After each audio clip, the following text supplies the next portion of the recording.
Hang Xingwang, a corporate slave, unlocks the ultimate freedom system. The more he indulges, the richer he gets. From worker to boss, he crushes simps and rises as a godly tycoon. Our story starts with Hang Xingwang trying to get 2 days off work to deal with a family emergency from his boss, who could not care less if he tried. He even promised to make up for any work he might miss when he returned. He just really needed a few days. Without even looking up from his phone, the manager asserted that their department was short-staffed. Except for special circumstances like funerals, no other leave would be approved. The cause of the manager's distraction was the pretty lady dancing on a live stream. That's right, he's one of those coomers. Not an ordinary one, mind you. The manager was a high roller, the type who donates tons of cash to his favorite streams. As soon as he sent that rocket ship, the live stream burst with energy as the music and dancing got more intense.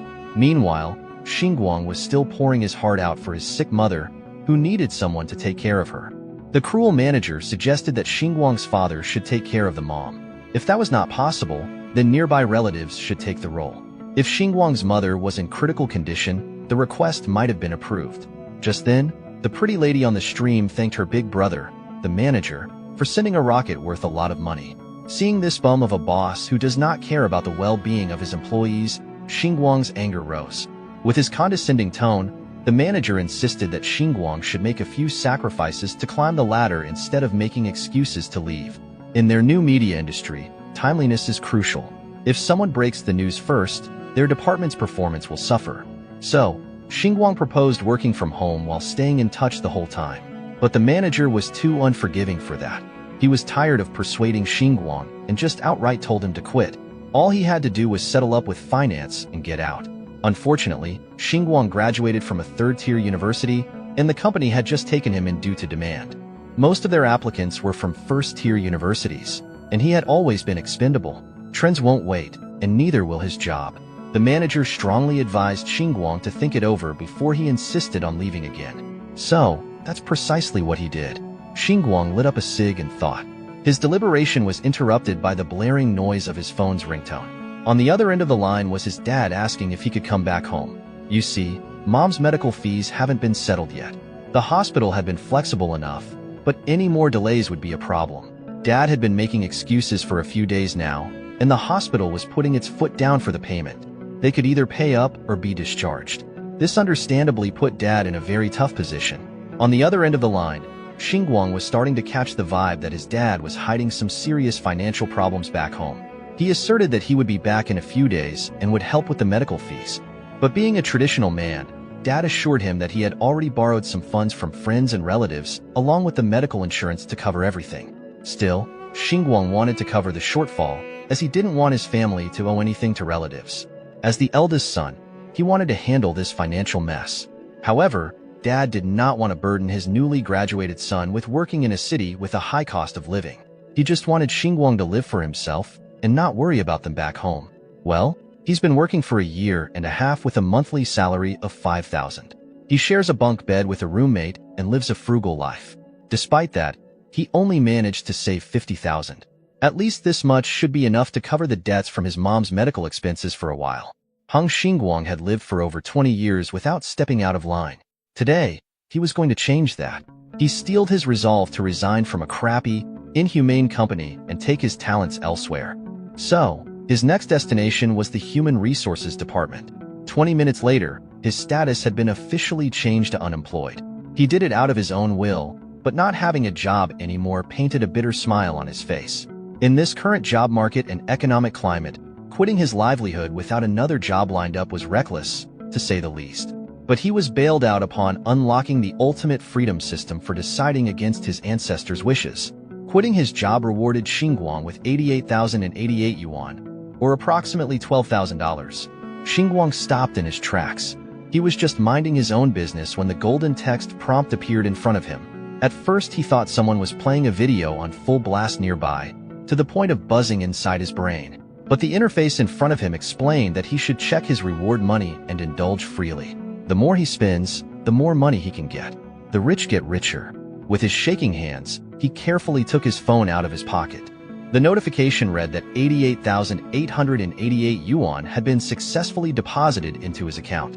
At first, The skeptic in him wondered if this was some type of new age scam or something. But the text message was official, and the money in his account had actually increased. With 138,888 yuan to his name, his painstakingly saved up funds had ballooned. The system assured its master not to doubt his awakening. All he had to do now was start living it up to his heart's content. Xingwang would never have believed it if he hadn't seen it with his own eyes. After checking his account, he actually found the mentioned amount of money in his account. There was no doubt now. He had really awakened the system. Now, all that was left was to figure out how everything worked and see if this system of absolute freedom could really help him. It was necessary to test everything in practice. His thoughts were interrupted by a woman's voice asking what he was thinking about. The girl who called out to him was Haowen, a blogger with 8 million fans. She wanted to know if he'd prepared her stream schedule. Haowen had 8 million fans for a reason. Her beauty and charm had tremendous power. At the sight of her, Xingwang's thoughts drifted away, and he didn't even hear what she said. Noticing his confusion, Haowen asked if he finally saw his older sister as a girl. Xingwang took it as a joke as usual. Throwing herself at him, Haowen said that she needed more operational resources because recently, the highest-paying fans had been paying less. Before that, Xingwang had always managed her streaming broadcasts. Online, she was known as the most attractive dance goddess. In real life, however, she was quite friendly and not arrogant at all. Also, her flaw as well as her strength was that she liked to joke around. That had been the case before, but now he had quit and wasn't responsible for it. He informed Haowen that the company would find her another manager.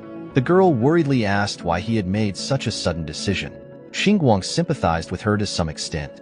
Although she didn't look down on others, she treated him even better because he was her operator in the company. He was also the easiest person for her to work with, but now their roads were parting, and there was nothing to add here. In our hero's opinion, he finally became fully aware of reality. But Haowen did not plan to give up so easily. Using her witchy, sorry girl charms, she said she preferred to work with him and wouldn't trust anyone else. Xingwang's sanity was gone in an instant. He realized that he was charmed, but he wasn't going to lose so easily. At the same time, Haowen was trying to understand why Xingwang was acting so strange today. Usually, he always played along with her, but not this time. In a saddened voice, she asked if he really wanted to leave her. This might have worked on the old Xingwang, but now our hero was a completely different person. He wasn't going to be fooled by her pretense. Xingwang replied that he wanted to take a long vacation. Haowen started trying to seduce him with her charm again, and to be honest, she was quite good at it. Xingwang was having a hard time. However, it was already a foregone conclusion. He had a system with which he could become a billionaire. With that kind of money, he could get 10 of these beauties. After finally coming to his senses, Xingwang replied that Haowen should fix her nose makeup, as it looked a little crooked to him. Haowen, who had never heard such a thing in her life, was shocked. It seemed impossible to her, but she rushed to check it out in person anyway. Eventually, Haowen began to think that Xingwang's words were true, and her makeup on her nose was indeed a bit crooked. The broadcast was going to start soon, so there was very little time to fix this. At the same time, a system notification appeared in front of Xingwang, in which the system expressed its admiration for his determination. He refused to be a chain dog and was able to express his sincere feelings. For this, he received a reward of 23,001. Xingwang was once again shocked. He had done such a small thing and already received such a large sum. What could he get if he made his former boss crawl on his knees? But it was too early to think about that for now. Just like last time, he received the money into his account again. His balance was already 162,000 yen. Now Xingwang understood what absolute freedom meant. Now he could no longer be afraid to be himself. He could do whatever he wanted and get paid for it. What could be better than that? That day another devil was born on Earth. The beauty actually thanked him for pointing out her crooked nose. She also accepted that he was going his own way now, but was looking forward to a chance to work together in the future. This gorgeous woman actually wished him the best for his career instead of acting furious for being exposed. She was way too calm. Xingwang wondered if she was faking this nice act, or if she was just like this naturally. In addition, she even invited him to a farewell dinner treat for mentoring her on the technical side of things for so long. Haowen even offered to help him look for a new job with her connections to some industry bosses, believing in his top-notch skills. With the time they spent together before, she knew that he did not come from the best university. Maybe she was not conniving at all. Perhaps she was actually a decent human being. So, Xingwang reversed the invitation and offered to treat her to dinner instead. She was naturally worried that he would be struggling financially though. He laughed and used his departure as an excuse to stop being stingy. They might work together in the future, so this dinner could be considered an advance thanks. She smiled as she realized that he was already leaving when they hadn't had the chance to know each other at all. Since Xingwang had already packed up and was ready to head out, dinner after work should be perfect. Xingwang exited the building with a livelier pep in his step. He was born anew and was ready to experience the world on a whole new level. Before, if he could walk, he would never take the bus or subway. If he could take public transport, he would never take a taxi. If he worked overtime until 11, he would share a ride with someone. But looking at his bank account and the endless possibilities that had opened up to him, that might start to change. Even sharing rides in the dead of the night was a luxury for him in his daily life. So today, he would take the most expensive ride on the app and splurge properly on what he could not afford before. It did not take too long for a clean-looking silver car to pull up near him. The driver was personable and even wore a suit. This is what you get if you order a DD Premium ride. Xingwang's system quietly rewarded him with another 50,000 for being generous and taking a ride without looking at the price. Looking at the car, its sleek lines and the smooth sound of its engine could make anyone's blood boil with excitement. He remembered waiting for other people to share a ride with him, sometimes until after midnight, just to save a few bucks. His current situation was light years away from that. He had truly made a gigantic leap in social class. From today onwards, he would be a different person. The driver smiled and politely directed him to get in the car. His destination was confirmed to be the Baioxing Road intersection, a place called Liaoxiang Jinbing Pancake Shop, to be specific. Upon confirmation, the driver stepped on the gas and drove to the location. In the back seat, Xingwang gladly enjoyed the feeling of acceleration in an expensive vehicle. Smoke billowed from the tailpipe, and the driver showed off his impressive driving skills. With their speed, it did not take too long to reach Xingwang's destination. He got out of the car with a newfound sense of self, confident to take on anything now that he had unlocked a cheat code for reality and capitalism. The elderly lady working in the pancake shop practically knew him at this point.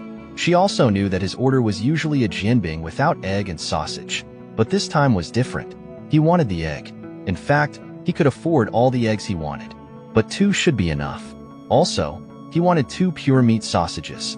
None of those lousy starch sausages. The people around him were impressed by his lavish order. When Xingwang had a monthly salary of 5,000, he spent 800 on rent and limited himself to 20 yuan a day on food. An 8 yuan plain jianbing saved him from starvation multiple times. But he never dared to add eggs. Today, he could go all out and splurge on a meal. Just lining up to eat something worth 15 yuan was already a level up for Xingwang. He wanted the people around him to feel envy and jealousy as soon as they saw his 2 eggs and pure meat sausage. That's precisely what happened. The ladies blushed, and the dudes wondered when they could flex their eggs and sausages like this. This little stunt of making a significant leap from his impoverished living standards earned him another 20K from the system. Walking away from the stall while munching on good food, Xingwang enjoyed the beautiful afternoon with a satisfied smile on his face.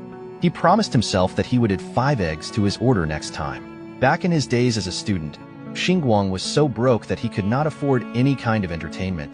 After he got into the workforce, not only did he not have enough money, but he also lost all his time. These days, he doesn't even know what normal people do to be entertained. Walking aimlessly, he found himself near a familiar building. Suddenly, an idea struck inside his head like Jimmy Neutron having a brain blast. How could he forget about it? Now that he had plenty of money, he could live like one of those rich pricks who shop at the mall without looking at price tags. He still needed to treat Howen to dinner tonight. And as far as he knew, high-end restaurants pay close attention to dress codes these days. His current wardrobe just won't cut it. The quality of his clothes is not nearly up to rich society's standards. So, he entered the shopping mall and resolved to do what he had never gotten to do. Amidst the crowd, he looked at the shops and their storefronts in boundless confusion. He had unknowingly entered one of those massive malls filled with the scent of luxury. Every store had brand names written in English, and he could barely understand what he was looking at. Xingwang came into this place with the intention of splurging cash, and now he didn't even know where or how to start. He immediately tried to find a familiar brand, something like Adidas. But those kinds of stores weren't up to this mall's standards. Xingwang stopped himself from looking around cluelessly like a bumpkin. Despite his cheat code in life, He was still looking at things small-mindedly when he could just go all out without consequences. He was attracted by the premium-looking storefront of Louis Vuitton. The attendants inside the store took note of the new customer and pushed the task of assisting Xingwang to one another. The senior attendant clocked Xingwang as soon as he entered the establishment. Her rich experience in customer service led her to assess the young man by his current get-up. His hair wasn't professionally styled. He was wearing a bunch of junk. His phone was an old model, and most of his clothes were discount goods from street stalls. In other words, a broke boy had been spotted. The attendants had a non-verbal agreement to not assist someone who would never be able to afford what they were selling. Xingwang slowly caught up to this fact when he entered, and not a single attendant attended to him. Sure, he admitted that he might look like a broke boy right now, but their snobbishness was too obvious and nefarious. So he spoke up and explained that he was tired from work and didn't have time to browse. He just wanted to pick something worth 150,000 and be done with his shopping. But since these pompous sales ladies wanted to waste his time by acting high and mighty, maybe he would just go to the Hermes store next door. Hearing his threat, the attendants were alarmed. They might have foolishly misread a customer. So, every single attendant quickly flocked towards the young man. They showered him with pretty smiles while asking what he was looking for. Some even offered to sit him down and have some tea while browsing through the store's collection. This was one of the first instances of Xingwang learning that money really does talk, and it speaks volumes. By the time he was done shopping, he was already dripped out with flashy new clothes. His aura had undoubtedly gone up. He also learned that the service for wealthy people in luxury stores was undoubtedly first class. You don't even have to carry your bags. Someone carries them for you. The girl assigned to carry his stuff cheerfully and politely invited him to participate in a jewelry appreciation event at the end of the month, and he promised to come if he had time. She also proposed that they could just have his bags delivered to his residence for convenience. He refused to do it that way as he preferred to do things himself. With that said, he took the bags from the lady. With a refreshing smile and brilliant energy, the lady wished him well respectfully. On the way out of the shopping mall, Xingwang overheard some ladies talking about not being able to afford staple luxury brands like LV and Hermes. He looked at his wardrobe pickups and smiled. Yesterday, he wouldn't even dream of buying something so expensive. Today, he couldn't wait to spend more. The system watched him spend 3 years' worth of his previous salary in one go. This was his first big sum achievement, and it came with a 660,000 win reward, or approximately 90,000. Indeed, spending more leads to earning even more. From being a penny-pinching broke boy, he was now only a little bit away from becoming a millionaire. All he needed to do was work hard and live it up luxuriously. Xingwang now could not be stingy, and if before he would choose some cheap fast food, now he chose the most expensive restaurant in the city, Lingwei Western. For such a restaurant, our hero of course dressed appropriately. His appearance, probably for the first time in his life, was bright and luxurious. At the entrance, he was immediately met by a beautiful waitress, and she offered to guide the Honorable Mr. Hang to the reserved private room. Xingwang arrived a little early and Hao Wen was still busy with her work, so he was going to wait for her at the entrance. But the waitress assured him that there was no need for important guests like him to wait here.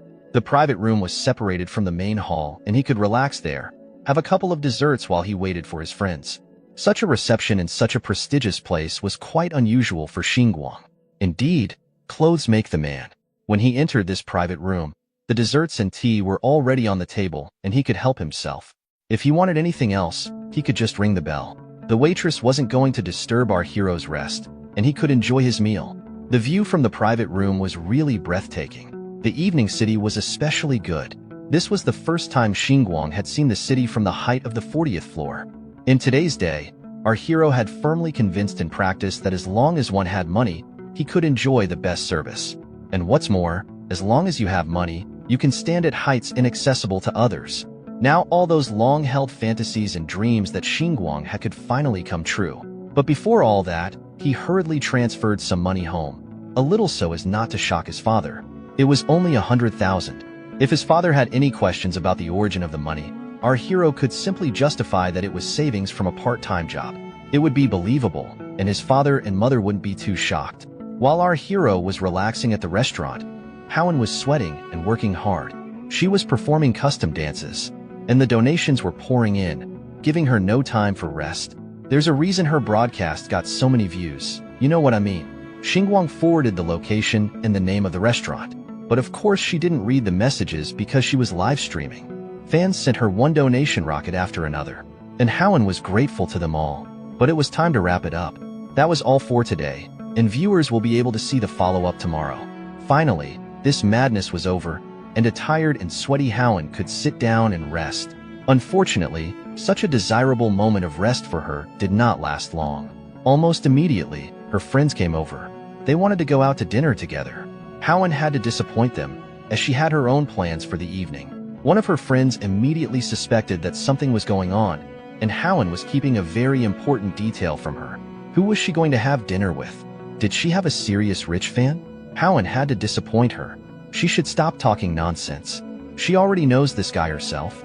It's just Xingwang. The friends were surprised that Howen still thinks about this loser and agreed to meet him after he left work. She definitely has feelings for him, no matter how hard she tries to hide it. Howen again advised them to stop talking nonsense. She's just grateful to him that Xingwang helped her a lot when he was an operator at the company. Now that he's left the company, it's just a farewell dinner. Besides, he'll treat. Hearing the key word that he would treat, the girls also wanted to go with her. It wasn't a date, so Howen didn't mind. Besides, they would probably eat something simple, and it wouldn't be too expensive for Xingwang. But if the friends wanted something expensive, they would pay for it separately. The blonde-haired friend was fine with it. She had a long day and was willing to treat herself a little. Xinhua wanted to go too, and didn't want to take advantage of others at all. At least that's what she said. In fact, Xinhua just knew that Xingwang was so stingy that he didn't even add an egg to his pancake. She was very curious about what kind of fancy restaurant he could take them to for dinner. Of course, Howen couldn't read the minds of her greedy friends, so she suggested they meet in the parking lot after she took off her makeup. Soon they walked down to the parking lot together, where Howen's brand new car was parked. That evening, they were lucky, and no one blocked it. Jiang Qingqing had to admit that it had become difficult for her to get advertising contracts recently, and she didn't know when she would be able to buy a similar car. Howen suggested that she try to become a dance streamer, but Jiang Qingqing knew herself too well. It was too tiring for her. After all, she didn't have the stamina like Howen to dance from morning to night. Instead, her strategy was to wait for good big brother to propose to her and pull her out of this damned industry. Xinhua immediately brought her down to earth. Jiang Qingqing wanted too much. In their industry, it's good enough not to get taken advantage of by big brothers. Yet she dreams of someone from them to save her. Jiang Qingqing just wanted to dream a little. Xinhua had nothing against it. She could dream all she wanted. But could she be so naive and believe that Howen had bought herself a fancy car just by dancing on the streaming service? Xinhua was sure that she must have slept with many big brothers. Otherwise, she definitely wouldn't have become a top 1 company star. Definitely not just because of her cute look. Finally, Xinhua came to her senses after all her dirty guesses and asked where they were going to have dinner. As soon as Howen pulled out her phone to check, she just froze with a strangely startled expression on her face. It was smugly remarked by Xinhua, certain that the place was so shabby that even her love-struck friend was shocked. Thank you guys for watching. If you enjoyed it, then do likes for part 2. Also like and subscribe for more, and stay tuned for next part.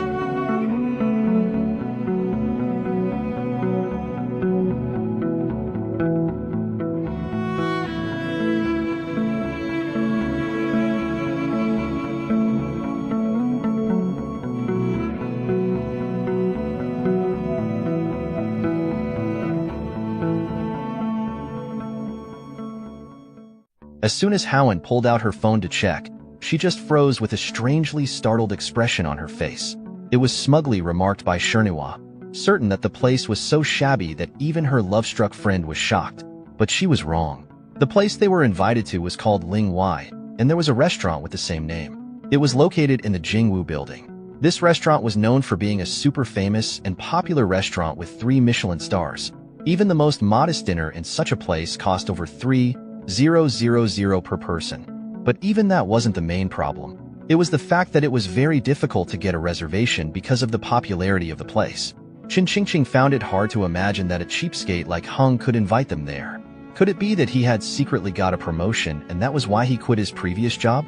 Xinhua assumed it was just some cheap restaurant in the same building. Some people like to post locations near famous places to show off and confuse others. Howen didn't believe her jealous friend and advised her not to be so quick to judge. As far as she knows, Heng is not that kind of vain person. But Xinhua was still sure that Heng would soon embarrass himself and Howen would change her wrong opinion of him. Finally, they got into the car and agreed to go and see. Through the night city with no traffic, they drove quite fast. Jiang Qingqing had to admit that Haowen's new car was stable and had strong shock resistance, what her old car could not boast of at all. Xinhua was more restrained in her reaction. She even advised her friend to take advantage of her opportunities. She is a beauty blogger, and there are many rich people on her live streams from whom she could get some resources. All she needs to do is lower her collar a little and use soft voice. Then the gifts will fall on her. No matter it's dance or beauty, all she has to do is lower her standards a little, and the rich fans will send rockets of gifts. Then Jiang Qingqing won't have to worry about getting advertising contracts. However, Jiang Qingqing herself did not like such offers at all. Besides, most of her viewers were girls. Xinhua was not going to insist. If it suits her and she can earn money without resorting to such methods, then let it stay that way. It's not like anyone wants to resort to such a thing for nothing. Xinhua also wished that some rich guy would actually want to marry her, and then she would be ready to become a full-time housewife with no regrets. The only thing that was bothering her now was that Haowen was silent. Was she really looking down on all of them? But as soon as she thought about it, Haowen spoke up. She thought a little differently.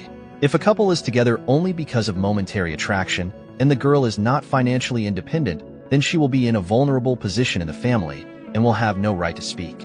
And then the way the rich guy lives with her will be the same way he might live with someone else. So as long as a man has money, he will always have young girls around him that he can change at will. This was not a situation Heian wanted to be in. To Sinuo, her words did not sound very honest. She wished Heian would stop pretending to be all high and mighty. After all, she actually dances more provocatively than anyone else on her live streams. In reality, Heian just wanted to be self-reliant and earn as much as she could while she still could. A man might betray her, but money never. Finally, they arrived at the parking lot beneath the restaurant, and Heian stepped forward confidently. But Jiang Qingqing hurriedly stopped her, eager to double-check the location of the place Hong had invited them to once again. Even with Haowen's high monthly income, she probably wouldn't want to spend a lot of money here. What if Heng just gave her the wrong address? Xinhua agreed with her completely. It was embarrassing for her to walk into a high-end restaurant and then shamefully leave because they didn't have a reservation there. What if one of their viewers recognized them and posted a video of it online, and then they would lose followers? So Haowen decided to call Heng to find out for sure. But all she got was a dial tone and Heng didn't answer. Xinhua smugly mentally laughed at her, certain that it was solely Haowen's fault that she was hanging out with show-offs and getting dragged into this. Haowen, on the other hand, thought Heng was just busy and therefore not responding. Xinhua put on her good friend mask again and suggested that something might have happened. In any case, Heng wouldn't mess with her on purpose, right? So it's still worth going upstairs and checking since they're here. Senua was just curious to see this top 1 restaurant and how the story with Heng would end up. Haowen invited her friends to take the elevator, thinking that Lingwei is a very expensive restaurant. Even though she can afford it, Heng with his small salary probably can't. There's a reason he's usually so stingy. Lingwei would be too much of a waste for him. What if he was just kidding? In that case, she would have to pay for the entire dinner herself. Approaching the entrance, Haowen hesitantly looked around from around the corner. When she didn't see him in the main hall, she started to panic. Why wasn't Heng answering the phone? She tried again and again, but nothing changed. Suddenly, a waitress approached them from behind and asked if they had a reservation. Heian wasn't sure what to answer, but Xinhua answered instead, confidently saying yes. Now Heian had no choice but to say that the reservation should be under the name Hang Xingwang. Xinhua continued to gloat, knowing that the salary of an operator in his company was only 5,000. One dinner at this restaurant could cost him 3 months' salary, and she just couldn't wait to see how Heian would bear the blow of the harsh reality. But suddenly, against all her expectations, the waitress invited them to follow her, because Mr. Hang had been waiting for them for a long time. Xinhua was simply speechless. Is this really real? As the waitress led them to the private room where Hang was waiting for them, Xinhua couldn't stop envying how lucky Haowen was.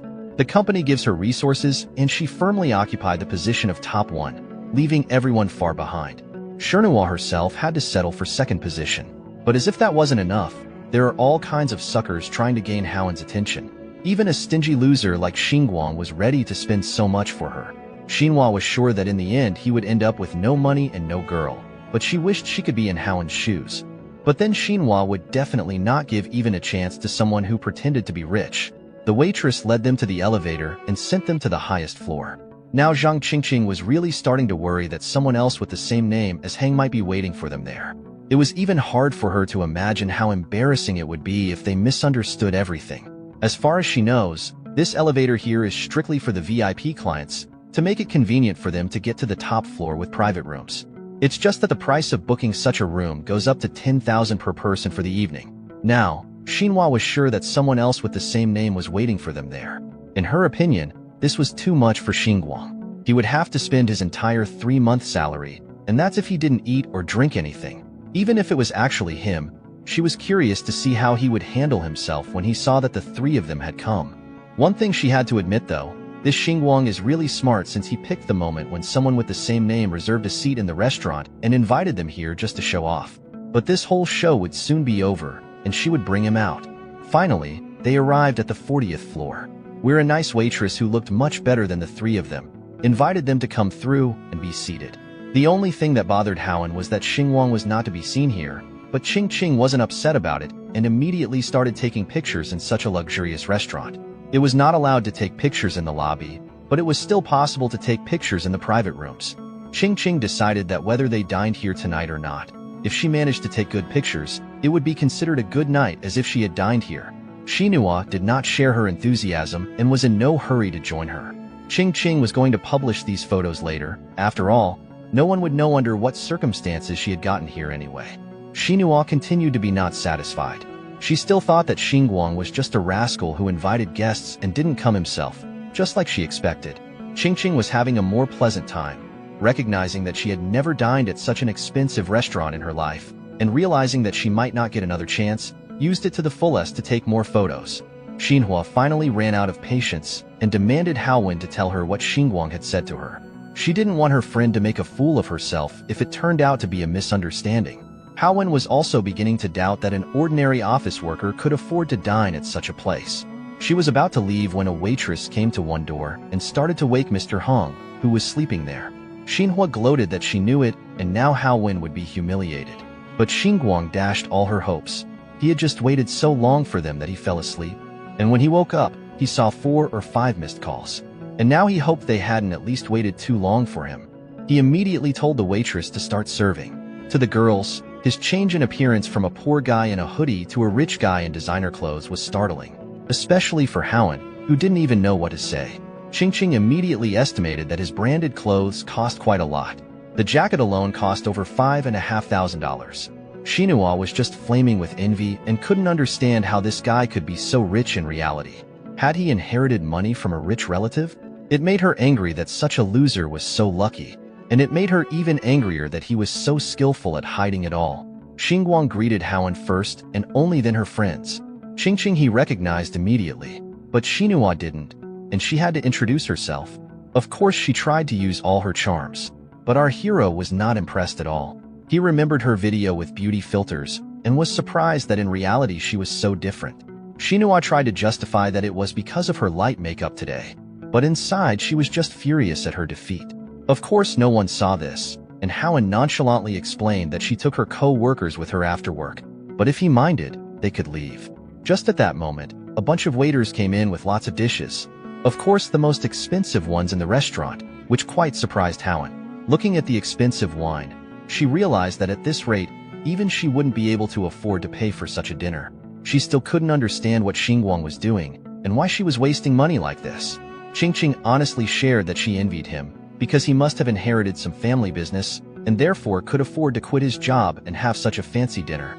But Haowen wasn't sure and couldn't confirm her friend's guess. Looking at the feast in front of him, Hang Xingwang was deeply disappointed. He did not have an appetite for this yuppie food. It looked nice, but it was too uppity for him. Excited, Zhang Qingqing asked for permission to take the first photo of the feast. Xingwang graciously let her do her thing. Being a content creator herself, Qingqing was quite a good photographer, and the pics were fire. Feeling sketched out by the situation, Husha Nua asked Haowen what was really going on and why this guy had so much cash. Well, Haowen and Xingwang were never really close. Apart from work-related stuff, they had never interacted. He was responsible for a few effective marketing campaigns, though. She even recalled seeing him live modestly. But maybe he was just a low-profile, pragmatic, and rich second-generation son of some conglomerate.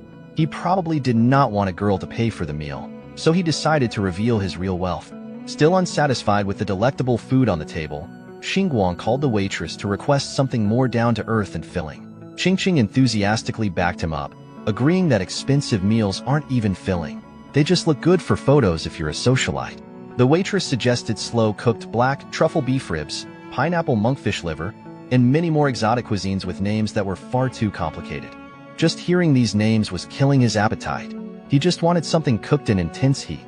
Some imported crab, imported beef, and lamb cut into chunks should do. The girls had never seen someone act and order like this in a high-end restaurant.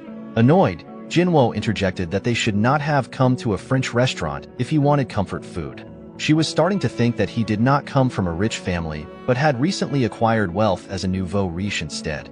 Xingwang continued adding to his order, tacking on grilled kidneys and barbecue skewers like he was in a street stall. The waitress had to hurriedly apologize as she insisted that they only serve the restaurant's set menu items. That's when Xingwang requested the manager, as this was above the waitress's pay grade. In her experience working in this respected establishment, she had never seen someone so brazen. A few moments later, a pudgy man wearing glasses came in and introduced himself as the manager of the place. Just like the waitress, he apologized as they wanted to uphold their name as a French restaurant. Seeing the young man get denied made Xingwang very happy, even calling Xingwang a bumpkin in her head. He noticed her little smirk and took note of it. Still, he really wanted to have a barbecue in a French restaurant. So he offered 300,000 for the meal and promised an extra 50,000 as a tip if his requests were met. Hearing the massive figure he had just dropped, the manager had to make a judgment call. Even the girls were slack-jawed after hearing such a ridiculous offer. They watched as the dignified manager turned into an obedient puppy while asking the VIP for any more requests. Seeing the manager cave to his demands, Xingwang promised to gift him some kidney sashimi to commemorate his lost defiance. Looking dependable as hell, the manager promised to instruct the kitchen right away. The system saw him act thick-skinned, disregarding dining etiquette and making the restaurant change its rules, and it granted him 500,000 as a reward. This system was really proving itself handy when it came to saving internal conflicts. He told the girls that dining should be about relaxation and getting full, so they should do it right. Xing joyfully agreed. She was looking forward to uploading pics of street food served in a high-end restaurant, expecting more clout. After a few minutes, the servers entered the private dining room and slowly carted in the orders. Although it was supposed to be normal street food, the restaurant managed to make it look delectable. Seeing this impressive spread of meals, Qingqing became certain that money talks no matter what the situation was. She was just itching to let everyone know that she had barbecue skewers at a 3-star Michelin French restaurant on the top floor of the tallest building in Beijing. Finally, the VIP and the ladies could start their dinner. By the time they were done, sticks were neatly stacked on the table, and the skewered meats had nearly been devoured fully. Xingwang gracefully wiped his mouth and excused himself, saying he needed to go to the restroom. As soon as he got up from the table, the ladies started speculating about how wealthy he really was. His outfit alone must have cost at least 22,000. Xing proposed the idea that he just worked at the production company because he wanted to get close to Howen, but she thought he was just trying to be low-key and work a normal job. And now that he's out, he doesn't care anymore. Normal people could not help but be envious that some rich second-generation heirs get to experience life however they want. Morbidly curious, Manhwa asked Howen if she was moved by the spending and if she liked Xingwang. If you asked Qingqing, she would definitely say yes. Being lavishly treated and spent on just for dinner would make her heart flutter. Manhwa reckoned that Howen must have already known about Xingwang and was keeping him to herself. That she wasn't interested in her top donor because she had her sights on a bigger fish all along. But she swore that she had no idea. They were not even close when they worked together. They never had any private interactions, and she had no idea that he was this loaded before tonight. All she knew was that Xingwang had a great work ethic. He was ambitious and hardworking, often doing overtime. Manhwa accepted that Howen really had no idea. She also raised the possibility that all these flexes were fake. Many people pretend to be wealthy to impress girls. Some livestream top donors do the same. These people would even go as far as going into debt to spoil their girls. If that were really the case, Qingqing would have liked to commend Xingwang for his acting skills.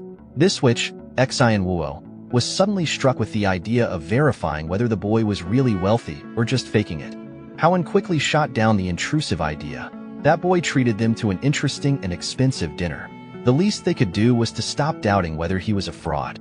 Xingwang explained that Haowen was underestimating her value to a man. A normal person could gain a lot by being connected to a popular streamer these days. That's how manipulative people operate. They charm you in, make you feel special, and once you're emotionally invested, they show their true colors, and it would be too late to get out at that point. Haowen had no intention of pursuing anything romantic with a work friend just because she was taken out for dinner though. Xinhua finally put her foot down and told the other ladies to just follow her lead as they verified his status. The party of 4 wrapped up dinner and headed for the parking area. If Xingwang was really faking his wealth, then Haowen would gladly cover all expenses tonight. She didn't want a hard-working man to go down such a deceptive path. She genuinely believed that there was nothing wrong with an honest and simple life. Qingqing broke the silence by asking Xingwang if he had a girlfriend. He honestly confessed that he had been single since birth, eternally alone in the romance department. She was surprised by that answer. She must have been expecting him to answer like a player. But Xingwang was so focused on his career that he hardly had time to think about dating. Being a corporate slave was demanding enough, but at least he got paid. If you add being a lovesick fool to that, it would be too much trouble. Just thinking about taking care of another person while he could barely take care of himself was horrifying. Since it was only 5 minutes past 9, Sunwoo proposed that they continue the evening at a bar. She even offered to treat them to a few drinks.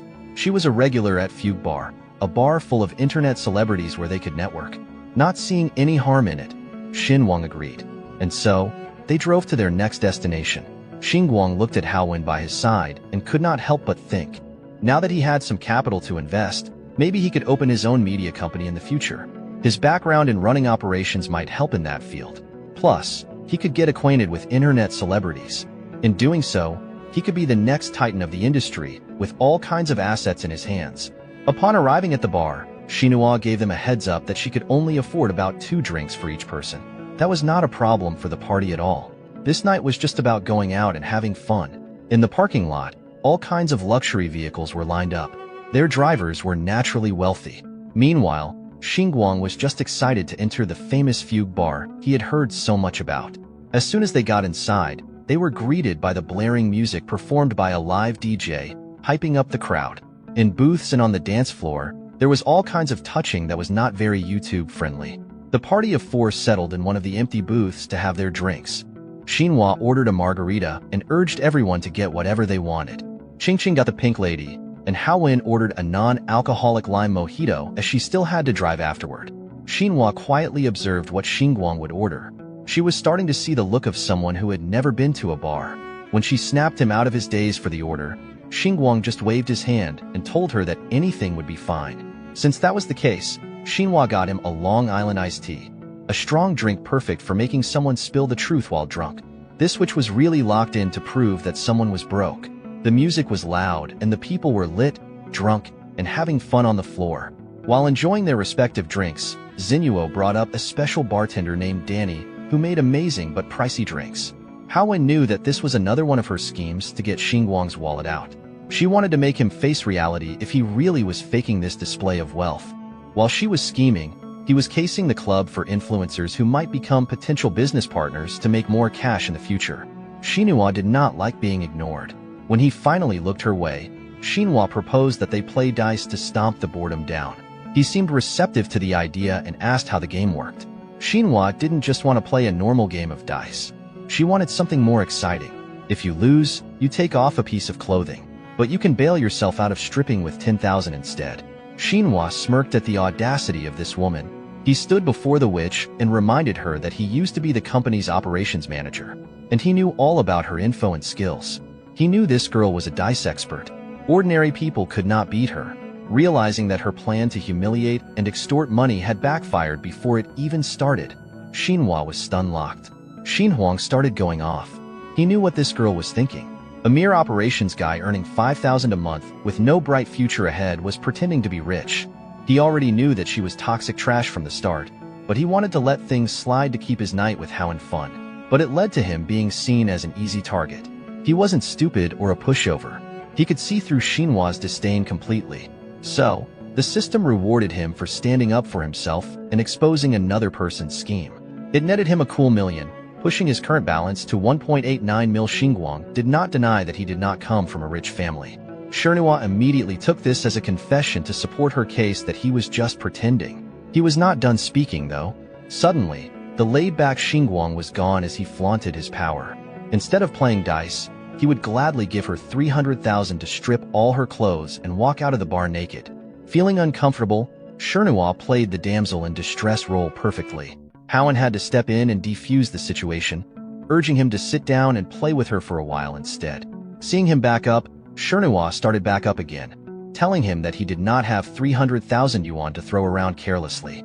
He just replied by addressing the whole bar and treating everyone to 300,000 yuan worth of drinks. That's the literal definition of FU money. His golden card shimmered with the bar lights. Thank you guys for watching. If you enjoyed it, then do likes for part 2. Also like and subscribe for more. And stay tuned for next part.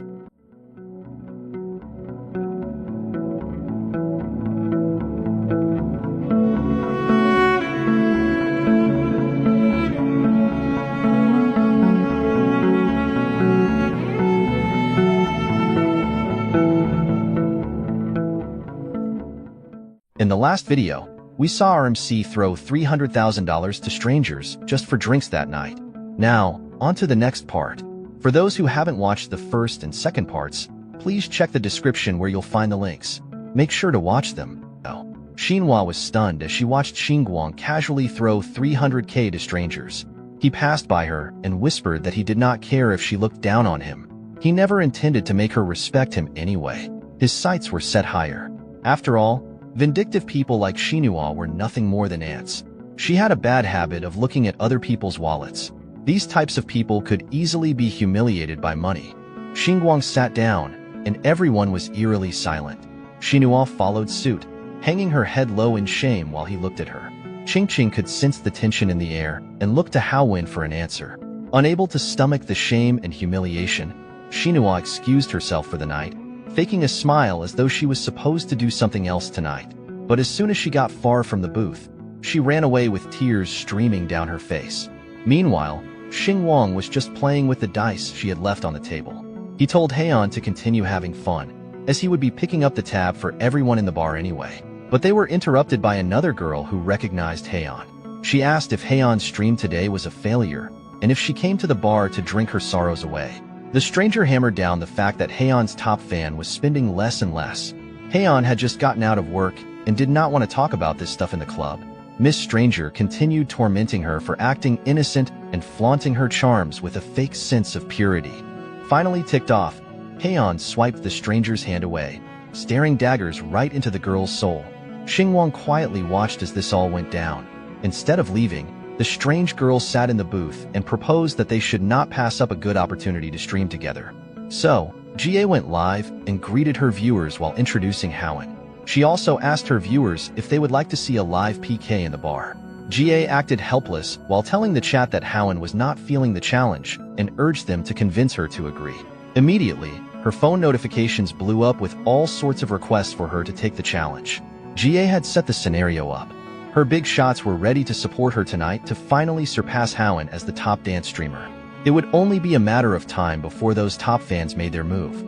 For now, Haowen had to take a phone call from the agency. As expected, it was the executives pressuring her to go live immediately and not miss the opportunity to trend. Even though she was not in good condition, the higher-ups had already paid for promotion, and if she did not start streaming, there would be consequences. While Jai entertained her chat, Haowen dejectedly came up to her after being forced to take the challenge. When asked if she was scared, the top dance streamer just urged the number 2 to get started. The people cleared the dance floor to give the two plenty of space to duke it out. As soon as the music started, each one took a gracious pose for the camera. Qingqing monitored the chat on her phone and saw many rockets and yachts flying all over the screen. Haowen was starting to lose against the challenger. Say what you want about Jai, but she was a shrewd businesswoman for this planned PK challenge alone. On the other hand, Haowen wasn't feeling 100% healthy in the first place. Some of her were starting to talk badly about her dancing. It did not help that she was losing the donation war too. She did not have her top fan brother Z in the chat after all. Seeing this setup, Xingwang immediately realized that GA was playing dirty and cornering Haowen. Haowen was supposed to be the undisputed number 1 in her category, but she was being crushed in donations. Fortunately, the outcome was still uncertain, and the first rocket tip on Howin's side brought a twist to the competition. The donation came from a mysterious figure known only as Big Brother. Howin was genuinely grateful for the generous donation and took a second to thank her anonymous benefactor. But it did not stop there, as a second, third, and fourth rocket surged forth, tipping the scales in Howin's favor slightly. Meanwhile, GA was too worried that Howin would bounce back and continue her dominance. She had never heard of a hidden Big Brother in Howin's chat, so this was disconcerting. But this cunning girl had a rabid fanbase who would gladly empty their wallets just to see her win. Despite her best efforts to rally her supporters, the mounting pressure was palpable. On the other hand, Howin was just staring at her phone screen in shock as the rockets continued to come in. Everyone was wondering the same thing. Who was this Big Brother? He had donated over $1 million in just a short amount of time. Some speculated that her agency was forcefully promoting her, but spending this much on one talent was unlikely, as the platform takes a massive cut of 60–70%. Xingwang was just watching from afar, getting bored of all the commotion. His system had given him $5 million more for letting his money flow like water with no pretenses. Howin had stopped dancing altogether, but the big spender kept on tipping. Some even thought that a kid must have gotten hold of a phone and clicked by mistake, but the culprit was just inside the bar, covertly tapping on his phone. Each tap representing ungodly amounts of money. The stream shot up to the top of the trending page. New viewers came in to watch the millionaire flex his money. Even when Howin asked if she could catch her breath, the rockets never stopped launching. By now, 2,000 rockets had been sent in a small PK contest. GA's diamond-level Big Shots group was in chaos, refusing to lose to a single big spender. For the sake of their girl, they needed to fork out some serious cash too. Because of this, GA's progress bar started fighting back as rockets were launched one after another. She personally and adorably thanked Time Revealer and Old Kong for their continued support and their rockets. One of her top fans had wanted a private video from her before. He was rich and generous, so he definitely wouldn't miss the chance to play the hero. That man was Boss Tong, and with him joining the rocket war while Howin's side died down, victory seemed within reach. Xingwang quietly laughed to himself as he sat down and looked at his phone. He tapped on the screen as fast as humanly possible. This quick succession of taps represented another 100 rockets sent to Howin. The system congratulated him for becoming the new top Big Brother in Howin's chat and rewarded him with another 10 million. With a boost in his bank account, Xingwang continued flaunting his wealth by sending 500 more rockets. This little contest was practically an infinite money glitch for his system. By the end of the last song, Howin was declared the winner of the PK match. She thanked everyone who supported her, especially this new Big Brother. To cap off the celebration, Big Brother sent another 1,000 rockets to congratulate Howin. This last donation made Xingwang the top daily donator on the entire platform. This earned him another 10 million. And for his efforts in sending the rockets, another 1 million was added. Howin politely thanked Big Brother for the support that won her the PK match and brought in a lot of attention. It was the first time she had reached millions of live viewers at once. She was grateful, but ended with the message that everyone works hard for their money and should not waste it on a streamer like her. Her display of humility just made her audience adore her even more. This was the charm of a pure and unpretentious woman. Jay stared at her phone in defeat. All the effort she put in was for nothing against a single donator. In the end, she had only helped Howin rise to even greater fame. That girl had received tens of millions in donations in one go. This was a single-day achievement that even top streamers could not easily attain. With the contest wrapped up, Xingwang got up from his seat and yawned, yearning to rest in his bed. He found Jai sulking in a corner and praised her for having so many big brothers willing to support her. He urged her to work hard and maybe surpass Howin someday. It definitely stung to hear that after a fresh loss. Ching and Howin knew that. Jai was stuck reconsidering her life choices in the middle of the club, while the party of three exited the premises. Outside, Ching could not stop talking about Jai's humiliation. She was just glad that karma had done its thing and made Jai's plan backfire.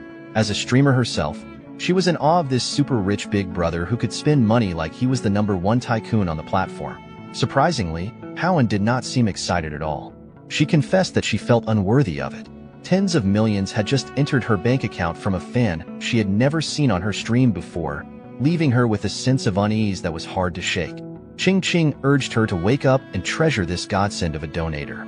Ching herself wanted to get close to this generous Big Brother. She took the user ID from Howen and brazenly sent a private message to the big tipper. As soon as she pressed send, Xingwang's phone lit up with a message notification. When the ringtone sounded, the girls looked behind them suspiciously. It was the official notification of the streaming app, so it seemed too much of a coincidence. Howen also felt that Xingwang could be connected to what happened earlier. He tried to deny their suspicions that he was the big brother. Without a cover story ready, he struggled to make it believable. Xingwang claimed he was just dealing with numerous private messages from different businesses. But just a moment ago, he had spent millions, and the big brother would need to be worth at least billions. Using this reasoning, Xingwang pretended that he couldn't afford to spend tens of millions in minutes.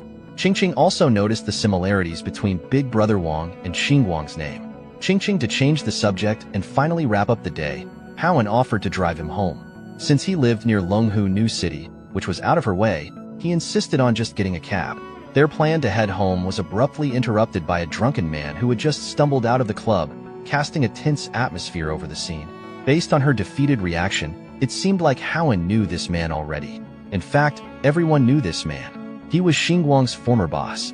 The man started running his mouth about how unemployed people shouldn't be going to bars while relying on women to pay.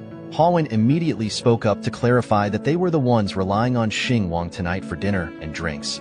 The belligerent boss was shocked to hear such a ridiculous thing. He interpreted what she said as Howen kindly covering for the poor guy's dignity.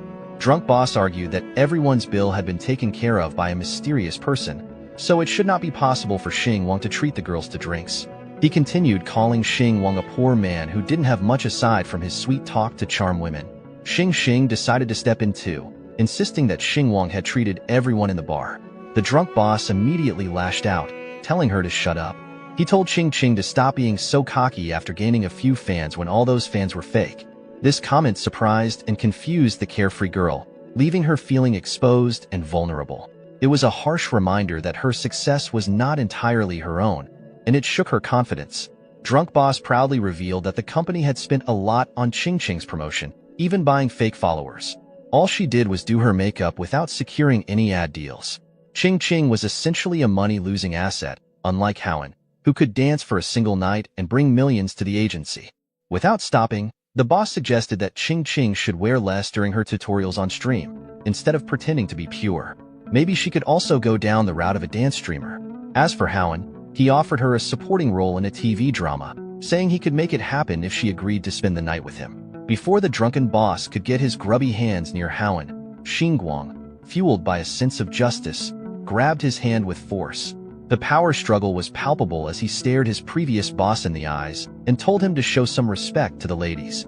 Annoyed, the boss swiped his hand away and called Xingwang a lowlife trying to play the hero. He mocked Xingwang, asking if he could provide Howen with the resources she needed while wearing a knockoff LV bag covered in logos.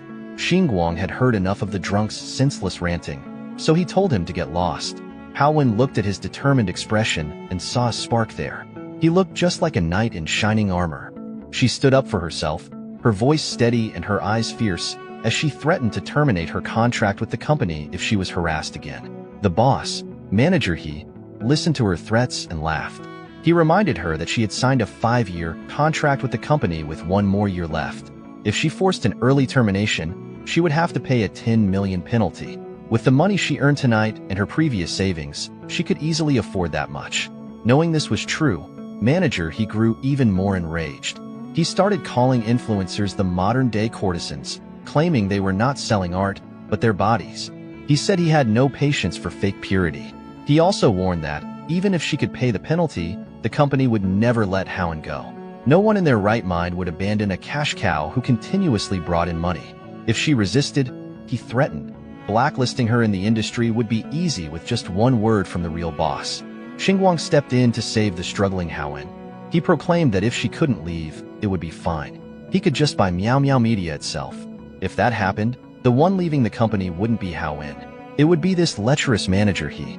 The seriousness in the young man's voice sobered manager he up. Then a look of pure disdain crept up on his ugly mug. He started tapping and poking Xingwang as if he were speaking to something less than human. He sarcastically retorted that he would be waiting for the broke bastard to save up and buy the company. He ended the interaction with a rude spit as he went back inside the bar. He did not like seeing other guys trying to show off in front of him at all. Nevertheless, the damage was done. Qing's enthusiasm from earlier was gone and replaced by dread and confusion. She started wondering if all her viewers were really fake, just bots and paid watchers. Howen noticed that her friend was starting to spiral down a dangerous path. Qing loved her livestream fans. She appreciated those big shots that threw money at her. And thinking that the company was behind it all was making her question everything. Thankfully, Howen, her friend, was there to ground her in reality. Qing had a lot of people watching her makeup streams. He was just trying to put her down and manipulate her into thinking that she owed everything to the company so she would remain obedient. Howen knew better than to be upset by that scumbag's words. But Qing did not. Xingwang watched the girls console each other and could not help but feel affected. Howen expressed her gratitude to him for standing up against that bastard manager. Qing also did her part and clarified things, even though they ended up pissing off the manager. If it had not been for this incident, she would have never known that the company looked down on their talents so much. Qing was done feeling sorry for herself and was now extremely angry. Howen turned to Xingwang and asserted that they were just former colleagues, and he did not have to stand up for her like that. He smiled brightly and assured her that it was fine. He had disliked that bastard boss for a while, so it was nice to blow up for once. Howen smiled too, slowly seeing the charm of the young man. It was still unsure whether they would get a chance to meet again, but she wished him well and hoped that Xingwang would soar high now that he was on his own. The co-workers got a lot closer that night. As they exchanged their goodbyes, they shook each other's hands. A mutual respect had formed between the two. Howen and Qing drove away to head back home. Xingwang was left on the side of the road after insisting on taking a cab by himself. He was so focused on sending rockets earlier that his big brother identity almost got revealed by a notification sound. By the end of the day, his bank account balance had reached a whopping 109 million yuan. He was about to reach billionaire status at this rate. Before celebrating this massive leap in life, he looked up ways to go back home. A train ticket would be far too normal, so he chose to book a flight. The plane tickets were quite expensive, even though it was just a domestic flight. The green train he had taken before was only a bit over 300 yen, so seeing the price tags on the plane tickets was quite jarring. Xingwang sighed and tapped on the booking confirmation. Splurging on transportation should not be a problem from now on. Xihao Airlines scammed 4,000 yuan out of his pockets, but it should lead to a smoother ride back home. Also, the system gave him 10,000 for selecting the most expensive first-class choice. For tonight, Xingwang went straight back to the dorm room to get some much-needed rest. After the eventful night out, his peaceful rest stretched into late in the morning. He would have stayed serenely stuck to the bed if it were not for the aggressive knocking on his door and the landlady's grating voice asking for rent payment. Hearing her voice automatically made Xingwang's body wake up in distress and annoyance. The same thing always happened every month, a week before the rent's due date. This landlady had nothing better to do than nag for payments. He was practically traumatized by this psychological torture, no matter how hard he tried to cover his ears. At 6 a.m., he finally decided to get out of bed and face the problem head-on. The landlady's knocks never stopped all the way through. When he opened the door with his phone in hand, the landlady started going on about how young people were so lazy that they had to be constantly reminded of their responsibilities. Without talking to the lady, Xingwang quickly scanned the QR code she was carrying and sent the money over. He paid one whole year of rent in one go, stunning the strict landlady. Her phone notified her that 10,000 yuan had been successfully received. But as far as she knew, this broke Xingwang should not have this kind of money to pay at once. She was starting to get suspicious. There was even an extra 400 yuan in the transfer. Xingwang just called it a service fee, so she would never nag him for rent for a whole year. After sleepily yawning at her face, he slammed the door closed, leaving the loud landlady speechless. She wanted to argue with him, but she could not think of anything else to bring up. Xingwang finally had some peace and got back to bed. Since the flight he booked was leaving at 10, he reckoned that he could stay in bed for 3 more hours. His roommate, the guy on the lower bunk of the bunk bed, asked if he had hit the jackpot or something. He couldn't really respond since he had drifted off to dreamland once more. Paying an entire year's rent and even tipping the landlord showed off the new heights he had reached. For that, the system rewarded him with a villa in Swan Bay of Sang City. No matter how sleepy he was, that system notification was enough to wake anyone up. He analyzed the system's message carefully to double-check if he read it right. Not only did he own a house now, but he also held the keys to his new villa. His roommate just looked at Xingwang like a weirdo. Thank you. In the last video, we saw our protagonist gain a villa from the system, then wake up from his dream. For those who haven't seen the previous part, you can find the link in the description. Now, let's jump next. His roommate just looked at Xingwang like a weirdo. Our boy, Xingwang, sat up in his bed and began the process of locking in. You should do the same. He parkoured over the top bunk guardrail, jumping down to the floor. Curious, his bunkmate asked where he was rushing off to so speedily. Xingwang ran to the door and simply told his roommate that he was finally going back home. His first stop was the airport, and he wouldn't be coming back for a while as he took care of business there. His roomie ran after him, reminding Xingwang to pack his luggage, but there would be no need for that. He was too focused on going home and getting his mom a VIP hospital room. In her standard accommodation, Dad was peeling apples for sickly Mom. Dad notified her that their son would be coming over. That kid was so excited that he sent 100,000 yuan, which he allegedly earned through part-time work. Mom was worried that her son was getting mixed up in something illegal to earn that much from part-time gigs. Dad just laughed, as he knew his son too well. He knew that Xingwang was not the type of kid who would do something like that. Speaking of Xingwang, the rich blonde Jigachad burst into the room, making his flashy entrance. The look of worry was evident on his face as he asked how Mom was doing. He was a good son who didn't want his mom to feel any discomfort whatsoever. She assured her boy that she was fine. She just needed minor surgery for her illness, but her vitals were promising. Dad had already guaranteed this on the phone, yet he still came all the way home, and it looked like he had run all the way to the hospital with how sweaty he was. As he handed a peeled apple to his boy, Dad worriedly asked how work was going and if he had any trouble with the bosses for taking leave. Xingwang chose to be honest and wholeheartedly confessed that he had quit his job. At first, his parents were shocked at such a drastic decision. Any parent would have reacted the same way. They did not reprimand him for doing so. They knew their Xingwang was a good son who would always land on his feet. They also knew that he had been through a lot in the city, but now he could take a good rest and eat well at home. Suddenly, Xingwang's worries melted under the reassuring words of his mom and dad. They truly were his safe harbor. They had always been understanding and supportive of him. He then asked his dad if the medical bills had been settled properly. Dad explained that most of the borrowed money had been paid yesterday after their call. He even wanted to transfer the 100,000 back to Xingwang so he could spend it on himself, as young men needed money for many things these days. Xingwang declined and told his dad to keep it for their expenses. As for the remaining unpaid debts, he would like to settle them and pay them back quickly too. Hearing that, Dad started feeling a little awkward as he mentioned the relatives they had borrowed from. Seeing how his dad was acting, Xingwang already had a bad feeling about this debt. There was a possibility that his father had to get a loan from his uncle, and that wasn't a good idea. He stormed out of the room with the intent of paying those people back immediately. Dad argued that he would find a way to pay them back soon, so Xingwang should just relax. He knew that his boy worked hard to save money and he did not want to mess with his kid's future. Seeing the boys argue, Mom's tears started pouring down. She blamed herself for being sick and burdening the family. She knew how hard her kid had been working in the city, yet he was worrying about medical expenses. Xingwang had the habit of regularly sending money back to his parents while living a rough life away from home, without complaint. He needed money to pay rent, socialize, and for everything else, yet he always put family first. Seeing his mom's tears, Xingwang tried his best to reassure her that he wasn't neglecting himself out there. Also, now that he had a new lucrative part-time job, also known as the system, there wouldn't be any need to worry about expenses ever. He could even afford to get the most authoritative specialist to treat his mom without worrying about the cost. But for now, he really wanted to go to his uncle's house to repay that nasty debt. He did not want to owe people favors, especially to those relatives of theirs. After reassuring his mom, Xingwang walked out of the hospital and came across a tricycle driver.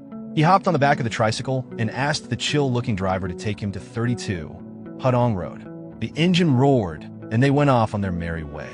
Riding in the back, Xingwang could feel the egregious bumpiness of the road.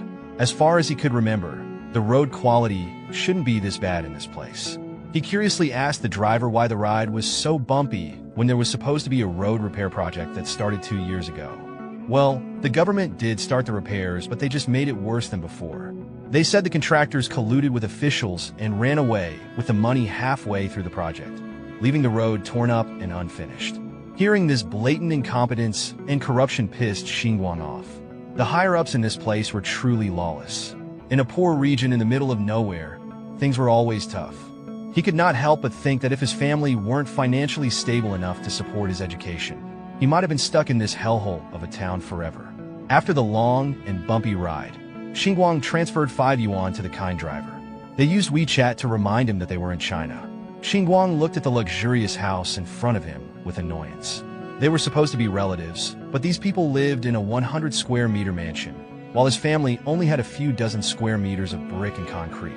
If it weren't for them taking all the money from his grandfather's relocation compensation, there would not be such a massive gap between their families. Now, they even had to borrow money for medical expenses. He gnashed his teeth and proceeded to knock on the gate loudly. Surprisingly, a pretty young woman with red hair and questionable pants came out of the gate to answer. She knew Xingwang, and he knew her. Her name was Wang Ju. But why was she in his uncle's house in the first place? When he posed the tough question, Wang Ju just stood there as if she could not come up with a proper answer. But then Xingwang's cousin also showed his extremely punch-worthy face and put his arm around her shoulders. He arrogantly announced that Wang Ju was about to be Xingwang's cousin-in-law now. Xingwang did not really care about their relationship.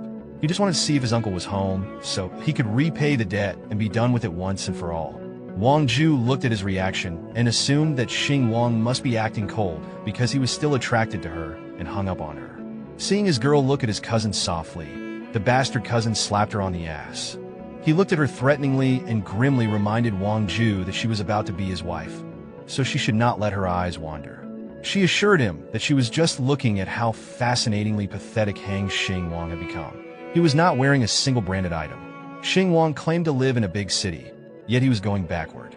Wang Ju believed that the countryside was a lot better.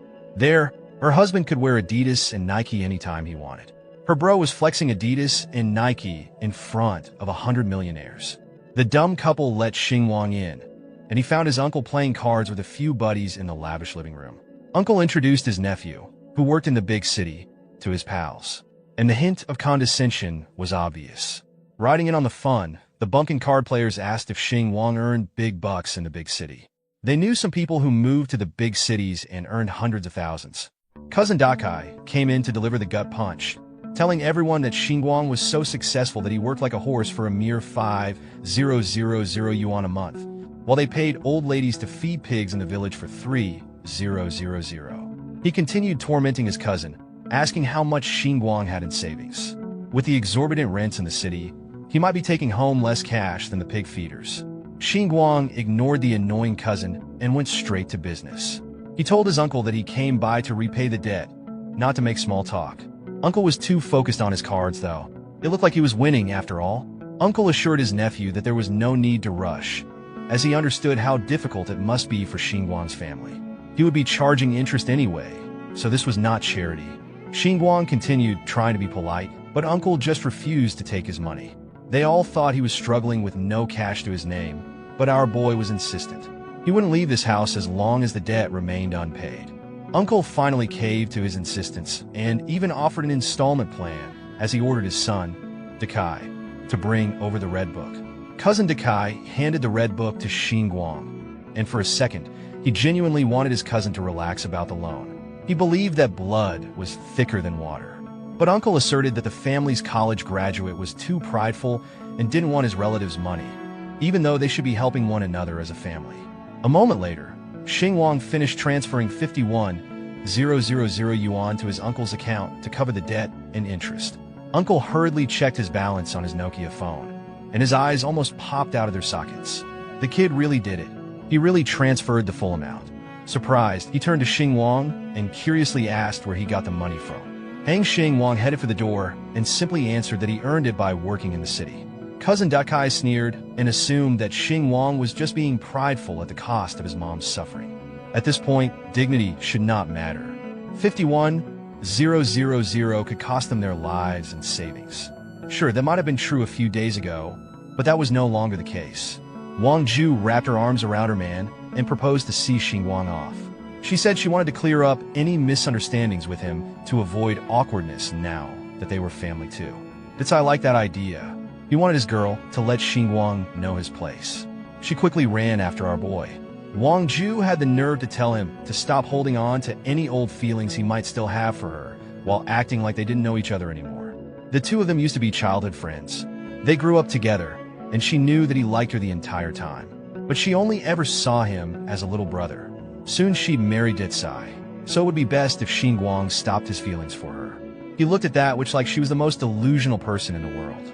This girl had the audacity to give him a whole speech when he didn't even care about her. Not getting the hint, Wang Ju continued on. She said that it would be bad for his and the family's reputation if people heard about his feelings for her. It would go against common decency. Xingwang couldn't hold his laughter anymore. He tried hard to stifle it and turned to Wang Ju. He simply told her to go take a look at herself in the mirror. Cook that delusional fraud, brother. Of course, Wang Ju was furious at such words, but Xingwang didn't care about that. He saw the whole situation differently. Wang Ju had never been his childhood sweetheart, just a friend he had fun throwing cow dung at each other. Of course, he remembered how kind she was as a child, and hoped that Wang Ju would not despise the poor and like the rich, but would instead grow up to be hardworking and cheerful, treating everyone with love regardless of their wealth. But unfortunately, in reality, she was no different from other greedy people like his uncle. Now he wasn't going to pretend like he didn't despise her. Wang Ju understood these words in her own way, certain that he was saying this because he didn't get her as a wife, and that's why he was angry and trying to humiliate her. But she was ready to forgive him because she would soon be his sister-in-law, and she didn't want to fight with him. Let the past be the past, no matter what it was. Such an answer surprised Xingwang. So what else could he expect from another greedy girl? He wasn't going to waste any more time on her and turn around to leave quickly. This attitude made Wang Ju even more furious. She had tried to appear friendly, but now her patience had run out, and she wasn't going to pretend anymore. She quickly stood in front of Xingwang and asked what he was thinking to do. Does he really hope to become someone significant just because he graduated from a second-rate university and lives in the city? It's all useless, and he will never become as rich as his cousin no matter how hard he tries. Wang Ju thought she had long ago understood how life works. The rich like his uncle can live in luxury, in a house of hundreds of square meters, eat, drink, and relax.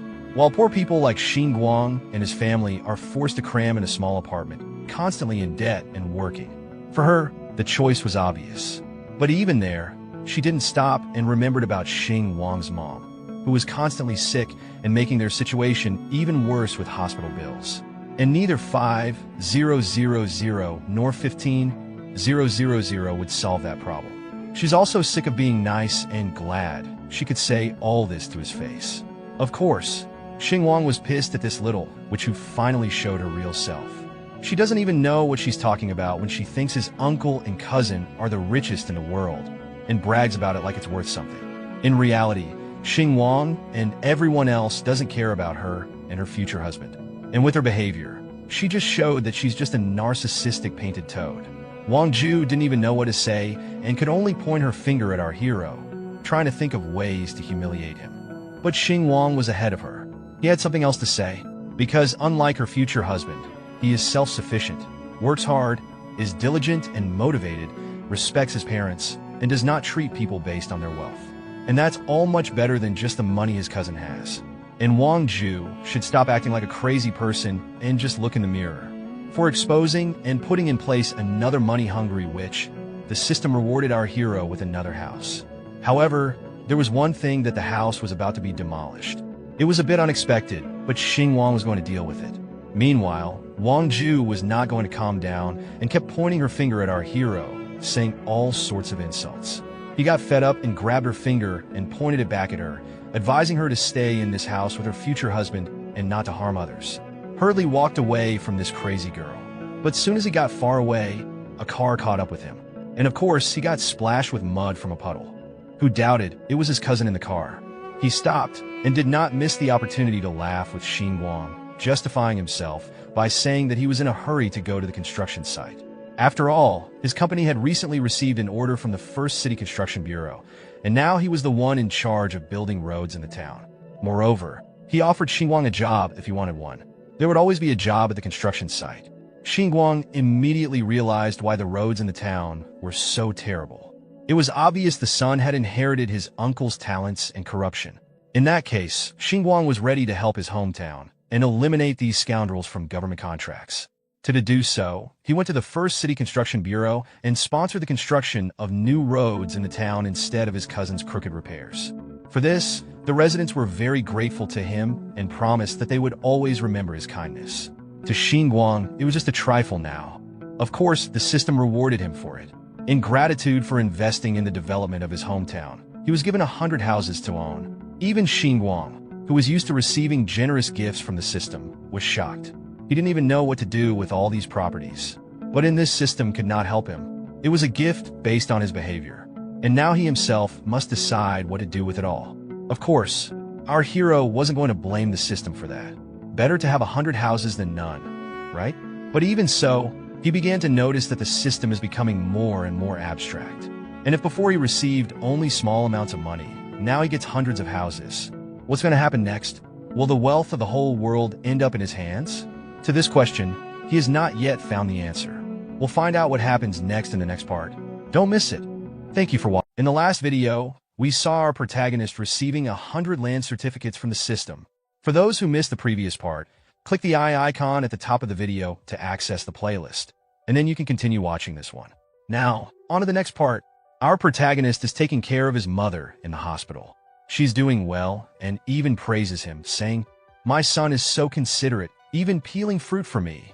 But just as they're having this sweet moment, their conversation is interrupted by the doctor. The doctor turns to Xingwang and says, "The surgery was very successful, and now all her indicators have returned to normal. We're preparing for her discharge." Upon hearing this, Xingwang is completely shocked. Xingwang, still in shock, turns to the doctor. "Doctor, my mom just had surgery yesterday. She's still in the recovery observation period. Let's not rush things. We'll pay the hospital fees on time, and I'd also like to arrange a comprehensive examination for her." Before he could finish his thought, the doctor cuts him off. "What I meant is that I've already processed her discharge." The doctor then turns to a nurse beside him and instructs her to help pack up the patient's things. Xingwang's face darkens, feeling uneasy. His mother, sensing his worry, calls out to him, her voice filled with concern. But before Xingwang can reply, the doctor, now visibly annoyed, speaks sharply. "It means exactly what I said. Is there something you don't understand? The patient is fine. Hurry up and make room for others. Stop wasting medical resources. Or do you like this hospital so much that you want to die here?" At that moment, Xingwang reaches for the knife lying on the table. Seeing this, the doctor shouts, "Holding a knife in a hospital? Are you trying to cause trouble? Put it down, or I'll call security." Xingwang's mother, now frantic, grabs her son's arm. "Let's just go home, dear. There's no need to spend more money. Look, I'm already better, and the doctor says I'm fine." Seeing his mother's worried expression, Xingwang softens and says, "Mom, you just had surgery. Your wound hasn't healed yet. Be careful."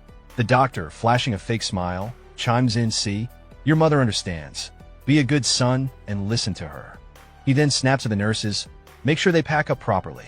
Don't leave anything behind. No belongings or bad luck." Xingwang, visibly angry, strides toward the door. Before leaving the room, he turns to his mother and says, "Mom, we can't waste the peeled apple. You eat it first. I'll have someone come pick you up. There's something I need to take care of." Hearing this, his mother calls out, worry in her voice, "Xingwang, don't fight with them. We common folk can't win against people like that." Xingwang smiles at her, his tone gentle. "Don't worry, Mom. I won't use force." He reassures her before stepping out of the room. The scene shifts to Dr. Lee on his phone, talking to Xingwang's cousin. "I've arranged everything. Your friend's wife can move in right away. Even a sprained ankle should be taken seriously. Tendons and bones take 100 days to heal. After all." Xingwang's cousin, smoking a cigarette, replies, "Good work, Dr. Lee. You move fast." Dr. Lee, eager to please, quickly responds, "Of course. We have to be quick. That Xingwang is just a poor guy. How can he compare to your family's generosity? They even delayed paying their medical bills for half a month. It's only thanks to your family that we could cover the costs." Xingwang's cousin replies over the phone, "I'll leave the follow-up to you, Director. I'll treat you to dinner later to thank you properly." Hanging up, he smirks to himself, "On my turf. Does Hang Xingwang really think he can cause trouble?" At the same time, Dr. Lee, also ending the call, thinks to himself, "I'm pretty good at handling these things." Unbeknownst to them, Xingwang, standing outside the door, has overheard everything. He mutters to himself, "A bribe, huh? No wonder. Fine, let's play with money. But can money really make the impossible happen? This feels like showing off in front of an expert." Xingwang then knocks on the director's office door.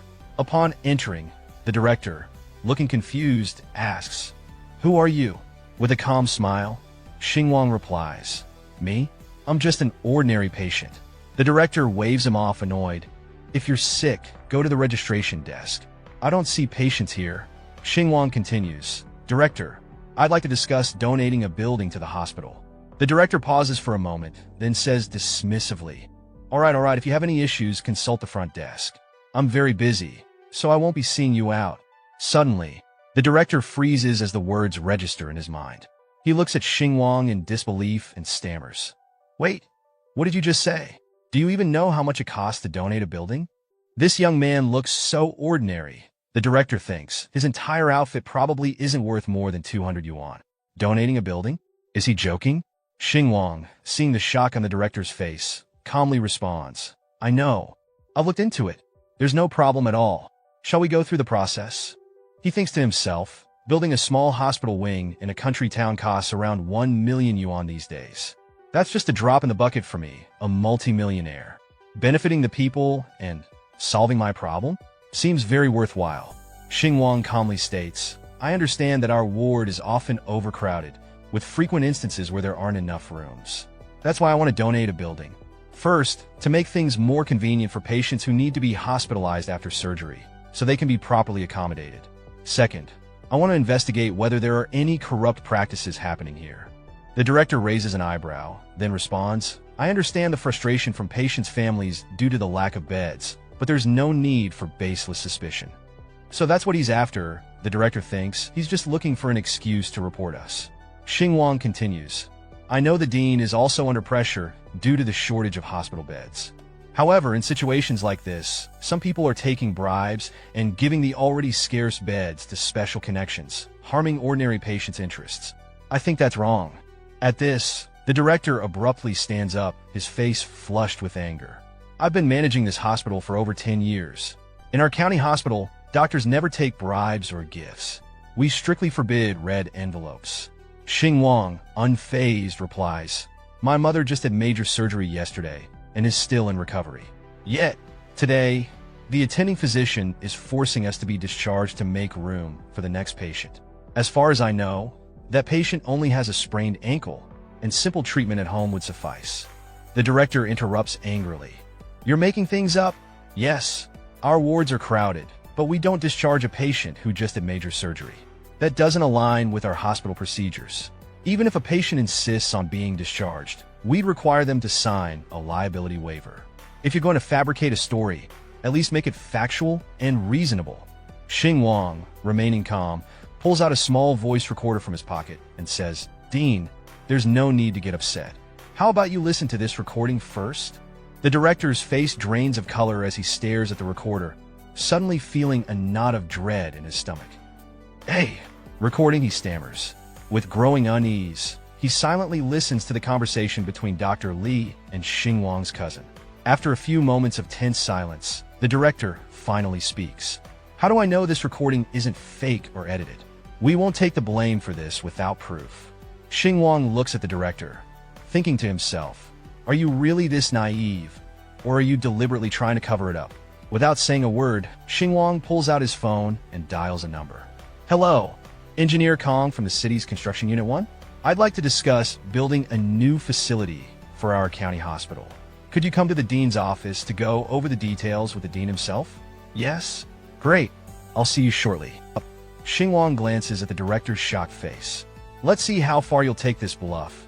The director thinks to himself, unwilling to admit defeat. Xingwang hands his phone to the director and says with a calm smile, "Dean, maybe it's hard to believe a building can just drop from the sky. Why don't you have a quick chat? It'll only take a few minutes. Don't let a bit of stubbornness cost you a whole building." The director, now unsure, takes the phone and says, "Hello, this is Dean Liu from the county hospital." On the other end, Engineer Kang's voice booms through, "Dean Liu, you're quite fortunate getting a free building out of the blue like that." The director freezes, instantly recognizing the voice. It's really Engineer Kong, he thinks, shock spreading across his face. He glances at Xingwang, now seeing him in a completely different light. This man, is he really this wealthy while keeping such a low profile? A little while later, Xingwang and the director are sitting together on the same sofa. Xingwang looks the director in the eyes and says, "So, do you believe me now? About the donation? Now let's talk about the recording. If I can donate a building to your hospital, why on earth would I need to fake evidence?" Before the director can respond, Xingwang adds, "And if one building isn't convincing enough, how about two?" The director's eyes widen in disbelief. "What?" Xingwang stands up, preparing to leave. "I don't have any unreasonable demands, Dean. All I ask is that you severely reprimand that careless doctor, thoroughly investigate the unfair practices here, and make sure that regular patients can get the care they deserve." The director nods quickly, still in shock. Of course. As Xingwang walks to the door, the director calls after him. "May I ask your name?" Without turning back, Xingwang simply replies, "I'm just an ordinary kid from a farming family, doing what's right for the people. My name isn't important, but if you need one, you can write down Messenger of Justice." With that, Xingwang strides out of the office, leaving the director staring after him, speechless. As soon as Xingwang leaves the office, the director snatches up the phone, his voice sharp and urgent. "Bring me the most recent discharge records, immediately. I want to know who was discharged right after surgery." The scene shifts to Dr. Lee, standing just outside a patient ward. A nurse approaches him from behind and says, "Dr. Lee, the dean is waiting for you outside." He nervously replies, "Okay," and walks over, his face turning pale as he sees the dean's stern expression. Moments later, we see Dr. Lee on his knees, clasping his hands together, pleading desperately, "Dean, please don't fire me. I have elderly parents to care for and young children at home. I can't afford to lose this job." The director looks down at him, expression cold. "You have elderly parents and young children, but what about the patients? Don't they have families too? A doctor like you, with no medical ethics. Find another job. Our small county hospital can't afford to keep someone like you." The scene transitions to Xingwang's cousin, Hang Datsai, sitting by the water with his girlfriend. They're laughing and relaxing, soaking their feet in the water. His friend turns to him and says, "Honey, your career's on the rise. Will we be able to buy a house in the city soon?" Hang Datsai, grinning smugly, replies, "Of course."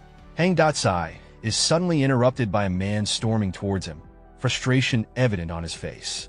The man glares at him and says, "Didn't you say you had a great connection and even bribed the doctor? How come my wife just spoke to them, and now she's being asked to leave? Her injury has gotten worse because of this mess. She's so angry. She won't even let me into the bedroom." Datsai, startled, jumps up from his seat, wide-eyed. "What?" Trying to maintain his composure, Datsai quickly pulls out his phone, showing it to the man. "Wait, maybe they don't know you're my brother. Let me call and clear this up." He starts dialing Dr. Lee's number. The scene shifts to the dimly lit interior of a bustling bar. Our protagonist's cousin, with a nervous grin plastered on his face, strides in holding a gift-wrapped box. Spotting a man lounging on a plush sofa surrounded by two stunning women, he places the gift on the table and clears his throat. "Mr. Zhao," he begins, voice dripping with forced politeness. "Didn't we agree that the road construction job would be subcontracted to me? You just sit back, relax, and collect your share." Mr. Zhao, a rotund man with a girl on each arm, barely acknowledges the words. One of the women giggles, twirling her hair like she's auditioning for a shampoo commercial. The cousin, undeterred, slides the gift closer and adds, "How about we adjust the percentage from 30% to 40%? Mr. Zhao glances at the box with disinterest, his expression as lively as a stone. Seeing no reaction, the cousin thinks, a greedy snake. He wants more money. "Fine, let's play." With a strained chuckle, he says, "Everyone knows this qualification review is just a formality. I'll find a shell company and go through the process again. No trouble for you, Mr. Zhao." But Mr. Zhao's eyes flash with irritation. Without warning, he swipes the gift off the table. "Who told you qualifications can be forged? You think a few lousy cigarettes will make me break the law? What do you take me for? A beggar?" The cousin awkwardly retrieves the fallen gift, stammering, "No, Mr. Zhao. That's not what I meant. Before he can finish, Zhao pointing his finger towards protagonist's cousin. "You think I'm playing hard to get? Huh? You dare insult me?" The cousin, now drenched in sweat, blurts out, "No, that's not what I meant, okay. 50%. I'll give you 50%. But this only fuels Zhao's rage. He jabs a finger in the cousin's direction and shouts, I treated you like a brother, and this is how you repay me? Get out of my sight. Out of nowhere, a burly bodyguard appears, grabs the cousin like a sack of potatoes, and tosses him out the door. Don't let Mr. Zhao see your face again. The bodyguard growls. Where did that guy even come from? The cousin wanders mid-flight, landing unceremoniously outside. Meanwhile, in a luxurious private room, the same Mr. Zhao undergoes a miraculous transformation. Gone is the fire-breathing dragon. In its place stands a meek lamb. Mr. Zhao, please come in. A black-suited man ushers him in with reverence. Inside, sitting comfortably on a high-backed chair, is Xingwang, our protagonist, exuding quiet authority. Mr. Zhao, now all smiles and bows, greets him nervously. Mr. Hang, thank you for waiting. On behalf of the townspeople, I deeply appreciate your funding for the road construction project. Xingwang watches the groveling man and thinks, profit-hungry hypocrite. With a sigh, he rubs his temples and says, Don't make it sound so noble. I'm not doing this for charity. My parents are old, and the bad roads make it hard for them to walk. If they twist an ankle, I'll have to deal with the headache.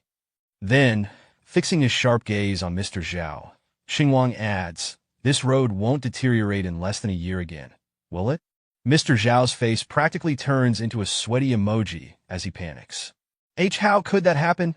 He stammers, his awkward expression betraying his inner monologue. I'm only here because you're filthy rich. Ugh. Moments later, trying to mask his unease, Mr. Zhao turns on his salesman charm. The road we build will definitely meet your expectations, he says with the enthusiasm of someone trying to sell a toaster that doesn't work. Xingwang, still unimpressed, delivers his verdict. Then I'll leave it all to you. I hope you won't disappoint me. Cue the system's grand entrance. System notification.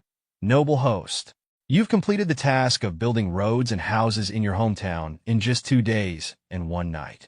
By spending money generously and showing high moral character, you've been rewarded with a bonus. Don't forget your humble beginnings and stay true to yourself forever. Xingwang leans back, gazing at the ceiling dramatically. So that's why the system's been quiet these past 2 days. It was cooking up something big, he thinks, feeling like a main character in a telenovela. Meanwhile, over at Xingwang's second uncle's yard, chaos is brewing. His childhood sweetheart storms in like a whirlwind, fury lighting up her face. She zeroes in on Hang Daka, who's chilling on the sofa, phone in hand, as if he's the king of the couch. Hang Daka, she snaps.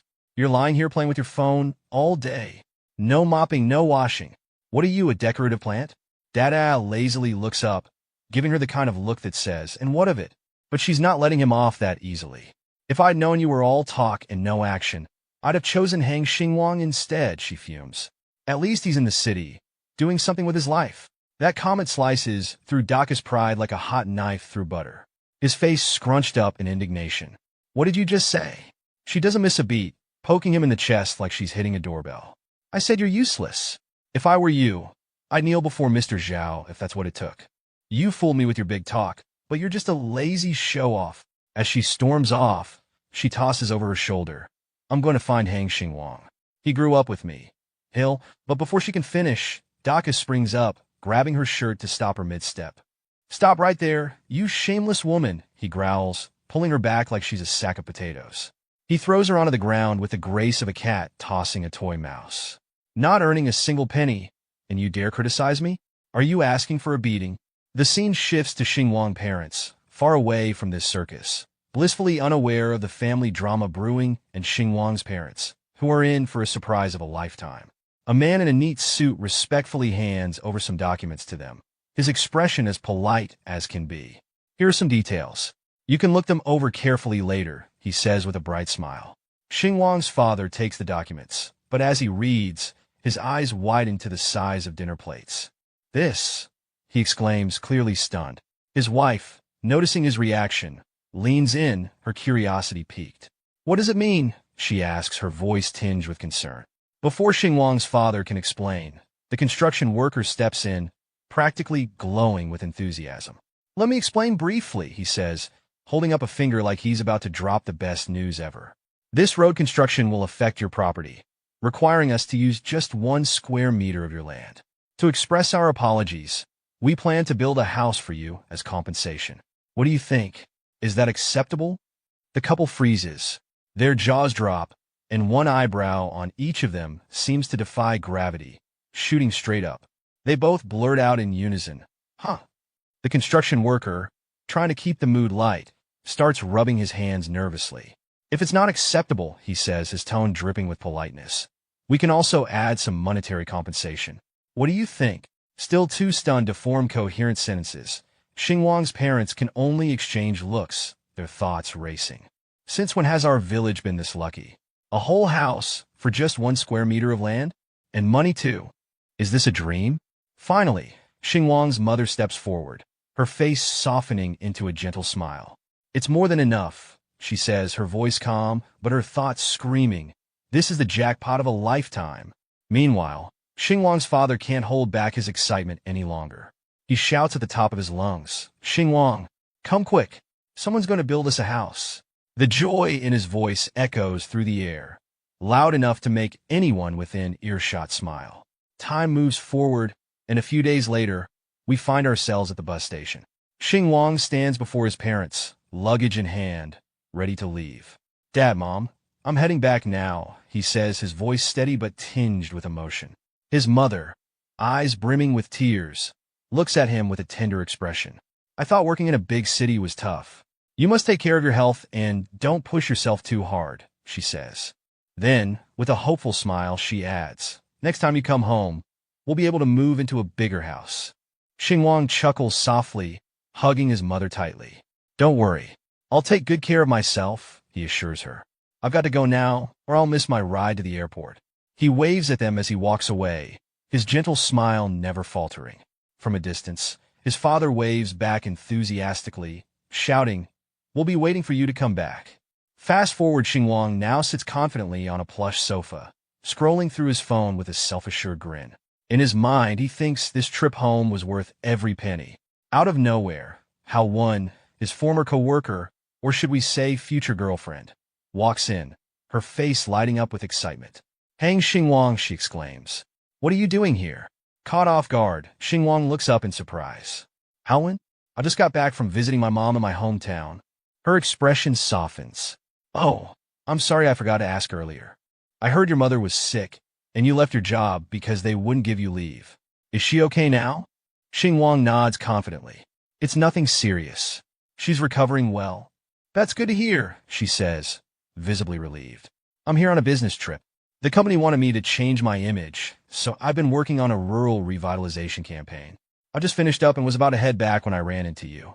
Talk about a small world, right?" Xingwang smiles warmly. It really is quite a coincidence. Then, her expression shifts to something more serious. "So, do you have any plans? Whose company are you thinking of applying to?" Xingwang looks a bit surprised at the question, but Howen quickly adds, "If it's inconvenient, you don't have to tell me." Regaining his composure, Xingwang replies confidently, "It's no secret. I don't plan on joining another company right now. I'm thinking of starting my own business." In his mind, though, a devilish grin forms. "I've even rented a building right across from my old company just to mess with my former boss." Unaware of his inner mischief, Howen beams. "That's great. If you need anything, let me know. I know some amazing editors and photographers who won't break the bank." Just then her phone rings. She stands up, her tone turning playful. "Sorry, I need to take this call." As she walks away, Xingwang notices her tense expression while she talks on the phone. On the other end, her boss's grating voice barks, "Howen, you've made some money and now think you're too important? How dare you ignore my messages? Get online right now and compete with Mia's team. They've been tagging you for half an hour." Frustrated, Howen snaps back. "I told you an hour ago I'm about to board a plane. You said it was fine then." "Yeah, well, you haven't boarded yet, have you?" he sneers. "Just do it before you get on." Sweat rolls down her face as she protests. "The next flight isn't for 10 hours, and I might not even get a ticket.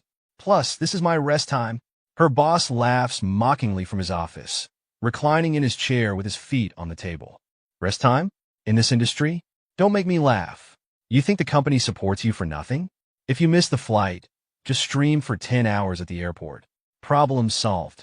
Her patience snapping, Howin fires back. I've already given the company more than enough. I've been the top ranker for 6 months straight. No one's supporting me for nothing. In his office, Shuei's boss lounges at his desk, a smug grin plastered across his face. A young woman enters silently and pours tea for him. Without even glancing at her, he eyes the steaming cup and says, "So what? Your contract is still with us. Until it's terminated, you do as I say." His hand moves somewhere suspiciously, inside her clothes, or maybe inside the girl's. Wait a second, is this guy pulling something shady? Focus, focus. Nothing weird is happening, right? I think I will leave the part as it is. I can't explain it to you guys anyway. And so, without missing a beat, he continues barking into the phone. Stop arguing and get online now. Say another word, and I'll consider it a breach of contract. Seriously, dude, could you be any creepier? Suddenly, our protagonist, Xingwang, decides it's time to step in. He calls out Shui. The voice on the other end of the line pauses for a beat before snapping back, and she say yes. Realizing something's amiss, the boss growls. So you're with that Hang Xingwang guy? No wonder you're unavailable at the airport. My foot. You're probably naked in bed with him right now. Hearing that, Shuei's face flushes with anger. Stop spreading rumors. I already took photos of my round-trip ticket and sent them to the company chat as proof. The boss lets out a mocking laugh. Oh yeah? Then why don't you go live right now and prove it? Let's see if you're really at the airport or cozying up in bed. Annoyed beyond belief, Shui snaps, "You." Before she can say another word, Xingwang calmly takes the phone from her hand. "It's just a breach of contract fee, right?" he says smoothly. "How much?" "I'll pay it." The smugness in the boss's voice falters for a moment, but Xingwang isn't done. With a confident chuckle, he adds, "Oh, and by the way, this call is recorded. I have the right to sue you for defamation." Cue awkward silence on the other end. The boss might have bitten off more than he could chew this time. The boss, fuming, retorts, "Can you even afford the breach of contract fee? Stop acting rich." But before he can finish, our protagonist hangs up with a swift tap, leaving the boss glaring at his phone. "Damn it! How dare he hang up on me?" he shouts, slamming his desk in frustration. Meanwhile, our future girlfriend turns to the protagonist, her eyes wide. "You're not really going to pay my breach of contract fee, are you?" Xingwang doesn't answer right away, casually scrolling through his phone. She glances at him, thoughts racing. What right do I have to accept such kindness? But then, almost as if convincing herself, she brightens up. "Actually, my situation at the company isn't that bad. Shui just likes to mess with me occasionally. They'll probably demand an absurd fee for breaching the contract. There's no need for you to let them take advantage of you." She looks at him more earnestly now, her voice soft but firm. "I've saved up quite a bit. I can slowly pay off the breach of contract fee myself." Xingwang, hearing her words, suddenly halts his scrolling. He looks up, his face calm, yet determined. "You don't need to feel bad.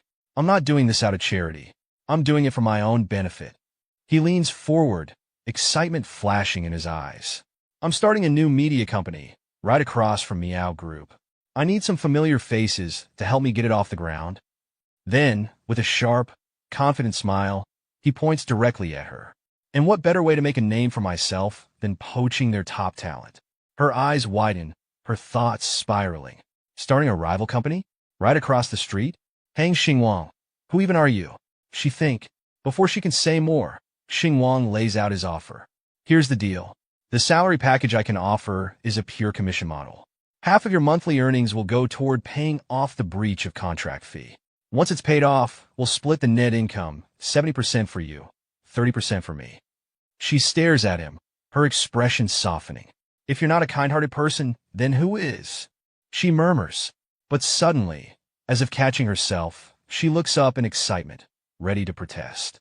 Xingwang, lost in his own musings, looks a little gloomy and asks, "Do you think the ratio is too low?" "No, no, no," she blurts out, waving her hands in panic. "It's not low at all." Embarrassed, she raises her hands high, her voice cracking with emotion. "Actually, this ratio is too high. You don't need to help me this much." Her thoughts churn.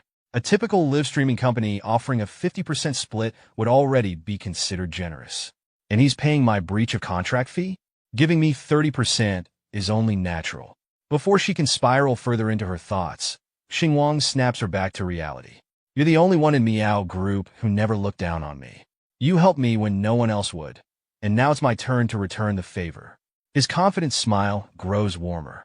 Besides, I got a good eye for people. I know you'll have a bright future. I'm not just helping you. I'm asking you to help me make money. He waves his hand dismissively, as if the matter is already settled. I believe you'll bring me far more money than the breach of contract fee. Think of it as me just advancing your payment. She falls silent, staring at the floor, her heart heavy yet grateful. Clearly, you're throwing a lifeline to someone drowning, but you insist on making it sound like I'm doing you a favor.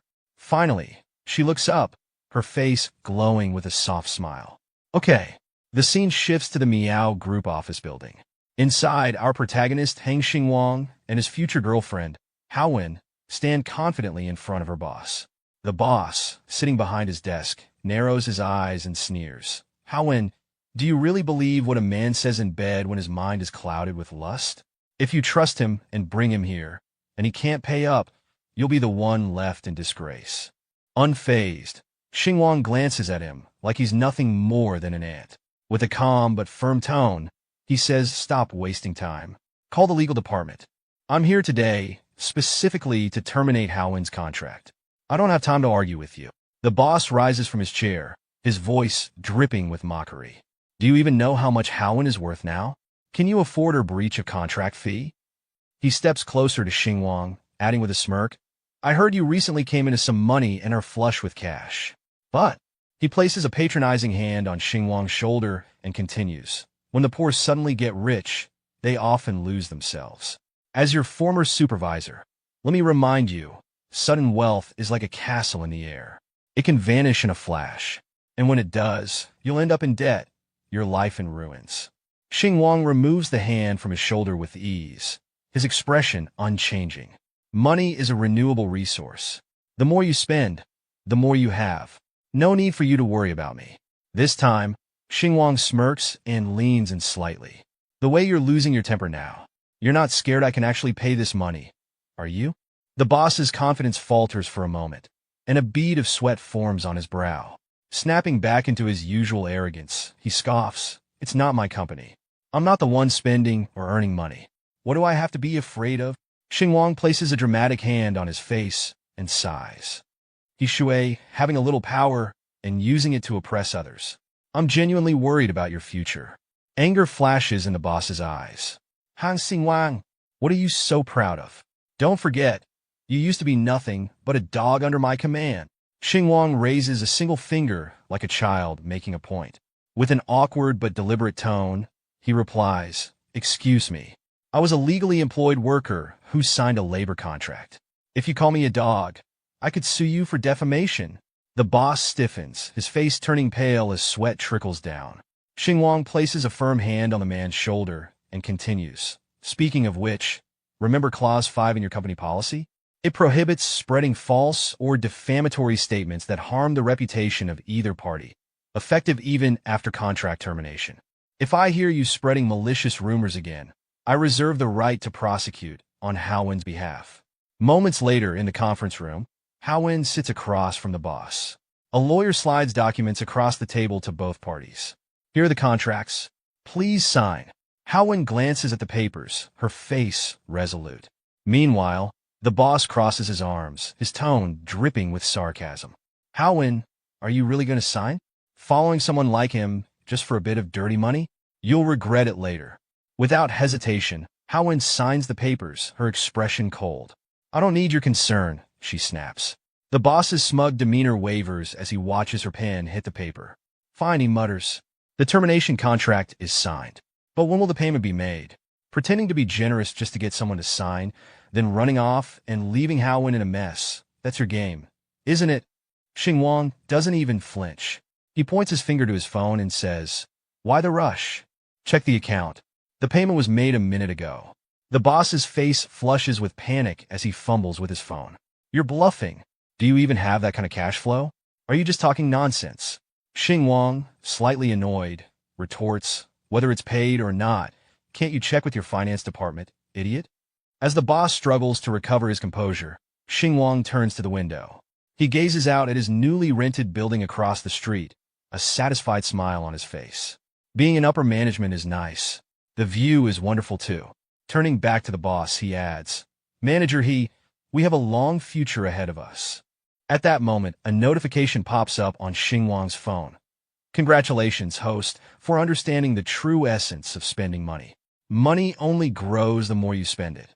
The host has now moved from the not looking at price tags level to the contract termination without asking the cost level. Reward: 9,999,999 points. Xingwang chuckles softly, his smile brimming with confidence. Draining the old company dry is no longer a dream. Hey, think inwardly. Sometime later, Hang Xingwang and Haowen step out of the Miao Group office building. From behind, a cheerful voice calls out, Haowen, Han Xingwang, what a coincidence. Turning around, they see Haowen's friend waving enthusiastically as she jogs over.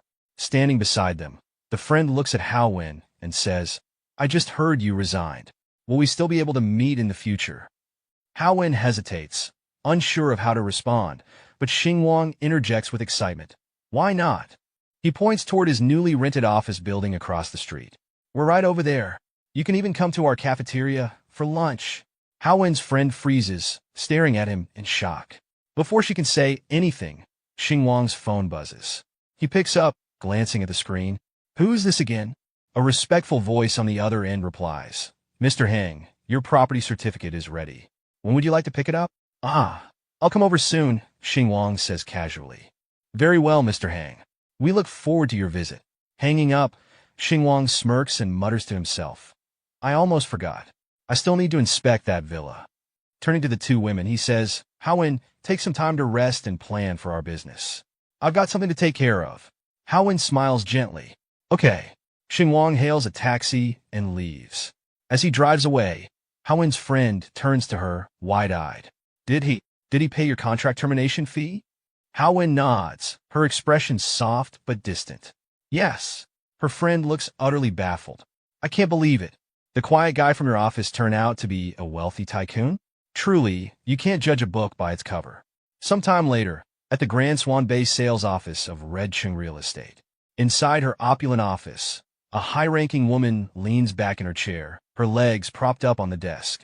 Speaking into the phone, she orders her employee, the VVIP client, is on his way. Be alert and don't be disrespectful. This is crucial for our performance. Make sure everything is perfect. The employee on the other end replies nervously, understood. I'll arrange the reception right away. Moments later, the entire sales office is buzzing with excitement. Employees scurry around, tidying every corner.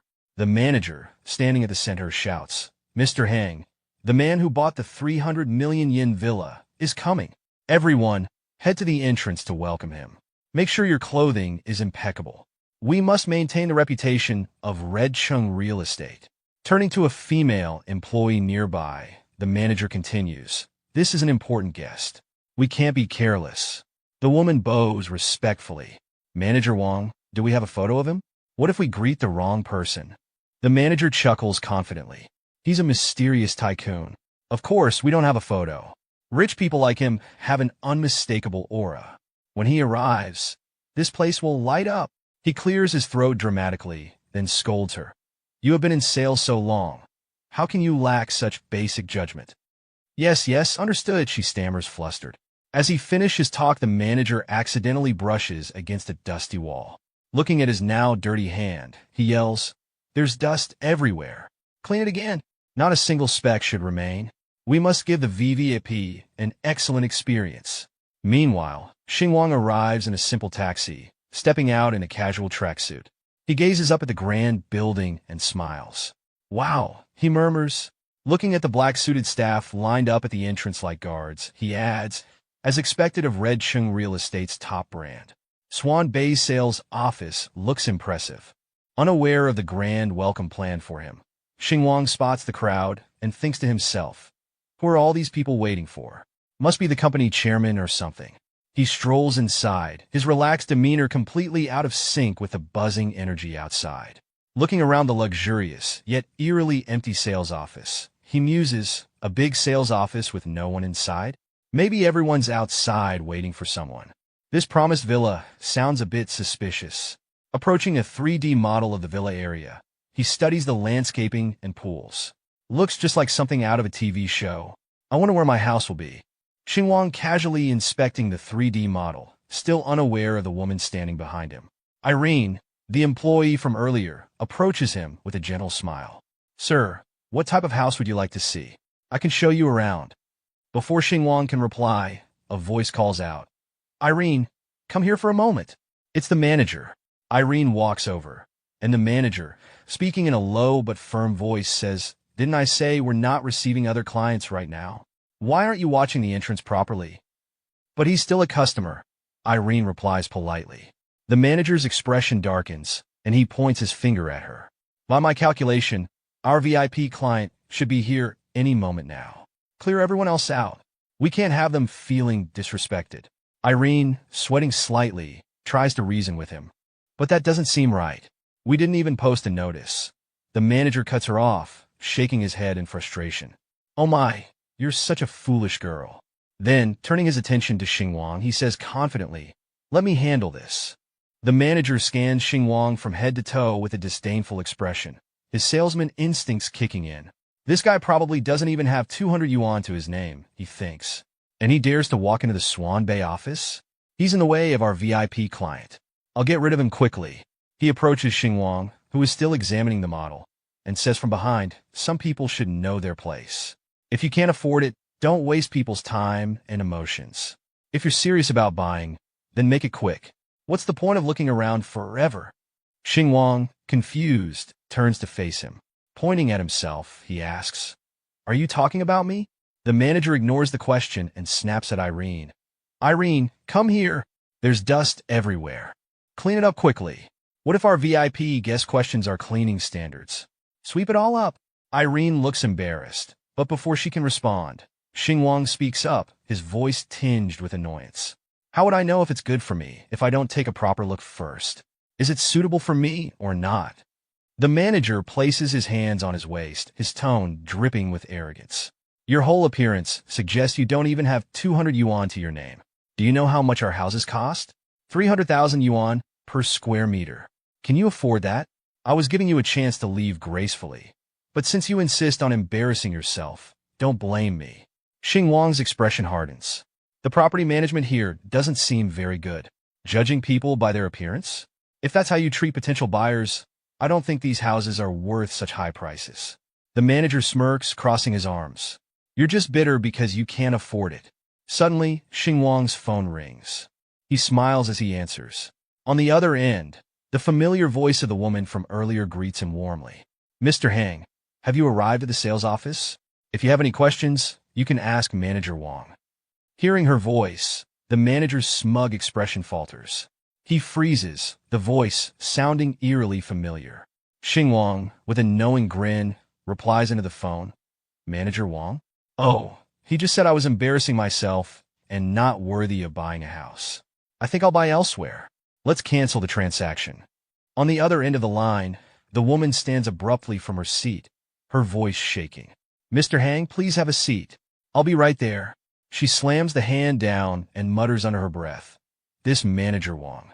Has he completely lost his mind?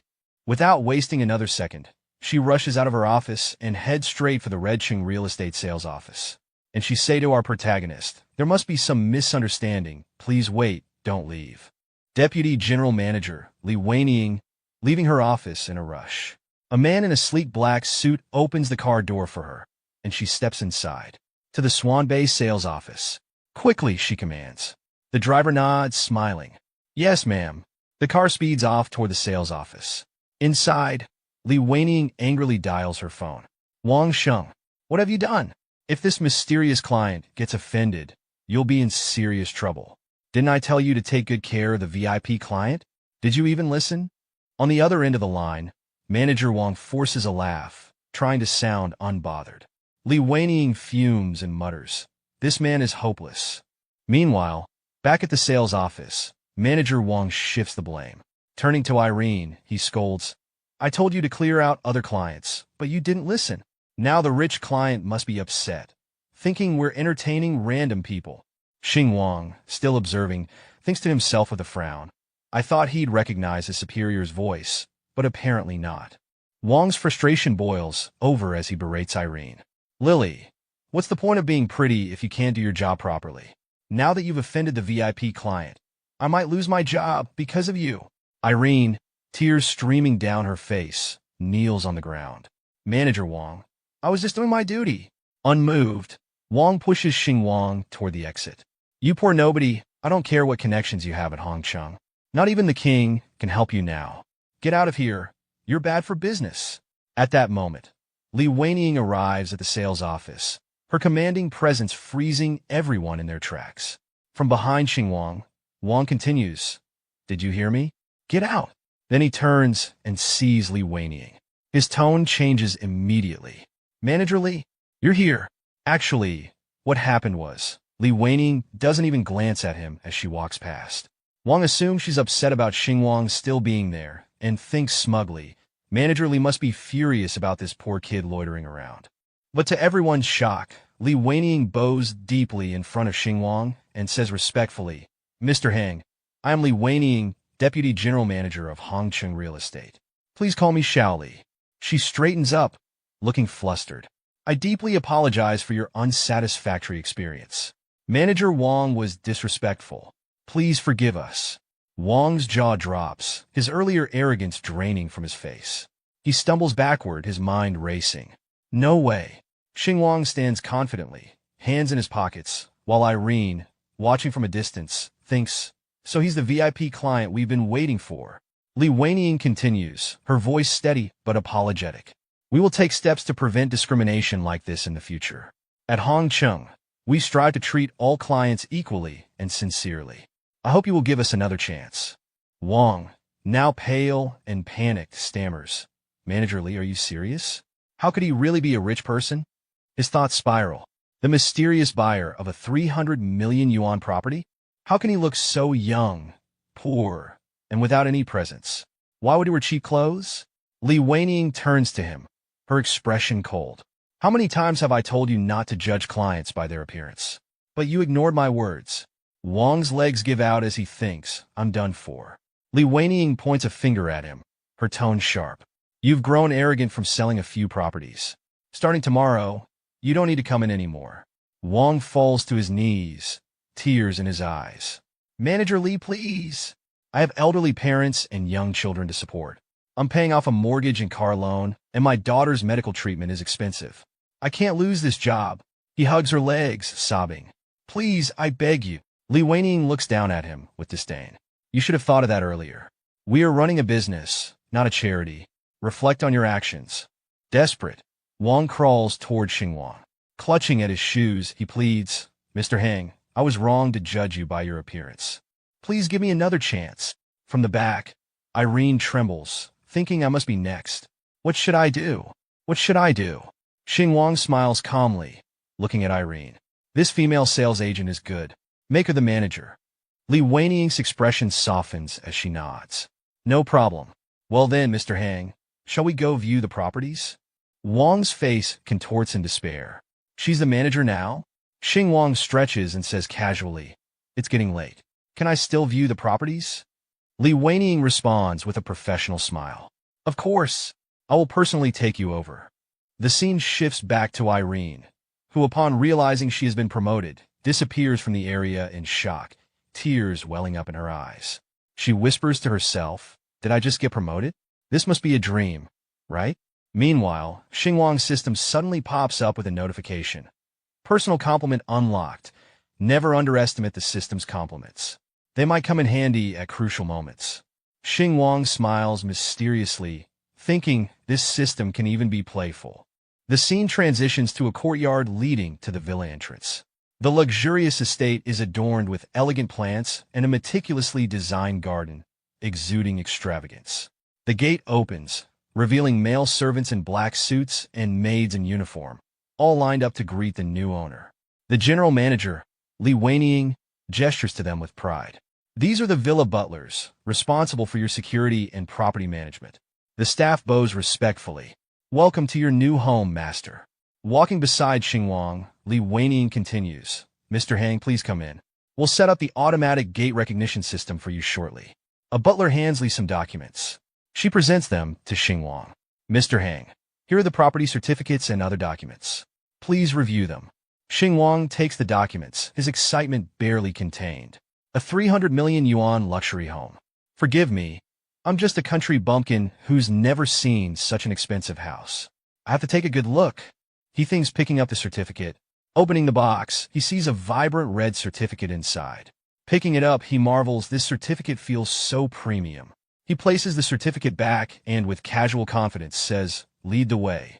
Li Weining is momentarily stunned, wiping sweat from her forehead. As expected of a tycoon, a 300 million yuan house, and he doesn't even bother to check the deed. She gestures toward an enormous, stunning villa. "After you, Mr. Hang," she says respectfully. Xingwang strolls forward casually, hands in his pockets. Walking beside him, Li Weining explains, "We hired a renowned landscaper to design the private garden, and the villa's interior decor was handled by an international designer." She glances at Xingwang and thinks, a low-key wealthy boss like him must be a young master from a hidden family. He's probably keeping a low profile to avoid trouble. Xingwang looks at the villa thoughtfully. The landscaping is impressive, but considering my parents' preferences, we'll need to plan a garden plot for planting cabbages and eggplants. They'd like that. His gaze shifts to a water park nearby. As expected of a top luxury residence, this area would be perfect for string beans and bitter gourds. Li Weining, noticing his thoughtful expression, asks, "Mr. Hang, if there's anything unsatisfactory, we can contact the designers for modifications." Xingwang rubs his chin and replies, "I'll give it some thought. It definitely needs redesigning. Too many impractical things. My parents wouldn't be comfortable with it." At that moment, the system notification pops up again. Arrogance detected. The host found 3 reasons to dislike a 300 million yuan property in just 1 minute. Reward, 99,999 bonus points. New skill unlocked. Xingwang laughs awkwardly. This system even comes with a chance of costume this time. The system responds playfully. When the host levels up in life, so does the system. Chumi activated. Li Weining, interpreting his demeanor as profound, smiles and says, "Mr. Hang, your purchase has made this district's crown jewel yours. At such a young age, your future is limitless. Our CEO heard about your generosity and instructed us to treat you well. He plans to visit you when he returns from his business trip." Hearing the general manager's suggestion, Xingwang glances back casually and replies, "No need for such trouble. I don't spend lavishly, so there's no need to make a fuss over it." Li Weining smiles gently, masking her inner turmoil. "It's our duty, Mr. Hang. We hope for your continued support in the future." But internally, her thoughts churn furiously, casually spending 300 million and calling it nothing? What kind of enormous, mysterious family does he come from? The two walk toward the villa entrance, where Li Weining respectfully opens the door. "Mr. Hang, we've arrived. Please come in." Xingwang steps inside without hesitation, his expression calm and composed. Meanwhile, in another luxurious villa nearby, a stunning young woman sits in front of her mirror. She pauses and asks, "Uncle Zhang, who bought that villa today?" Standing beside her, the older man replies, "A young man with the surname Hang. He appears to be in his early 20s. The woman's hand freezes mid-motion as she looks at him, visibly shocked. "In his 20s? Uncle Zhang nods. "Yes, young Mississippi. Should we investigate his background?" She closes her eyes and exhales slowly, a faint smile forming. "No need. Someone who can casually buy a 300 million yuan villa is certainly not ordinary. If we dig into his background, he'll find out, and it wouldn't be wise to offend him." Standing gracefully, she adds, "Pick out a suitable gift. We'll pay him a visit another day." Uncle Zhang bows deeply. "Yes." In the last chapter, we saw our protagonist confidently stepping into a stunning $300 million villa, inspecting every corner with his usual charisma. And I know many of you have been eagerly waiting for the next part of this series, and I want to sincerely apologize for the delay. I've been tied up with other commitments during this period, but I promise that the next part of this series will be uploaded on time without any delays. Thank you for your patience and support. So without further delay, let's start. 3 months later, today was the founding day of Xingwang's company. Standing proudly before everyone in the company, Xingwang declared, "After 3 months of preparation, Our Dujun Media Company is finally opening. We sincerely thank Director Gao for her hard work in training everyone over the past 3 months. Everyone must do their best to repay her efforts. We won't let you down." The room was filled with cheers and excitement, and Xingwang shared a knowing smile with Gawain, both of them reflecting on how far they had come. They thought back to 3 months ago, when Gawain had asked, still a bit confused, "I have to live stream and train new talent?" Xingwang had responded calmly, "Half of the commission from new live streamers goes to you." Gawain had been shocked. "Isn't that too much?" But Xingwang smiled and replied, "You're the founding hero of Dujun. Besides, every profession has its expertise. You're familiar with the live streaming process, account operations, and how to attract viewers. I can't do it alone. Of course, once the company is running smoothly, you can switch to the front lines if you want." Gawain nodded firmly. "I want to stay behind the scenes," she said, filled with determination. Meanwhile, over at Boss He's office, a different vibe dominated the air. He stared at his phone, muttering disdainfully, "Dujin Media, signing live streamers like it's going out of style. What era is this? Someone starting from scratch wants to open a live streaming company? Right across from me? Are they provoking me?" Before he could act further, Anne walked in with a cheerful greeting. "Cousin, you're back from your trip. Is sister-in-law well?" Boss He's demeanor shifted instantly, his previous arrogance dissolving into sycophantic politeness. "Anne, good timing. I was just strategizing how to deal with this Dujun Media. The old rules, of course, teach them a lesson. Let them know who's boss in the live streaming industry." At the same time, back at Dujun Media, Xingwang was in his office, frustrated with a stack of designs. "These designers are all style over substance," he muttered. "My 300 million yuan via must be magnificent and creative." A knock at the door pulled him from his thoughts. Gao Wen entered, her phone clutched tightly in her hand, and her voice filled with urgency. "Our anchors received PK invitations from Mio QN," she said. "They all have at least 1 million fans, and they're all targeting anchors in the same field." She thrust her phone forward. "Look at this. Mini Coco from Mio QN sent me a PK invitation.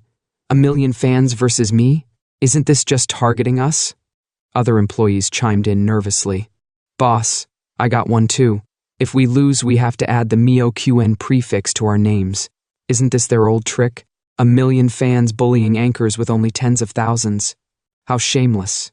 Hearing this, Xingwang leaned back in his chair, a calm but confident smile on his face.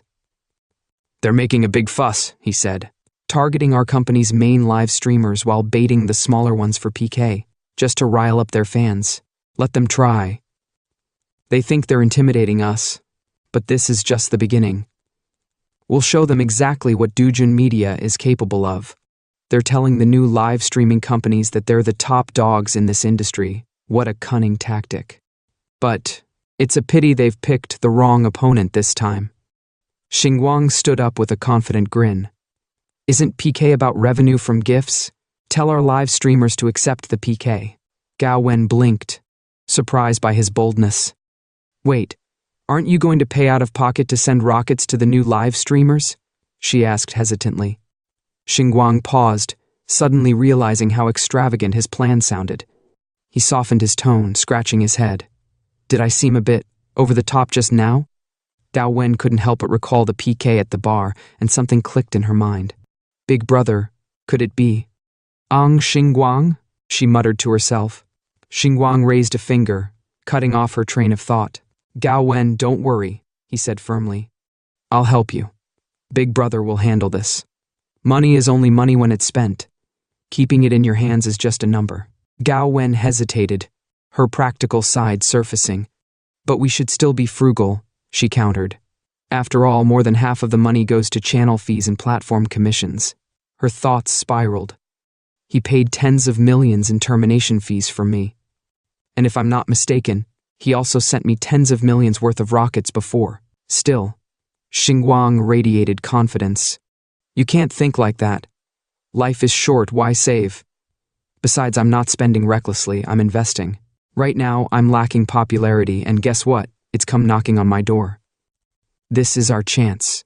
If we seize it, our company's reputation will spread like wildfire across the industry." He leaned in, his tone calm but persuasive. A live streamer with 1 million fans is enough to spark curiosity. Viewers will come to see what we're made of. And that's where you come in. Your ability to train newcomers and create content.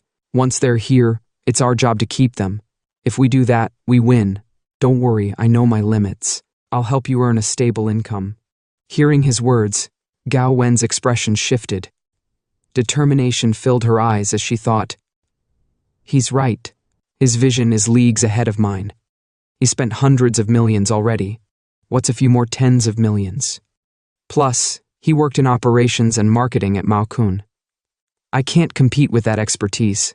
If he trusts me, I should trust him too. Later, in Dujun's live streaming room, the atmosphere was tense.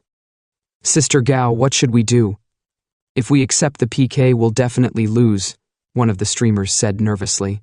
Gao Wen took a deep breath and straightened her back. Accept the invitation, she said resolutely. Meanwhile, in Mao Kun's office, a notification popped up on the screen. The PK battle between Mao Kun and Dujun had begun. As the battle unfolded, the Mao Kun streamer was already grinning from ear to ear, thanking a cascade of extravagant gifts. Thanks to Shababar for the Meow Group rocket. Thanks to Akao for the private plane. Shout out to Liudu for the moon on the sea. And Xiao PQ, thank you for the 10 planes. Thanks. Thank you all so much, the Mao Kun streamer said smugly, basking in the flood of gifts rolling in. Meanwhile, Xingwang's phone buzzed with messages from the group chat. Have you heard? Dujun Media and Myokun Media are going head-to-head. Dujun Media is just throwing pebbles at a boulder. They're just copying Mao Kun's style. No originality at all. Clowns, every one of them. The comments on Dujun's stream are brutal. Fans are pouring in just to roast them. Let's see how Mao Kun's boss crushes these wannabes. Boss, come out and discipline these clowns already. Xingwang gently set down his phone, his face calm, utterly unbothered. While the noise buzzed around him, his thoughts wandered to something entirely different. Should he go for a whole set of rosewood furniture, or perhaps a French vintage style? Now that was a real dilemma. His musings were interrupted as Gao Wen entered the office, her expression a mix of frustration and urgency. The votes are getting crushed in the PK, she reported. They came prepared, boss. They're big spenders, are focusing all their firepower on voting today. On our side, everything's set, the accounts are ready, and the money's been loaded. When should we make our move? Xingwang smiled, a calm confidence in his demeanor, and waved his hand dismissively. No rush, the time isn't right yet. Let them rest, gather their strength. When their popularity peaks, and when the mockery is at its loudest, that's when we'll strike. Gao Wen nodded sheepishly. Right. I was too hasty. However, Xingwang continued, the streamers' mental states are crucial. Make sure they stay comfortable and confident. Tell them to perform their best no matter what. Win or lose, as long as they give it their all, they'll be rewarded. Meanwhile, at Meokun, boss, he was already celebrating. Cousin, victory is ours tonight. Let's start the party early, he said with a smug grin. Inwardly, he gloated. So what if we lost Gao Wen? We still raked in tens of millions in revenue. But his cousin wasn't impressed. What's there to celebrate about beating a small company? That's expected, he said coldly, making Boss He's smile falter. A pang of regret hit Boss He. He had secured a hefty termination fee when Gao Wen left, sure, but losing her talent felt like letting a big fish slip through his fingers. His mind wandered back to that moment. Wait. Someone paid tens of millions in termination fees for her to leave my platform. And now she's running her own company? His eyes narrowed as he stared at his phone. This feels too calculated. Could this have been a premeditated plan all along? His cousin noticed the change in his expression. What's wrong? Why did Gao Wen end up at Dujun? Boss, he stammered, scrambling for words. His mind raced. He couldn't let his cousin see him as incompetent. He quickly cobbled together an excuse, but the unease gnawed at him. Somewhere deep down, he knew this wasn't over. And Xingwang? He was just getting started. Boss He, desperate to maintain his dignity, spun a tale. Gao Wen used to cozy up to a nouveau riche, sweet-talking him into opening his wallet. That's probably how she terminated her contract. She must have walked away with tens of millions and got arrogant, thinking she could climb the ladder and become a boss. His cousin considered the explanation, nodded, and let it drop. All right, just make sure you control the situation. We must win today. At that moment, an employee barged in, panic written all over their face. Boss, he. It's bad. Dujin's live stream rooms are getting flooded with rockets and yachts. Boss he's face went pale, but his assistant, trembling with fear, blurted out, "It's not just one round of gifts. They're sending waves of them. Rockets are flooding the screen." The two of them turned to the monitors, dumbfounded, as notifications exploded across the screen. His cousin erupted. "One round? Boss he crushed them now." Meanwhile, in Xingwang's office, Gao Wen stood frozen, watching the chaos unfold. Every few seconds, Xingwang calmly tapped his phone, triggering the system to broadcast extravagant gift announcements. Congratulations to the host for spending money so lavishly. Reward million.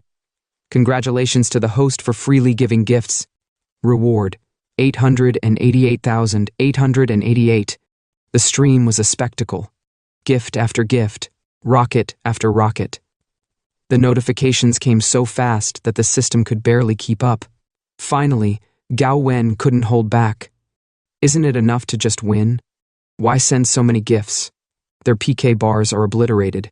And seriously, 500 rockets at a time? This isn't just rich. This is insane. Xingwang smirked, unfazed. He tapped his phone one last time. Seeing injustice on the road, I help. Hung Xingwang sends 5,000 rockets. He leaned back, chuckling. They haven't seen the world yet. Let's show them what it means to dream big. Gao Wen stared at the screen, utterly speechless. This isn't seeing the world. This is rewriting the rules. Xingwang's grin widened. Remember our goal. We're not here to blend in. We're here to be the top, insurmountable by anyone. Go boost morale and remind Maokun's streamers to change their names while you're at it. Gao Wen snapped back to reality, nodded, and left to carry out his orders. As the storm settled, Xingwang casually picked up his tablet. His eyes lit up. Finally, a design I like. This is my dream house. Forget rosewood or French vintage. This style is perfect. He glanced at his phone, smirking. Now, let's see how much money I made this time. 100 million. 1 billion? Ha! As expected of the system, the more I spend, the more I earn. In the offices of major media companies, chaos erupted. Executives barked orders. In 1 minute, I want everything on Dujun Media. Who's backing them? How are they moving so fast? We need to monitor this company closely. Across the industry, everyone was in shock. Dujun Media's meteoric rise had shaken the live streaming world to its core. The media frenzy was palpable. We need first-hand information. Get interviews with Dujun Media immediately, barked an editor-in-chief. I've already got the headline, shaking the tree, the changing of the guard between old and new companies. Let's run with it. Meanwhile, on the live streaming platform, the management scrambled. An emergency meeting was underway. In one night, they've created a miracle, said the platform director, pacing the room. Their streamers' average fan growth is over 2 million. This is the biggest breakthrough since we launched. Contact this company immediately. I want to negotiate with them personally. At Dujun Media, the broadcast of For Beautiful Streamers was wrapping up. The girls' sweet voices filled the air. That's all for tonight, everyone. Thank you for your gifts and your love. Thanks to you, even a small streamer like me can feel supported. Once the equipment was disconnected, the girls collapsed into their chairs, sighing with relief. It's finally over, one of them said, wiping her brow. Just then, the door opened, and Xingwang walked in. The atmosphere shifted instantly as the 4 girls surrounded him, their excitement bubbling over. Boss, we actually won. I was so scared at first, but we did it. Xingwang, ever magnanimous, smiled and waved his hand. All of today's revenue will be distributed according to the contract. The room erupted in cheers. Wow, boss, you're so generous. How much is that? Am I really about to experience being rich overnight? At that moment, Xingwang's phone pinged with a notification from the system. The host is generous, sharing the wealth. I'm so moved I'm crying. Reward 500 million. He couldn't help but mutter. This system's rewards are so random. It's enough to give anyone a heart attack. Gao Wen, who had been standing at the door, smiled warmly as she watched the scene. The laughter, the excitement, it was infectious. In stark contrast, over at Myokun Media, the mood was icy. Boss, he and his cousin glared at the statistics screen, their faces twisted in anger. Online, the comments were relentless. Myokun Media spent a fortune, but they still lost. What happened?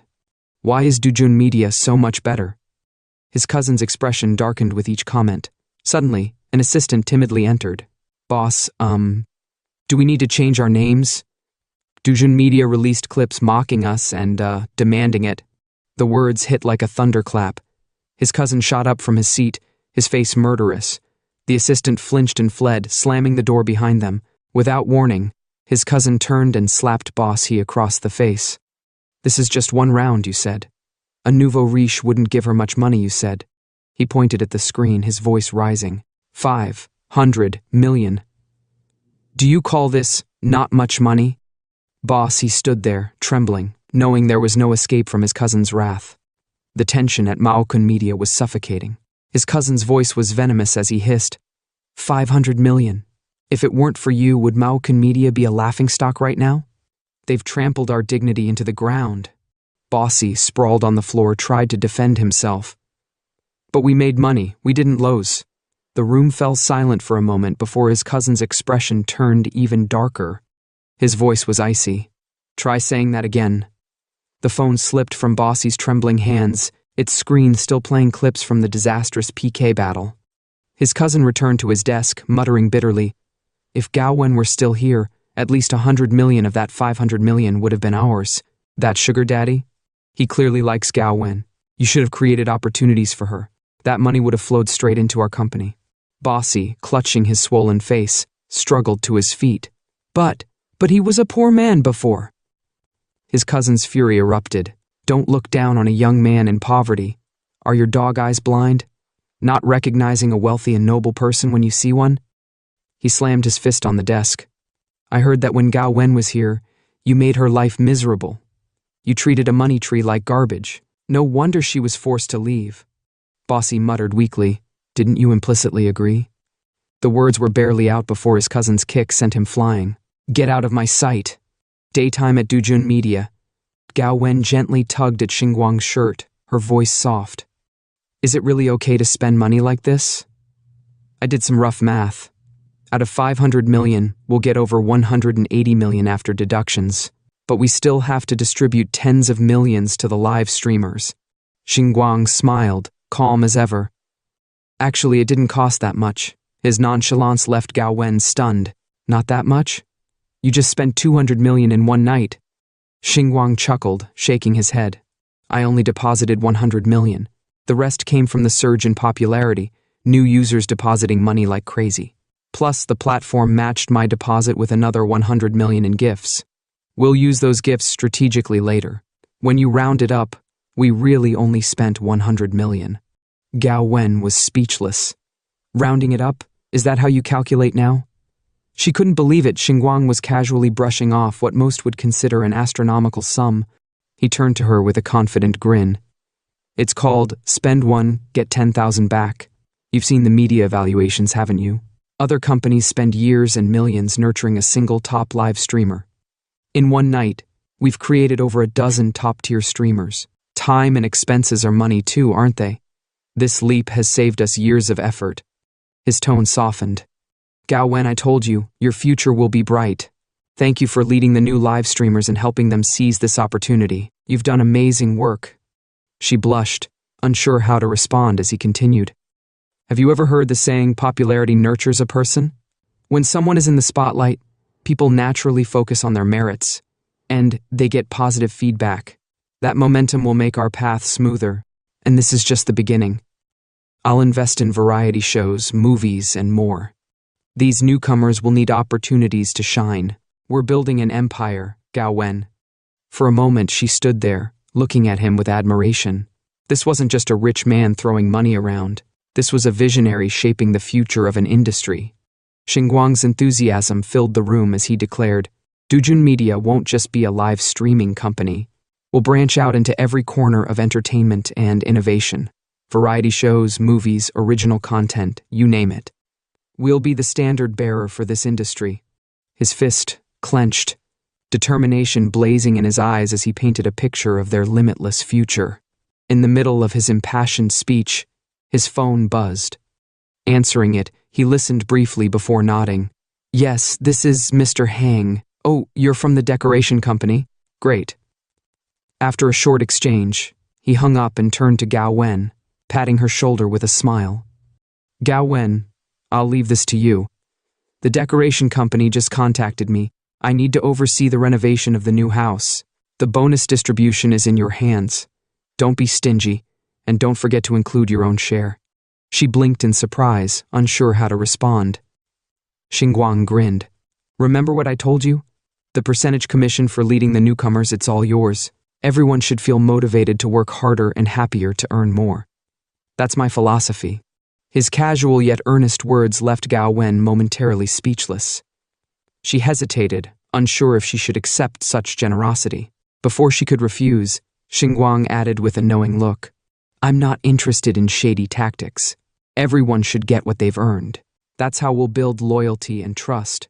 Hearing his reasoning, Gao Wen couldn't help but smile. She nodded, her hesitation fading. Okay, I understand. As she watched him stride confidently out of the room, her admiration for him deepened. It wasn't just his wealth or bold vision that impressed her. It was his integrity, his belief in fairness, and his ability to inspire loyalty in those around him. Xingwang was busy overseeing the renovation of his $300 million villa. Workers moved about, some demolishing walls, others carrying supplies, and Xingwang directed them with confidence. Leave the cement and bricks outside the courtyard. Be careful when demolishing the walls. Don't damage the load-bearing ones. Behind him, a butler from the neighboring villa appeared, holding a gift in his hands. The butler's attire was clean and luxurious, exuding the refinement of someone from a wealthy family. Xingwang noticed him, turned, and thought to himself, this truly looks like a butler from a wealthy family, dignified and refined, just like the ones in TV dramas. Stroking his chin, he mused, I should get a butler someday too. The butler, with a respectful posture and a gentle smile, stepped forward and presented the gift. I heard there are new neighbors, so I came to visit. I didn't bring much, just some products from our company.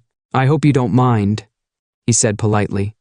Xingwang approached, removed his gloves, and said, I must apologize. The house is under renovation and quite messy. I'm all dirty, so I must look quite amusing. The butler maintained his smile and replied, I should apologize for coming unannounced and causing you trouble. I thought, since we're neighbors and will interact often, I'd visit in advance. Holding out the gift, he added, so we can help each other out in the future. Xingwang accepted the gift, noting its substantial weight and intricate gold and silver decorations. He thought to himself, this neighborhood of wealthy residents is truly different. Even the butlers are so polite and courteous. He thoroughly inspected the luxurious gift box, feeling a growing curiosity about his affluent surroundings and the connections he might form here. The butler and Xingwang exchanged a firm handshake. Xingwang said with a smile, You are too kind. Helping neighbors is only natural. Once I'm done with the work here, I will definitely come by to visit you. Later that afternoon, Xingwang was at his villa, walking around and supervising the ongoing renovation. Exhausted, he sat on the ground, wiped the sweat from his forehead, and thought to himself, I've been working for quite a while without realizing it. I should take a break. Just then his phone rang. Picking it up, he heard a familiar voice. Xingwang, our class is having a reunion this weekend. Are you free? I heard that girl you had a crush on in university will be there too. Xingwang's mood shifted instantly. His eyes narrowed in anger as he thought, class reunions are just ego contests where people compare themselves. Back in college, I was the poorest in my class, always mocked and treated as a nobody. Just a small operator, always invited to reunions as background decoration. But then his expression softened into a confident smile. He replied, Sure. The person on the other end was taken aback. He agreed so quickly? It must be because she's coming, they thought. Meanwhile, in the neighboring villa, Ping Zhao Zhao stood near a window while the butler from earlier recounted his visit. He's very gentle and polite, the butler said. He even removed his dirty gloves and wiped his hands before taking the gift box. He seems like a good person, working alongside the renovation crew and getting along well with them. Ping Zhao Zhao, without turning around, replied, I understand. Suddenly the doorbell rang. Ping Zhao Zhao turned sharply, startled. It must be him again, she said in irritation. But instead of Xingwang, a confident couple walked in, holding each other close. Ping Zhao Zhao frowned as they approached. I've told you so many times not to bring people here, she said coldly. The man smirked and addressed her. Ping Zhao Zhao, what kind of attitude is that? This is your future sister-in-law. I've had my fun, and now I'm ready to settle down. I plan to marry Shishi. Shishi, the girl by his side, looked slightly teary and said softly, Miss Ping, do you have some misunderstanding about me? Ping Zhao Zhao turned her head away without a word and walked off. Shishi, worried, held the man's hand. Should I leave? Miss Ping doesn't seem happy to see me and I don't want to affect your relationship with her. The man placed a confident hand on her shoulder. Don't mind her. She's just being dramatic and fussy. Ping Zhao Zhao, now visibly angry from a distance, overheard his comment. The man turned to her and said with a smirk, Don't forget what grandfather said. To inherit the family fortune, you need to get married. Could it be that you're jealous of me? Ping Zhao Zhao responded with a calm but sharp smile. Jealous? Far from it. I'm not desperate to get married for inheritance like you. Besides, do you think just anyone can enter the Ping family? Marriages depend on whether grandfather approves or not. Her words left the room tense.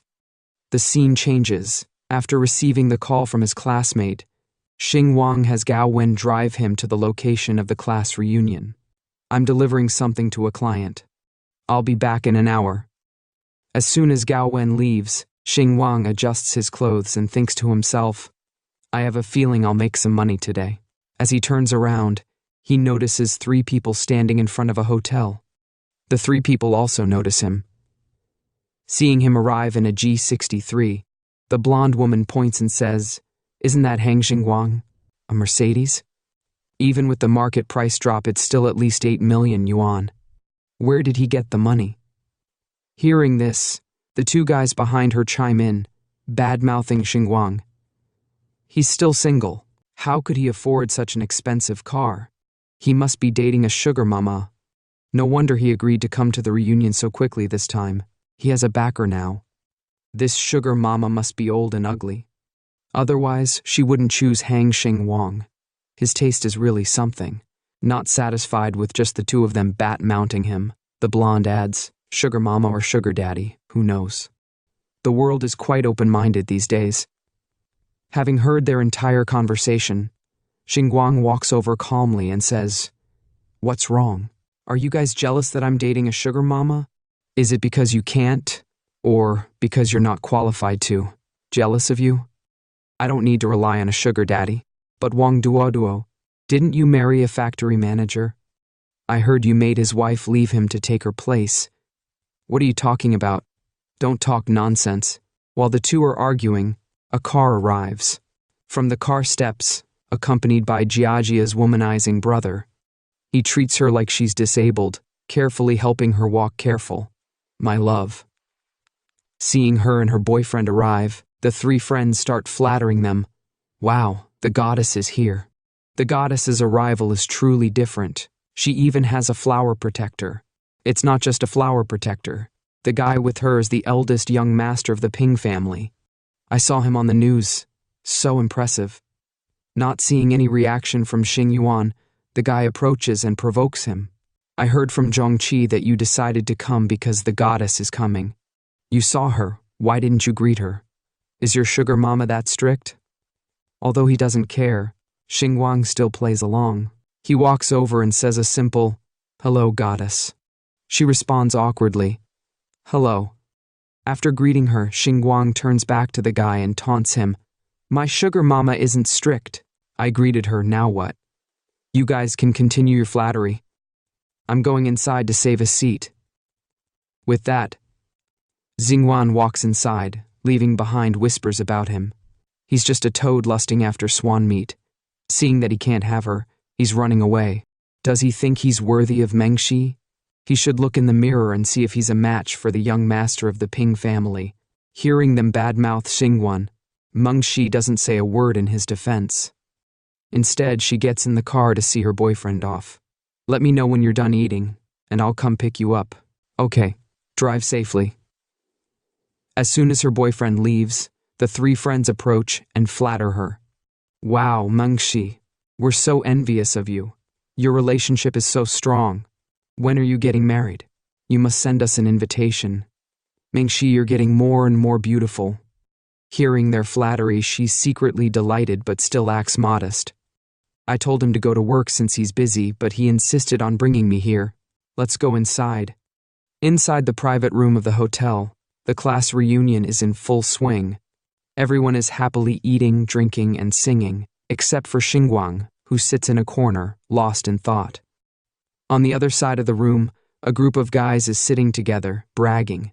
The one with green hair, holding a cigarette, says, "The economy hasn't been good these past few years. It's not easy to do business. I only managed to buy a floor in the building opposite the city hall." Wow, that's opposite the city hall. The market price must be at least tens of millions. Right, around that. How high? Just like the guys, the girls have also formed a group, with Mengxi as the center of attention. She deliberately shows off her diamond ring, saying, "I'm not very capable.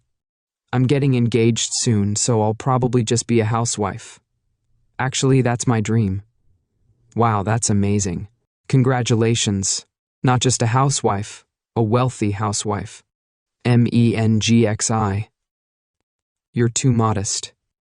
Besides those flattering her, some people notice the ring on her finger and whisper, "The diamond ring on her finger is huge. It must be at least 5 carats. Look who her fiancé is. He's the eldest young master of the Ping family. I heard he personally drove her here." It seems the rumors are true. The young master of the Ping family really values her. She's marrying into the Ping family. It's like a stepping to heaven. Hearing the whispers about her, Mengxi acts gentle on the outside, but is extremely pleased on the inside. A bunch of poor people, just be envious. Sorry, I'm just that charming. Turning to Xingwang, who's still engrossed in his phone, ignoring the flatterers. Just then, he receives a message. Damn.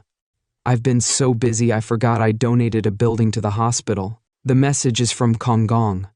The construction and decoration of your house in the countryside have been completed successfully. You can move in a month. The construction progress of the hospital building is as shown in the attached table. It's currently in the water, electricity, and road supply and leveling stage. Back to the group of friends, someone has finally noticed Xingwang. Seeing him sitting alone, playing with his phone, the green-haired guy asks, "Hang Xingwang, why are you so quiet? Just looking at your phone." Hearing this, the red-haired guy beside him taunts, "Isn't it because the goddess is getting married? And he's so sad he wants to cry." Having heard everything, Xingwang doesn't even look at them. While still looking at his phone, he replies, "What's there to be sad about? The goddess is getting married, of course. I respect her and wish her well. What else can I do?" Sitting X, Ingwang's calm reaction. The red-haired guy looks at him with disdain and says mockingly, "Someone with a monthly salary of yuan like you. What are you so busy with? Oh, still a lowly worker. You have to work overtime on weekends too." Even when sitting quietly, he's still being mocked. Xingwang puts his phone in his pocket and stands up. He gestures towards himself with a proud look and says, "That's right, I am working overtime." At this point, Xingwang, like a shining star, raises his chin and continues, "Mainly, I have to do some work to make this world a better place." After hearing Xingwang's words, the whole group burst into laughter. "Hang Xingwang, have you been working for 2 years and lost your mind? How old are you? Still acting so childish. Why don't you go to a construction site and carry bricks? The class president has some work available. If you work hard this year, carrying bricks and delivering packages, you might make more than 5,000 yuan." Despite his friend's mockery, Xingwang remained calm and even blew his nose. Not stopping there, the red-haired guy continued, "Hang Xingwang, Don't tell me you don't know how to take a joke, the blue-shirted guy beside him chimed in. That's right, I'm just trying to help you. Delivering packages really does pay more than your current job. Xingwang smirked. You're really kind. After saying that, he turned to leave. You guys eat, my house is being renovated, and the construction team doesn't understand my instructions. I have to go back. Seeing this, the red-haired guy thought to himself, he wants to run. I haven't mocked him enough. He spoke up. The food has just arrived. Don't be in such a hurry to leave. Oh, right. Where did you buy a house? If it's in Tong City, invite us all over for a housewarming party after the renovation is done. Xingwang turned his head and smiled. My house is very small. It won't fit everyone. Hearing this, the blue-shirted guy behind him said with a disdainful expression, housing prices in Tong City are incredibly high. Working hard and saving for 2 years might only get you a bathroom. It probably won't be enough room for us. I understand.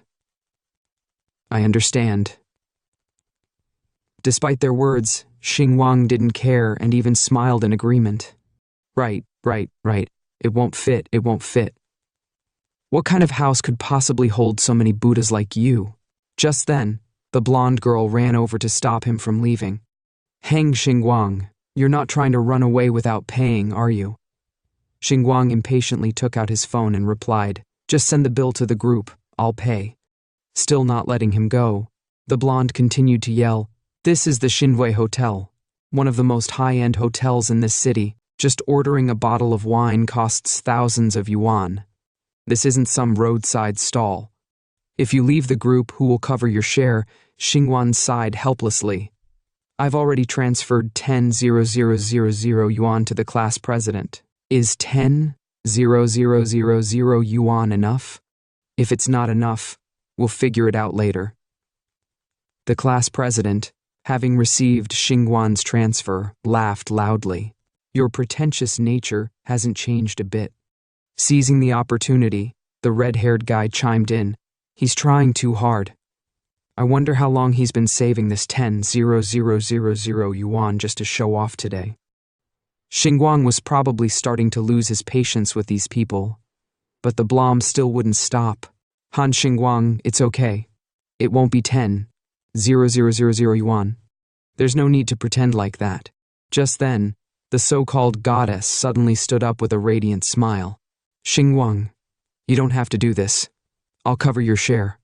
I'll tell the class president not to collect your money. 10,000 yuan is a lot for you. You should save it and live well. Seeing her actions, the group of sycophants took the opportunity to flatter her. Wow, the goddess is so kind and generous, spending 10,000 yuan without batting an eye. The goddess is so soft-hearted. Hang Xingwang must be so touched he's about to cry. Don't let him get so confident that he thinks the goddess has feelings for him. Before these flattering words directed at her, the woman inwardly gloated, I truly am beautiful and kind. Meanwhile, Xingwang recalled a time when he accidentally overheard a conversation between her and his friend. Please, God, if I didn't need to borrow his notes to copy, I wouldn't even look at him. Marry him, bestowing a little favor on him, and he'd wag his tail all day long. That kind of person isn't even worthy of carrying my shoes. Recalling that moment, Xingwang's eyes darkened, thinking, if I didn't know what kind of person you are, I would probably be crying with gratitude right now. Finishing this thought, he turned to her and said, I'm sorry, I don't lack 10,000 yuan. There's no need to return it, and you don't need to pay for me. Hearing Xingwang's words, before the goddess could even speak, the group of sycophants quickly chimed in. Who knows, he's probably still dreaming about you. He's afraid that if he takes your money, he'll be lower than you. What a thankless wretch, not appreciating the kindness. Hearing this, the goddess was secretly delighted, but on the outside, she still pretended to be kind and defended Xingwang. Don't say that. He's also had a hard time. But with his personality, I'm a little worried. He always acts on impulse. Unable to stand her acting any longer, Xingwang said bluntly, People call you goddess a few times, and you think you're a real goddess, here to save all beings. I thought we were all old classmates. There's no need to be rude. But I see you guys don't care about face.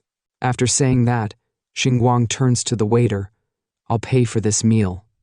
Just then, the class president walked over, holding a VIP card. Even if you want to pay, you're not qualified. This is a VIP room. Only VIP guests can pay. Hearing him, Xingwang turned back to the waiter. Call your boss here, tell him I want to pay.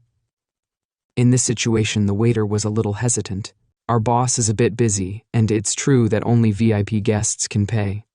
The class president then said, Go call your boss. Tell him a VIP guest wants to talk to him. Hearing this, the waiter could only scratch his head and comply. Okay, esteemed VIP guest. I'll go get him right away. Glancing at Xingwang, the class president smirked to himself, making a fool of yourself. A while later, following the waiter's message, the restaurant owner came up to them. Seeing him, Xingwang approached and asked, To eat in a VIP room, only someone with a VIP card can pay. The owner replied, That's correct. Xingwang then said, Make me a card. Hearing this, the group behind him burst into laughter. Does this country bumpkin think the VIP Way Hotel is free? You need to spend at least 500,000 yuan to get one. Today, I'll see how he continues his act. I'm dying of laughter. He probably rarely comes to places like this. Hearing the constant barking in his ears, Xingwang grasped the situation. You need to spend at least 500,000 yuan to get a card. Tell me a number. How much money do I need to spend to get rid of these people? The owner, hearing this, calmly replied, This isn't a matter of money. Our hotel puts people first. We won't kick out customers. The group, hearing Xingwang's words, laughed even harder. Is he watching too many movies and trying to be the main character? How can that happen in real life? Ignoring the whispering group, Xinhuan said coldly, 10 million. Hearing this, the initially calm owner's expression changed. 10 million. Xinhuan slowly walked to the table, sat down, picked up some food and said, That's right, 10 million. I don't need a VIP card anymore. 10 million for a meal. I want some peace and quiet. Not rushing to make a decision, the owner observed Xingwang, stroking his chin in thought. His clothes from head to toe don't look like those of a rich person. Besides, who would spend 10 million yuan on a meal? Having finished his thoughts, he put on a stern face and approached Xingwang, saying, Sir, there's a limit to making trouble. Cutting him off, Xingwang turned around with a card in his hand, his eyes cold as he looked at the owner and said one short sentence, Swipe it. Not knowing the value of the card Xingwang was holding, the blonde woman still maintained a disdainful look.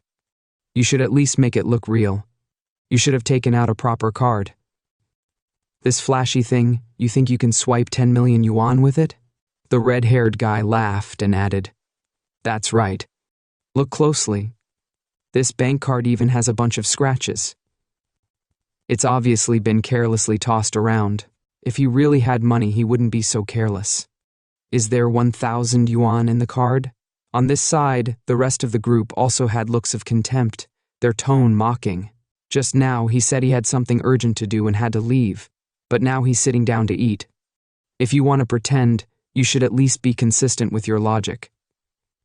Is it possible that he's so poor that he's mentally ill? Seeing the restaurant staff swiping the card, the classmates, not knowing the result yet, were already whispering and mocking.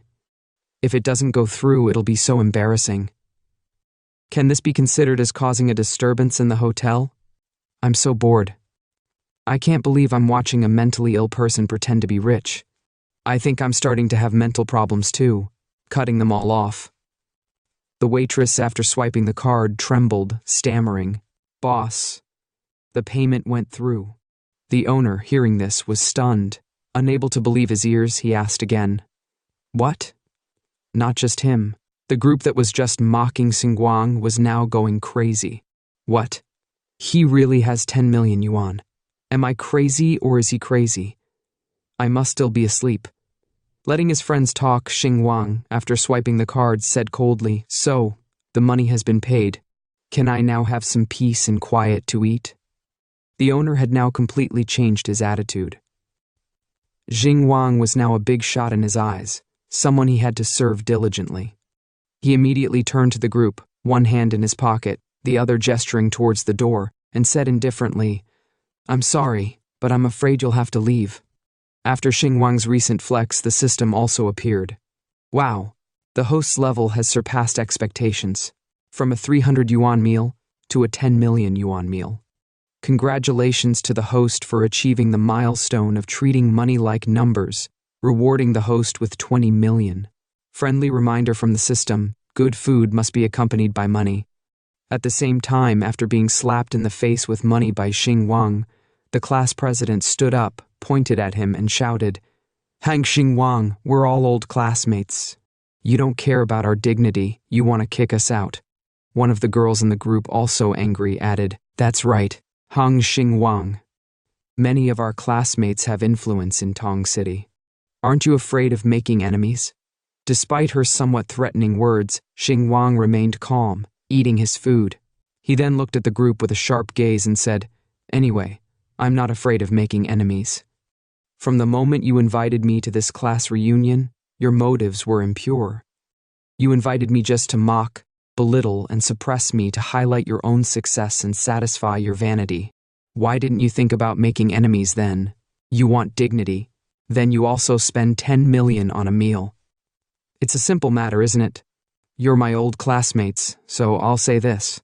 Whoever among you can pay a higher price than me, I'll immediately get out. Isn't it just a competition? Let's compete."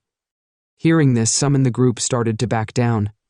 The blonde with the big chest turned to the short-haired girl and said, "Maybe we should just let it go, it's just a meal." The short-haired girl agreed. Yeah. We'll just find another place to gather next time. We're just being disturbed here, but he's losing 10 million yuan. The blonde, hearing this, nodded to save face. Right, a nouveau riche, so uncouth. Just then someone arrived saying, "I'll pay 10 million and 1 yuan. Can I ask you to get out now?" The person who arrived was the goddess's boyfriend. He had heard the story outside and came in to show off. "Don't be afraid, my love, I'm here." The goddess, seeing him, acted concerned and asked, "Why are you back? Won't it interfere with your work?" Hugging the woman with a smug look, he replied, "Your matter is the most important." Seeing him, the other women were like fangirls seeing their idol. They crowded around, flattering him.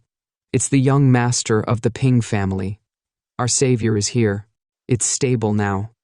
There's no way Hang Xingwang is richer than the century-old Ping family, right? In this generation of the Ping family, the young master is the only grandson, the future chairman of Ping Corp. Let's see how Hang Xingwang loses all face this time. Who knows who will lose face?" Xingwang was just getting bored with no one to spend money on, and now this guy shows up. He smiled, thinking, he's deliberately adding 1 yuan to make me sick. At this moment, Xingwang finally noticed the young master's surname and striked his chin, thinking, "Ping Falami, that sounds familiar. I don't hear that surname often, I remember now. The butler who came to my house to give a gift said his young mistress is surnamed Ping," saying Xingwang deep in thought. The young master thought he was scared and smirked. He then said provokingly, "Mr. Hang, why are you silent? Don't tell me that 10 million was all your savings." He then turned to his girlfriend and said, "My love, the opponent's fighting strength is a bit unstable." The goddess still maintained her saintly act. "Don't say that. He was just acting impulsively." Not knowing she was acting, the young master praised her. "My love, you're always so understanding. Let the dog bark. We'll catch the big fish." Xingwang let him show off before speaking. "Originally, this was a matter between my friends and me, an outsider like you. If you insist on butting in, then I must thank you." After saying that, Xingwang smirked inwardly. "I can't believe there's someone who spends money like water, especially coming here to help me make money." Finishing his thoughts, Xingwang held up his card and said coldly, "Add another 5 million. The hotel owner, hearing this, was sweating profusely, his face flushed. What's going on? Cods are fighting and I'm making a fortune. Am I the one who hasn't woken up yet? It was just the beginning. So the young master of the Ping family was still very confident. He took out his card and sharded it, 15 million and 1 yuan. Ignoring his 1 yuan, Xingwang raised it to 20 million. The card machine had just received Xingwang's 20 million when the young master followed with 20 million and 1 yuan. At the same time, the system also appeared with an excited expression, expanding. The host has applied the BK concept from live streaming to reality. The system rewards the host with 50 million yuan. I hope the host will continue to work hard. If you don't stop, I won't stop. Rest assured, the host, the system, is your strongest support. On this side, after seeing the young master of the Ping family spend money to compete with Xingwang, the goddess' cheeks flushed, her eyes filled with admiration as she thought, I married the right person. I don't have to take so many detours. Back to Xingwang. He showed a disgusted expression and raised the price to 30 million. I'm bored of this game. The onlookers still had faith in the young master of the Ping family. A dark-haired woman with big breasts spoke up, Boss, keep up. Don't let that petty person's aura overshadow you. The brown-haired guy beside her added, Of course, the boss will follow. What does Hang Xingwang have to compare to the young master of the Ping family? Standing right behind the dark-haired guy, another person added, Young Master Ping, just leaking a little money from his hands, is definitely more than 30 million yuan.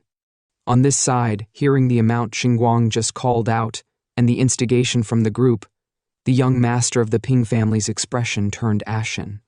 Seeing his expression, the goddess also started to worrying, thinking, Why is my love silent?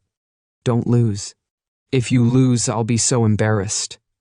On the outside, he tried to remain calm, but inside, the young master of the Ping family was panicking. Is this guy crazy? It's just a meal. He was thinking to himself, I was planning to invest in this restaurant. After swiping the card, I was going to discuss ownership shares with the board of directors. Thinking about this, his expression darkened even more. He still hadn't given a new number, just kept thinking, 30 million, do they think I print money? Some moments later, a female waiter holding our protagonist Hang's card in her hand, bowed to him respectfully and said, Mr. Hang, here's your card. Hearing that, our protagonist gave a simple and confident smile. Meanwhile, the manager, full of excitement, raised his hand like an auctioneer. Holding 3 fingers in the air, he announced, 30 million once, 30 million twice, 30 million. With a bright smile, he added, Is there anyone else bidding? If not, then it's a deal. The whole scene felt like the hotel had transformed into an auction house. The young master, who was so arrogant just a little while ago, was now gritting his teeth, his thoughts swirling. Those broke losers are definitely not spending their own money. Lin Mengxi, who was supposed to marry into our family, now, after this fiasco, how could I possibly help her save face? As if I'd risk my family's reputation for her. Our protagonist Hang turned toward the young master with a smile and said, What? Not going to make it 30 million and 1 yuan now? Hearing this, the young master's face fell in disappointment, and sweat began to roll down his face. But suddenly, his phone rang. Grabbing the opportunity, he held up his phone and said without looking at Hang, Wait, I need to take this call. Hang, still calm and collected, gestured toward the table. Go ahead. The food's getting cold. I'll start eating. The young master picked up the phone with an annoyed expression and snapped, What is IT? On the other end, his sister, the girl from earlier at the mansion, spoke with a calm voice. What did you spend 20 million and 1 yuan on? Invest in a hotel? Hearing that, the young master's annoyance grew, and with an angry expression he retorted, None of your business. Anything else? The girl, walking in the corridor of the same hotel, replied, I don't want to get involved, but Grandpa asked. The young master froze in shock. What? He stammered, his mind racing. Grandpa, keeping an eye on 2 million yuan? The girl, now stepping into the hotel elevator, continued, I'm at the Shenwei Hotel right now, about to get on the elevator. We'll talk later in person. Hearing that, the young master's anger erupted. Trembling with rage, he shouted, You're following me? before hanging up the phone. Still fuming, he thought to himself, if Ping Zhao Zhao catches my weakness. But his train of thought was interrupted when our protagonist called out to him. Done with your call, Mr. Ping? It's your turn to bid, Hang said with a smile. The young master froze, his face pale as another bead of sweat rolled down his temple. He quickly turned his attention to Hang's classmates and blurted out, You people are insane!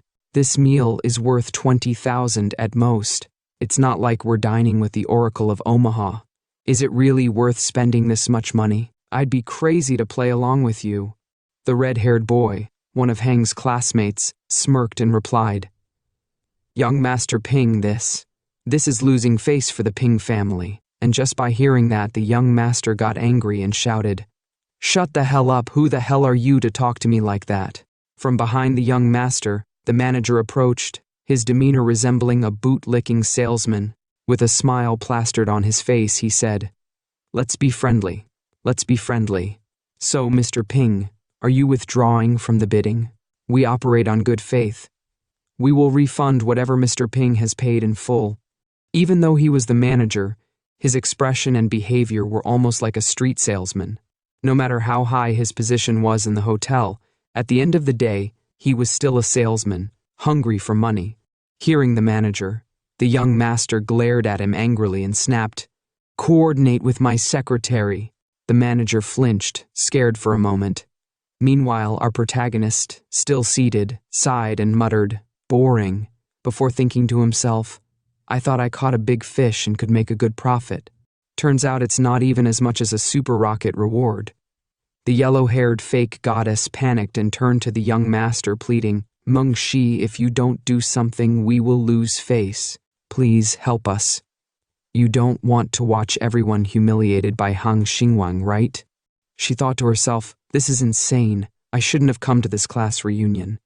Then, holding the young master's hand and pressing her chest, she said, Darling, so many people are watching. This is so embarrassing. The young master didn't respond immediately. After a moment of silence, he suddenly slapped the fake goddess across the face and shouted, You troublemaker! You've dragged me down. The engagement is off. Looking down at his girlfriend, the young master added coldly, Get as far away from me as possible. The fake goddess, holding her cheek, glared at him and said, Didn't you say we'd grow old together, inseparable until the ends of the earth? Over something this small? Over 30 million, you're breaking up with me? The young master's anger only grew as he sneered.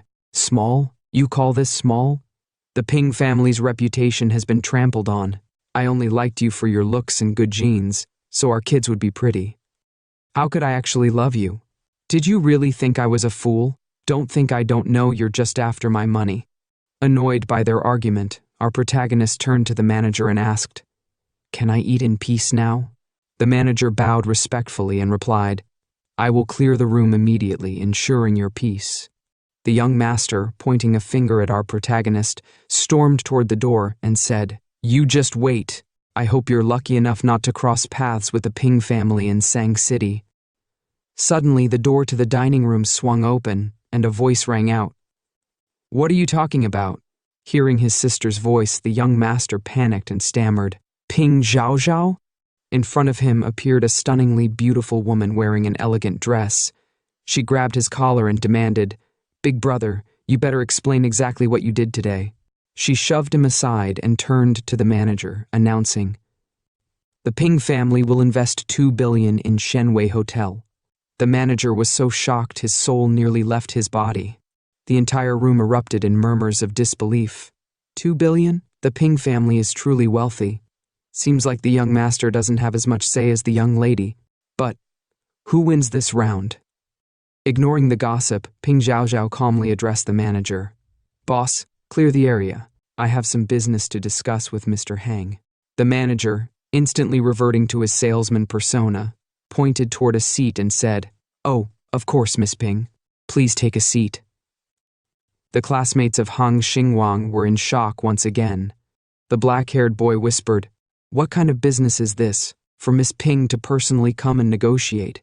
Standing beside him, a girl added, Could Xingwang be a hidden big shot, able to overshadow the family's young master?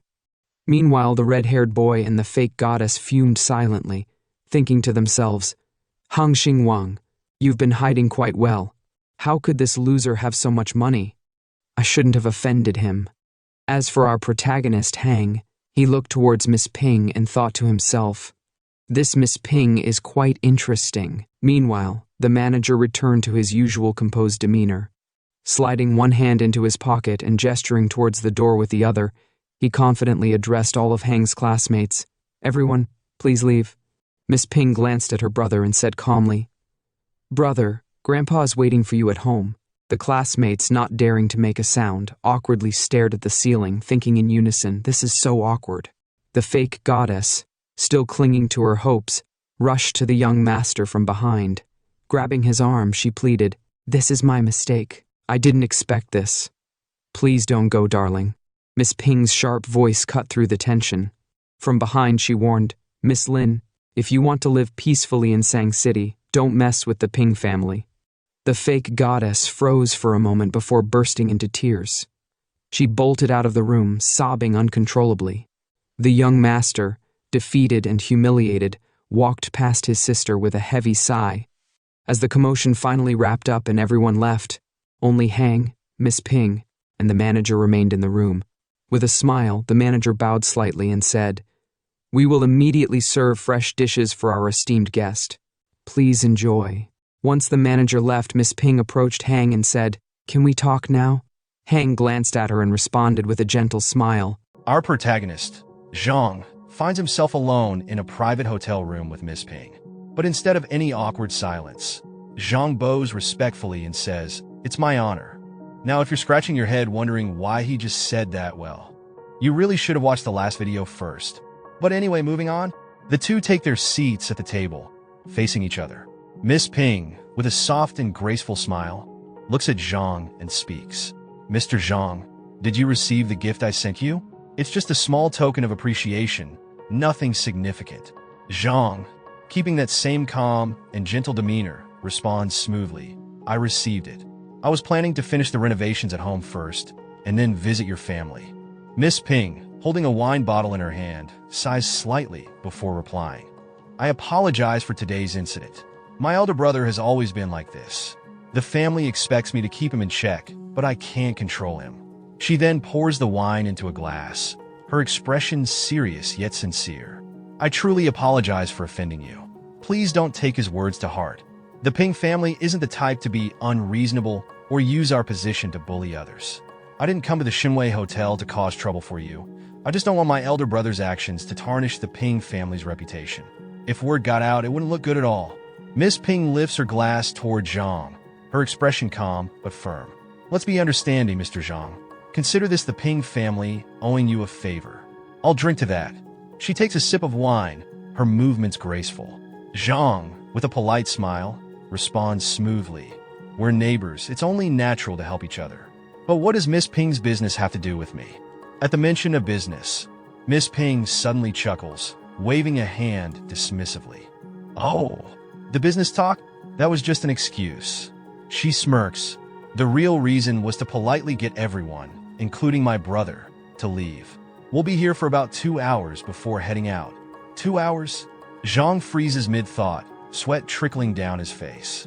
His expression turns awkward as he hesitantly asks, So, we're just going to sit here?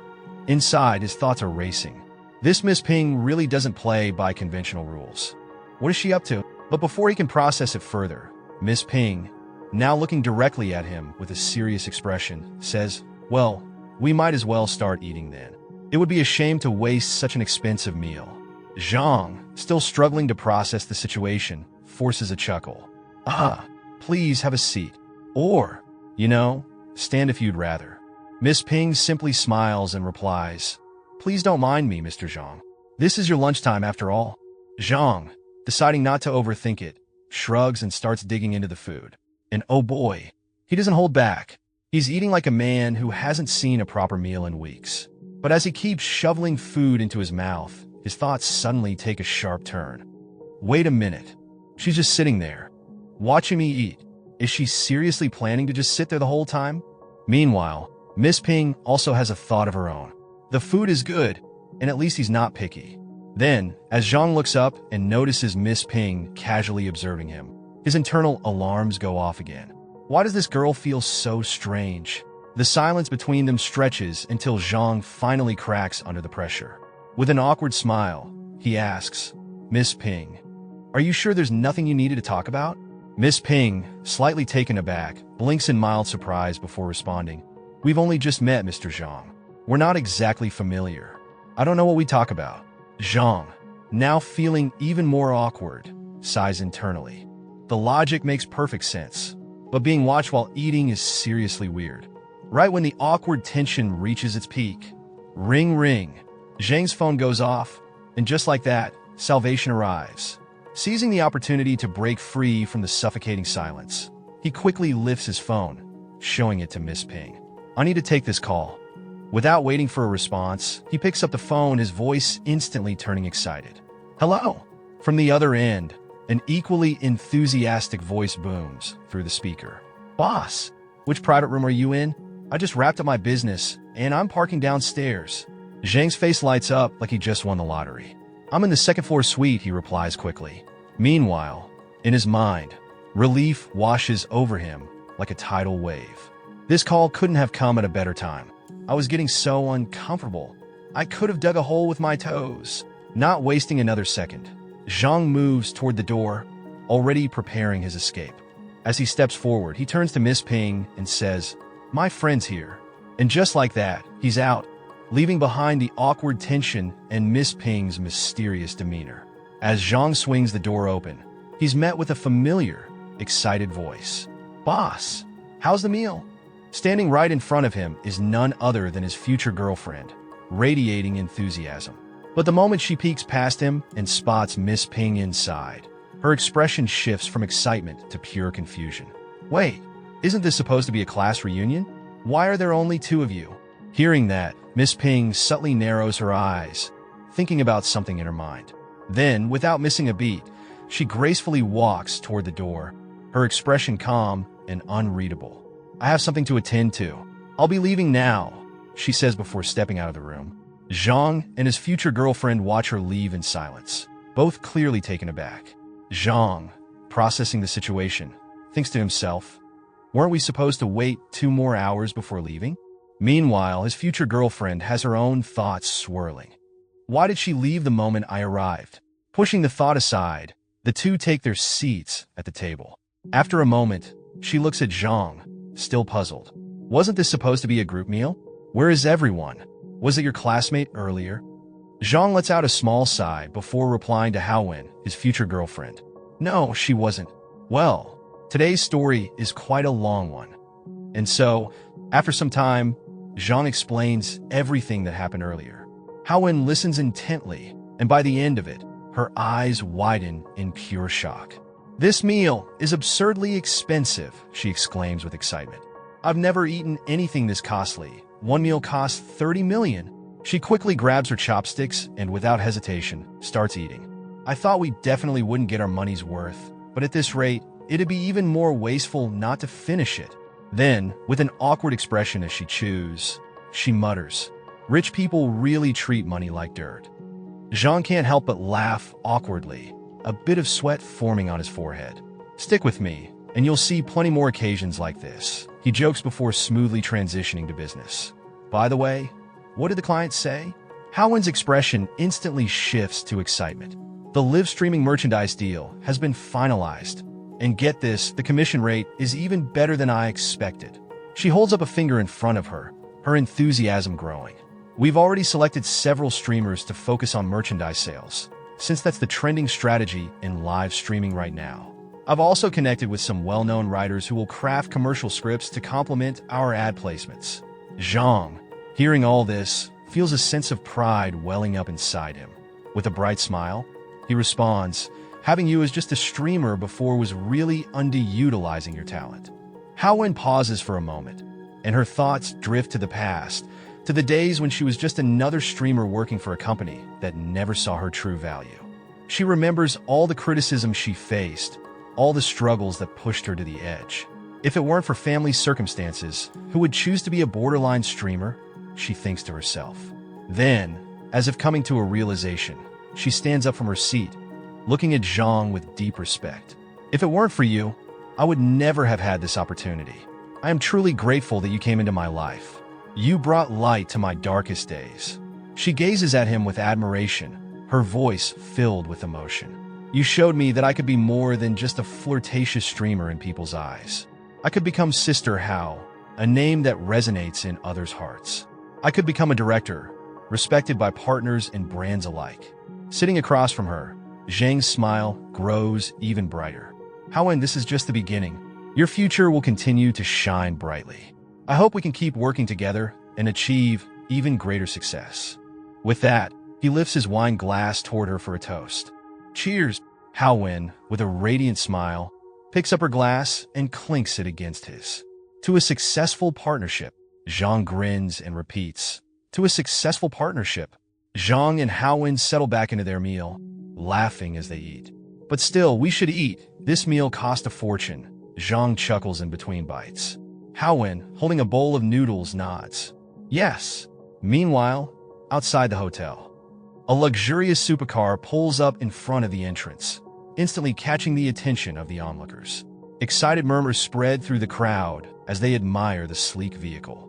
Wow, that's the latest supercar, a 3.8L six-cylinder twin-turbo engine. Maximum horsepower of 650. Even the basic configuration costs over $3 million. One of the men in the crowd turns to his friend. Are you into cars? His friend sighs, looking defeated. Do I look like I can afford that? Hearing that, both of them look equally disappointed. Then suddenly, a flashy guy with slick-back yellow hair, rocking a thick gold chain, steps out of the car.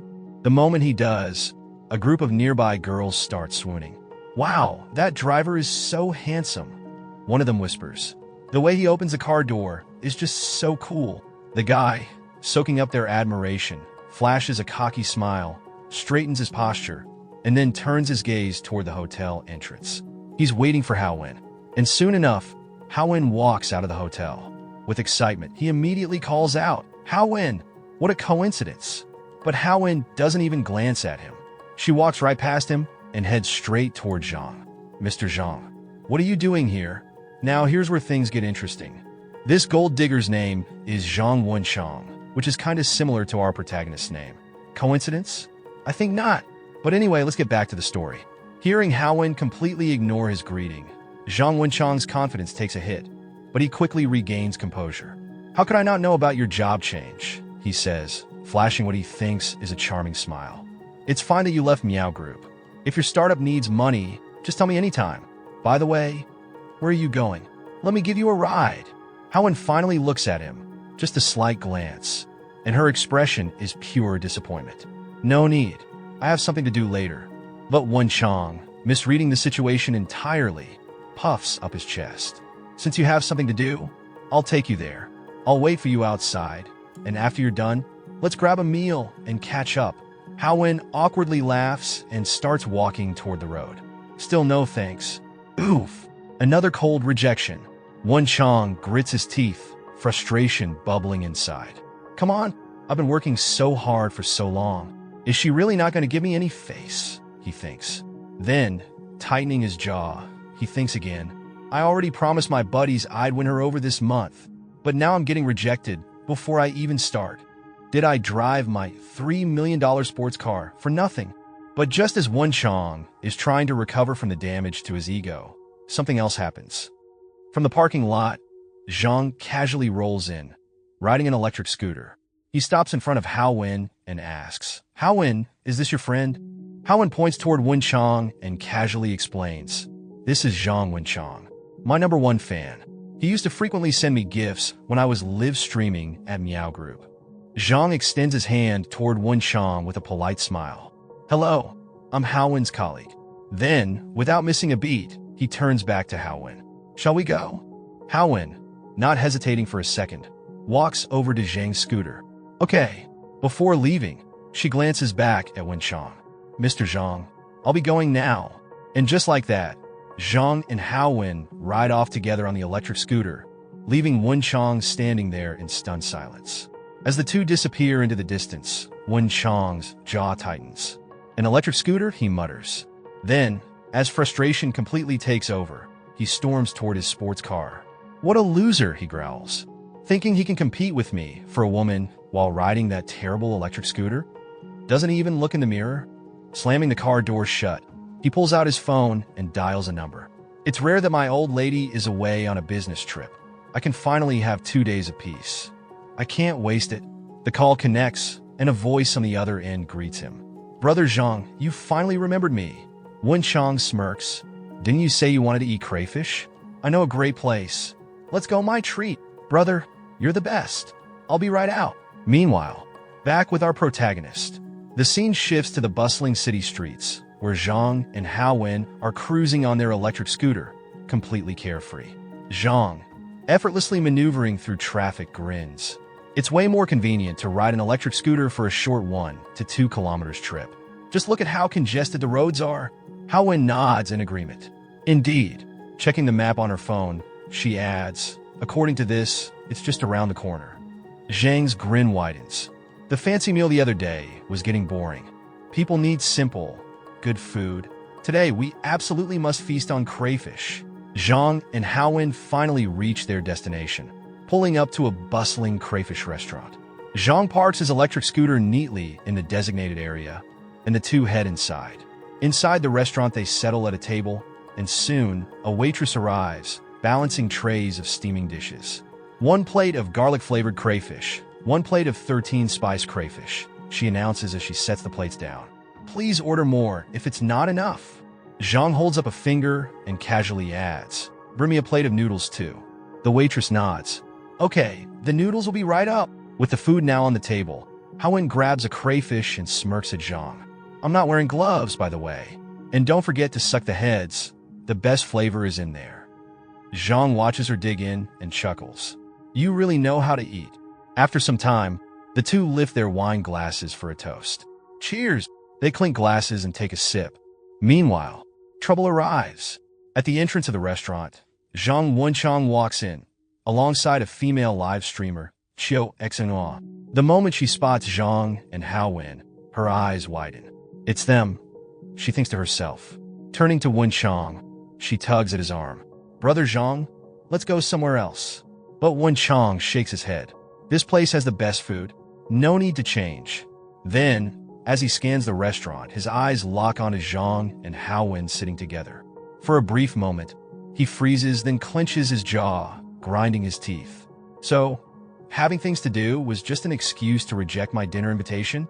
She's actually on a date with this loser? In an act of pure pettiness, Wenchang suddenly pulls Qiu Xinhua into a tight hug. Caught off guard, Xinua's face turns red with embarrassment. Brother Zhang, what are you? Without answering, he drags her along, making sure to walk right past Zhang and Haowen's table. Zhang and Haowen both glance at them, but say nothing. As Wenchang sits down at a table some distance away, he seethes with anger. Just wait, Haowen. I'll support other girls and become someone else's #1 fan. Meanwhile, Qiu Xing, watching Haowen from across the room, smirks to herself, acting all high and mighty. So what if you landed a rich guy like Xingwang? I can steal away your top supporter? 2. With Brother Zhang, my new account will gain popularity in no time. Back at Zhang and Haowen's table, Haowen leans in closer to Zhang and mutters under her breath, Zhang Wenchang is a total scumbag. Should I remind Qiu Xing? Zhang, unfazed, simply replies, everyone has their own destiny. Haowen pauses, thinking for a moment. Meanwhile, at Wenchang's table, the food arrives, and Qiu Xing claps her hands excitedly. Wow, this smells amazing. Brother Zhang, let me peel the shrimp for you. Wenchang, feeling a surge of confidence, nods. Okay, you're such a good girl. She picks up a shrimp, peels it carefully, and holds it up to his mouth. Ah, just as he's about to take a bite, a loud voice suddenly erupts from across the restaurant. Zhang Wenchang, what are you doing here? The shout came from a woman. Seeing her stomping over, John Winch jumped up, intending to run away. He frantically turned around, denying everything. Who? Where? I don't know anything. He hadn't even had time to run when the woman grabbed his hand, holding him back. She pinched his ear and shouted, I go on a business trip, and you start getting restless, huh? Tell me, Who is this little bitch in front of you? John Winch seemed very afraid. He stammered. It's not what you think. Listen to my explanation. Sweat began to appear on his face as he inwardly calculated. Normally, she's like an idiot. If I just say a few sweet words, I can definitely coax her. After scolding John Winch, the woman turned to Chino. Don't you know he has a girlfriend? Seeing Xingwang and Jian looking at her, Chino was inwardly furious. Why does this always happen in front of Jian? Before she could respond, the woman grabbed John Winch's collar and shouted, I bought you a car, a watch, a house, and I even give you spending money every month. Am I not good enough for you? And you still sneak around finding a mistress behind my back? Did a dog eat your conscience? You have no decency as a man. John Winch, panicking, denied everything and tried to shift the blame onto Chino. My love, listen to my explanation. I'm really the victim here. I was forced by this woman, the sugar mama. Hearing this, the woman's eyes filled with murderous intent. She glanced at Xingwang and Jian, then suddenly slapped Chino hard across the face. The sugar mama shouted, You damn mistress! You dare to steal my man! Are you tired of living?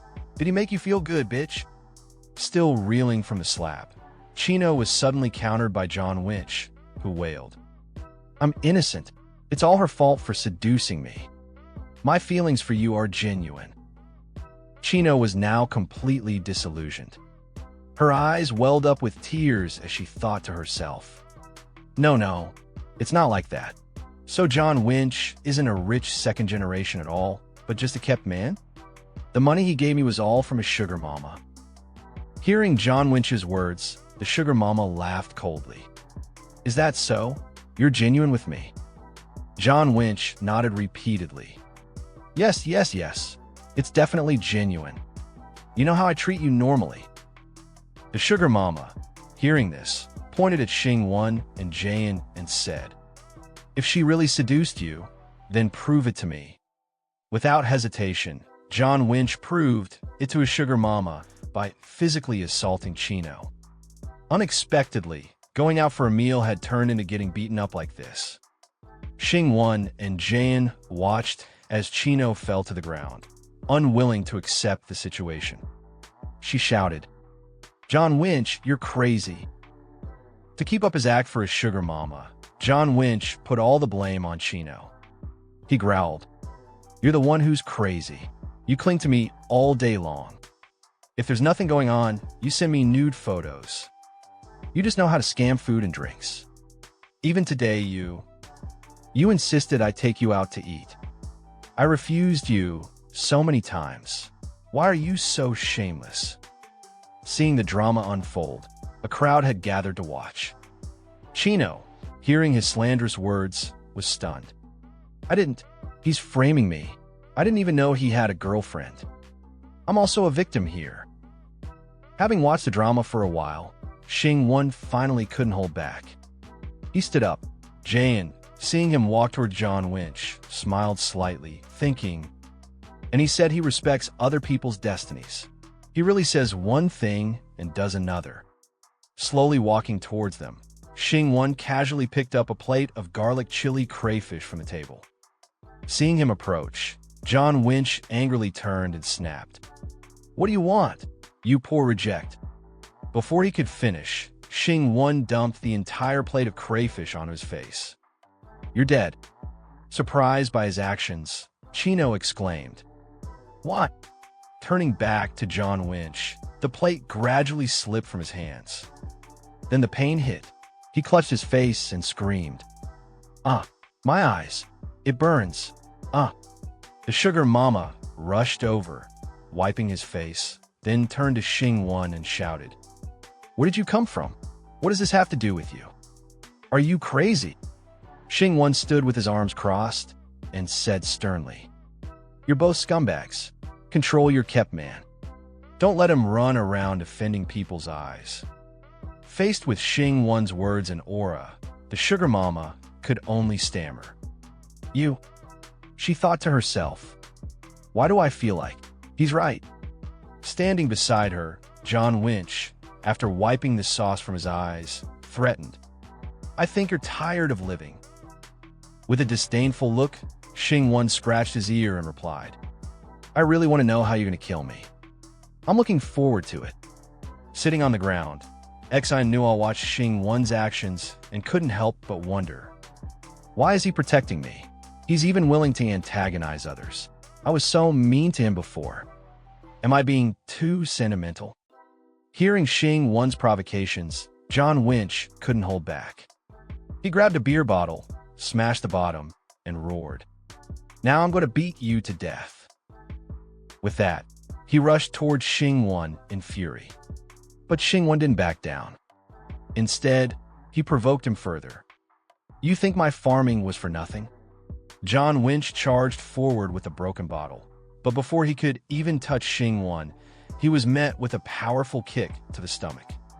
The impact sent him flying several meters back as he let out a miserable scream.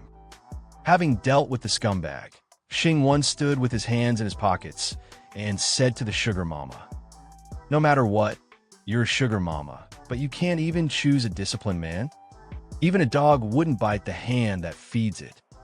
Keeping this guy is worse than keeping a dog."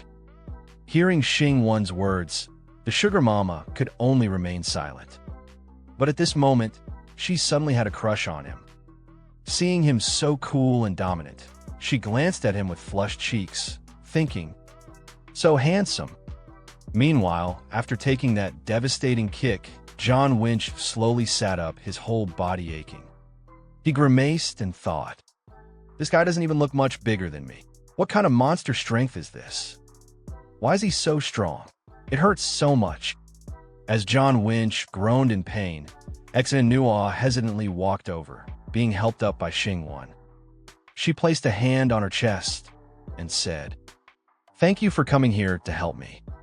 Xingwang replied coldly, "I'm not helping you. I'm just disgusted by this kind of behavior." Hearing this, Chino felt a little embarrassed. He clearly came to help me. Maybe he's just too embarrassed to admit it. Meanwhile, John Winch had just managed to stand up. Without hesitation, he turned to the sugar mama and desperately begged, "Quick, find someone to beat him up." But the sugar mama, now completely smitten with Xingwang, only showed disgust toward John Winch. "Shut up. He's right. Keeping a dog is better than keeping you." With that, she turned to look at Xingwang and smiled slightly. "Handsome, can I add you on WeChat?" Faced with the sugar mama's sudden request, Xingwang was momentarily surprised. After resolving everything, Xingwang left the restaurant with Gowan. Chino called out to him, running after them. "Mr. Hang, wait." Xingwang. Hearing her voice, he turned back and asked coldly, "What's the matter?" Chino struck a seductive pose, gently stroking her hair. "Today, you help me. I want to treat you to a meal to repay you," she said, her tone dripping with temptation. But Xingwang didn't waver. He responded coldly, "No need." Seeing her seduction failing, Xinhua switched to a gentler tone. "And about what happened before, I sincerely apologize. I don't want you to misunderstand." Maintaining his cold demeanor, Xingwang explained, "I didn't help you intentionally. I just found it annoying. No need to take it to heart." As he walked outside, he spotted Gowan and his electric scooter. Pointing at it, he said, "Gowan and I still have to go back to the company and work overtime. Let's go." Without another word, he got on the scooter and drove off with Gowan, leaving Chino behind. Watching them leave, Chino inwardly pondered, "He's so humble and has such good character. Why didn't I see it before? Mr. Hang is truly a rare and good man." Meanwhile, back inside, Xinhua was still lost in thought. It seems like he and Gowan are just ordinary friends. Maybe I still have a chance? On the other side of the restaurant, John Winchong was crying and clinging to his sugar mama's leg. "I can't live without you. I'll die without you." But after being enlightened by Xingwang, the sugar mama's expression immediately turned cold. She shoved him away. "Let go. Let go of me." At the same time, the restaurant owner approached, looking furious. Who's paying for the damages to my store? Irritated, the sugar mama spun around and snapped. Boss, it's all this scumbag's fault. Ask him for the money. With that, she turned back and kicked Wenchang in the face, yelling, "Get lost!" Whether it was because she was as strong as Xingwang, or because Wenchang was just that weak, the kick sent him flying a meter away, blood and snot splattering everywhere. After dealing with him, the sugar mama, still annoyed, approached Chino, seemingly ready for a fight. But instead of attacking, she simply brushed past her with a cold snort. Meanwhile, Wenchang had already crawled back up. With the nature of a shameless kept man, he immediately forgot everything that had just happened. Instead, a new thought popped into his head. She doesn't want me anymore. No matter. Chino is a hot online celebrity.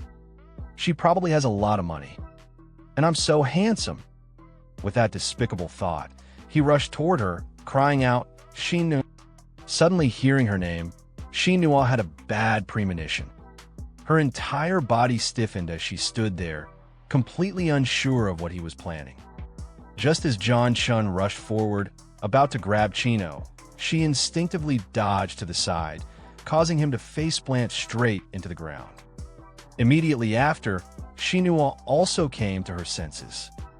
Just like the sugar mama, she couldn't be bothered with this guy and coldly walked past him.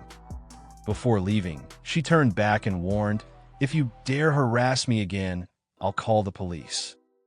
Having invited a girl out for a meal and ending up losing everything, John Wenchang was unwilling to give up.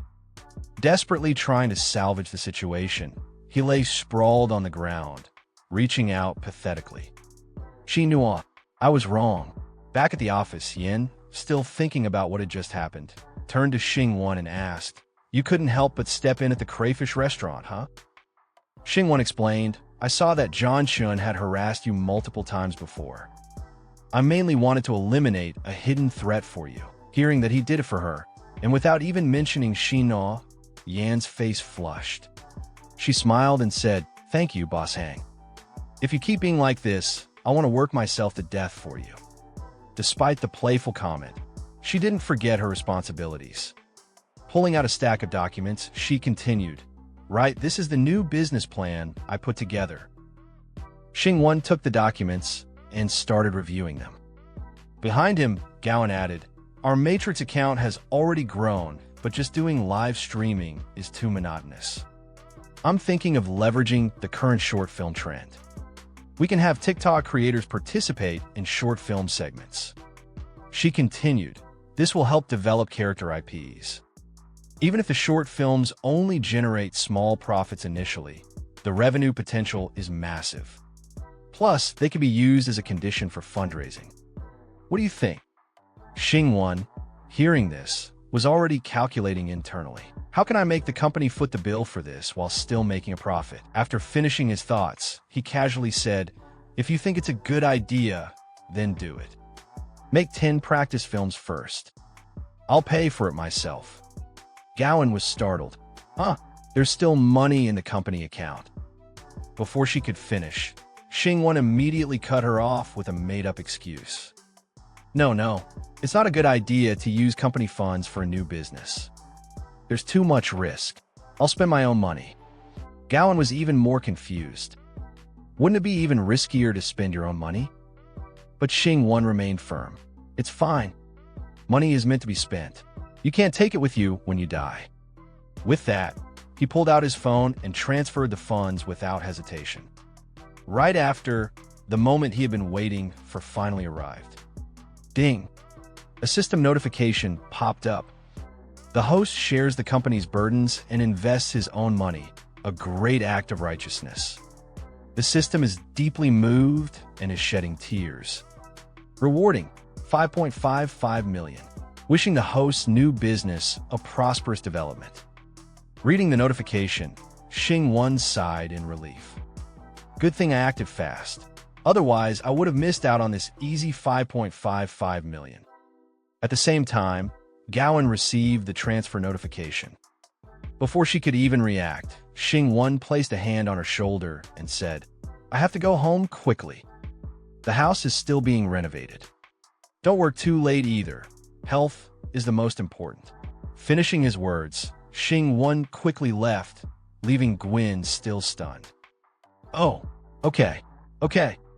Later that night, Xingwang was driving back to his villa complex when a loud shout suddenly rang out from a nearby house. "You bitch! Get out of here!" Hearing this, Xingwang was startled. Huh?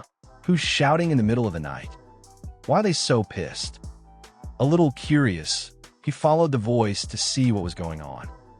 To his surprise, it was the so-called goddess crying and whimpering in front of young Master Ping. "You're really this heartless?" she sobbed. "You said you wanted to marry me.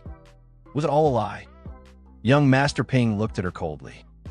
"Did you want to marry me for love or money? Don't you already know the answer? Stop coming to me. I'm not about to lose my shares in the Ping family because of you."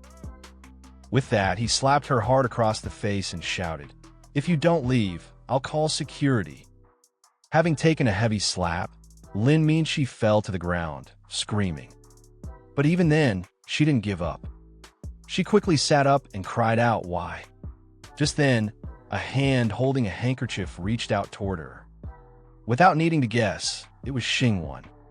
Whether out of pity or for some other reason, he had stepped in to help her again. Minxi, stunned for a moment, quickly took the handkerchief and said, "Did you come here just to see me make a fool of myself?" Xingwang pulled her up and replied, "You're thinking too much. I just happened to be passing by." Unconvinced, she eyed him suspiciously. "Passing by? In this rich neighborhood?" Xingwang pointed to the villa under construction across the street. "Oh, my new house is being renovated, so I came to check on it."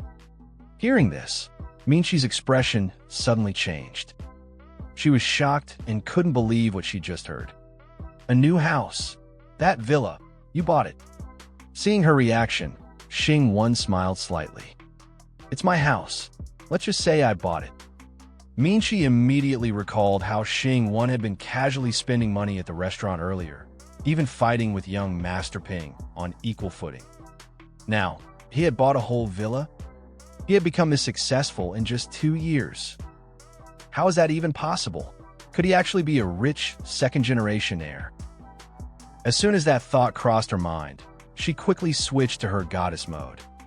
With teary eyes, she brought up the past from college. "Xingwang, are you still angry with me?" Faced with her pitiful expression, Xingwang was momentarily stunned.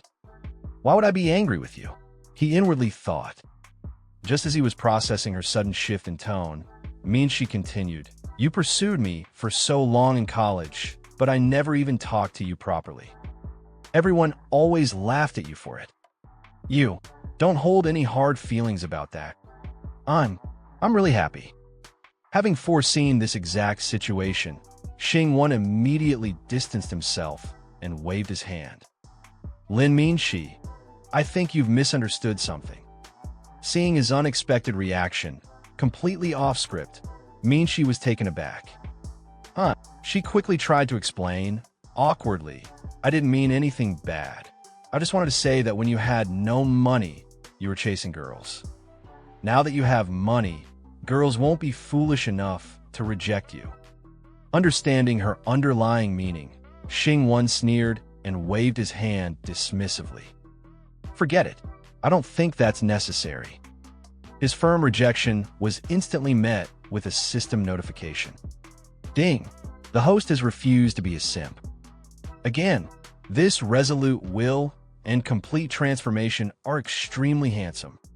Reward, 10,000 yuan. Surprised by the system's praise, Xingwang suddenly felt even more energized. He even gave the system a like in his mind. Wait, does this count as being unrestrained? So decisively rejecting people also gets rewards?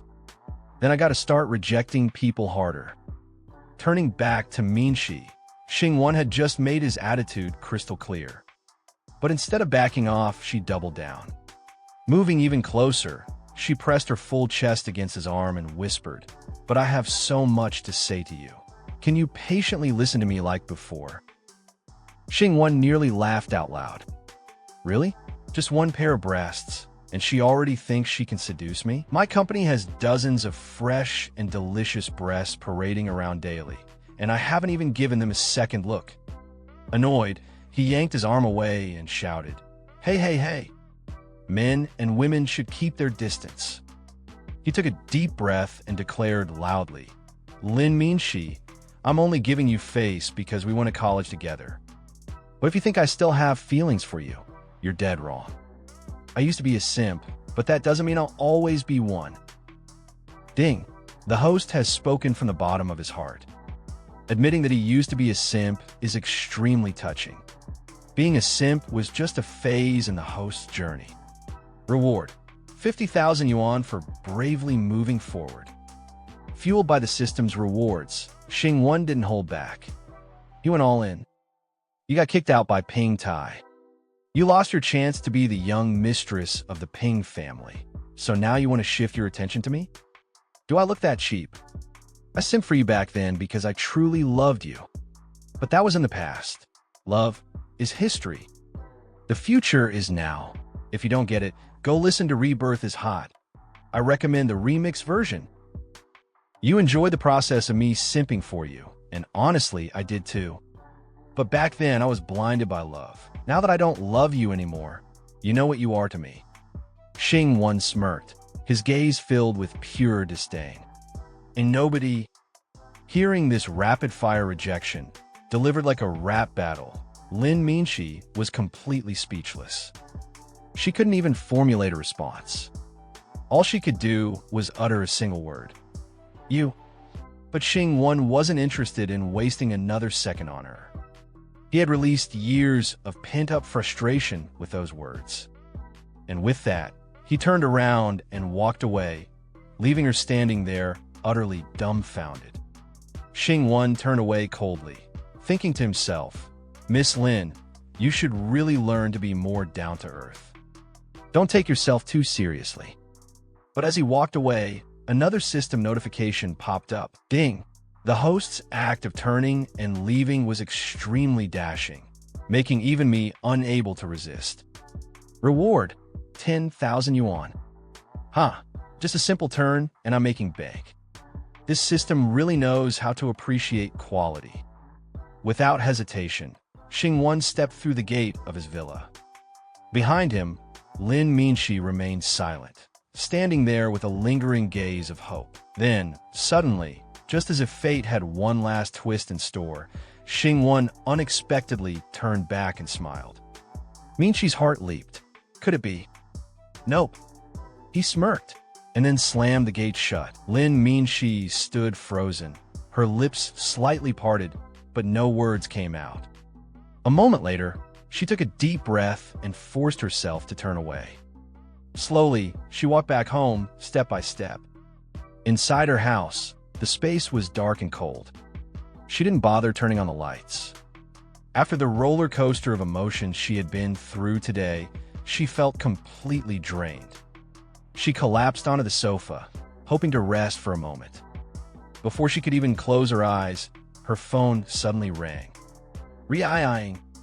Annoyed but too exhausted to ignore it, Minshi grabbed her phone and answered in a tired voice. "Hello, Lila, what's the matter?" On the other end, her friend Lila sounded unusually excited. "Minshi, shocking news." Minshi sighed deeply, uninterested. "Just get to the point." Lila's voice carried a dramatic flair. "Minshi, you're really lucky. Even your backup plan is a jackpot." Minshi's drowsy mind snapped awake. "What?" Lila continued, her voice brimming with excitement. "Haven't you heard? Recently, some big shot kept trending on hot searches, someone who constantly sends hundreds of rockets and thousands of gifts on live streaming platforms. And guess what? That same person is secretly loaded with billions." Hearing this, Minshi frowned slightly. "I'm not a streamer, though." Lila ignored her comment and instead teased. "Guess who it is?" Minshi, already running on fumes, was losing patience. "Lila, I am tired. If you have something to say, just say it. Keep it short." Lila finally dropped the bombshell. All right, it's Xingwang." Minchi's breath hitched. What? I'm telling you, that simp who followed you around for years? Turns out, he's worth tens of billions. Ping Tai, who knows if he'll even inherit the family fortune. But Xingwang, he's already sitting on a gold mine. A bolt of shock ran through Minchi's body. She sat up straight, gripping her phone tightly. How? How do you know it's really him? Lila sounded smug. Easy. The friend recommendation feature on my contacts showed that the account belongs to him.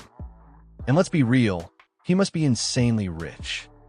I bet his family was just tempering him, pretending he was poor to test him. But now, he's showing his true wealth. Minchi's fingers loosened. The phone slipped from her grasp and fell onto the floor with a dull thud. Minchi? Minchi? Lila's voice crackled through the speaker, but Minchi didn't respond. She sat there, staring blankly into space, her mind completely numb. He loved me for years, and I personally pushed away someone who could have guaranteed me a lifetime of wealth and glory. For the first time, Lin Minchi truly regretted her decision. Realizing her mistake, Lin Miney suddenly snapped. Hugging her head, she screamed like a banshee in a horror movie. But just as quickly, she wiped away her tears and muttered to herself, No, Lin Miney. Get it together. I have a perfect figure. I'm drop-dead gorgeous. I've never lost to anyone in the entertainment industry. Regaining her confidence, she shot up from the floor, eyes burning with determination. Self-pity? Never heard of it. As the saying goes, it's easy for a woman to chase a man. She clenched her fists. As long as I actively pursue him, the love he suppressed for years will definitely reignite.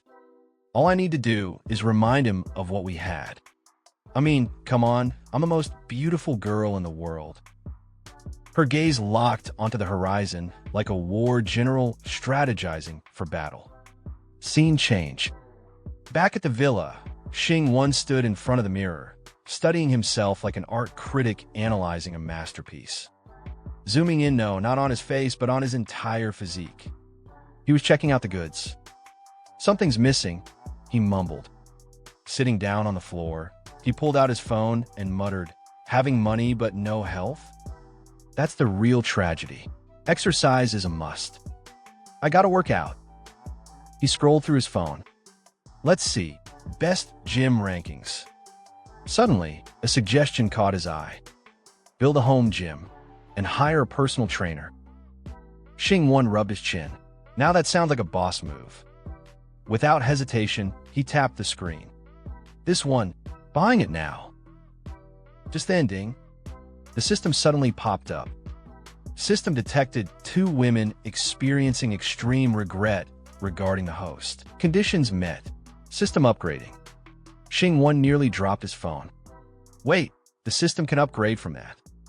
Right after upgrading, another notification appeared. Activating regret mechanism. A special message popped up. When the level of regret reaches 90%, it can be converted into intelligence.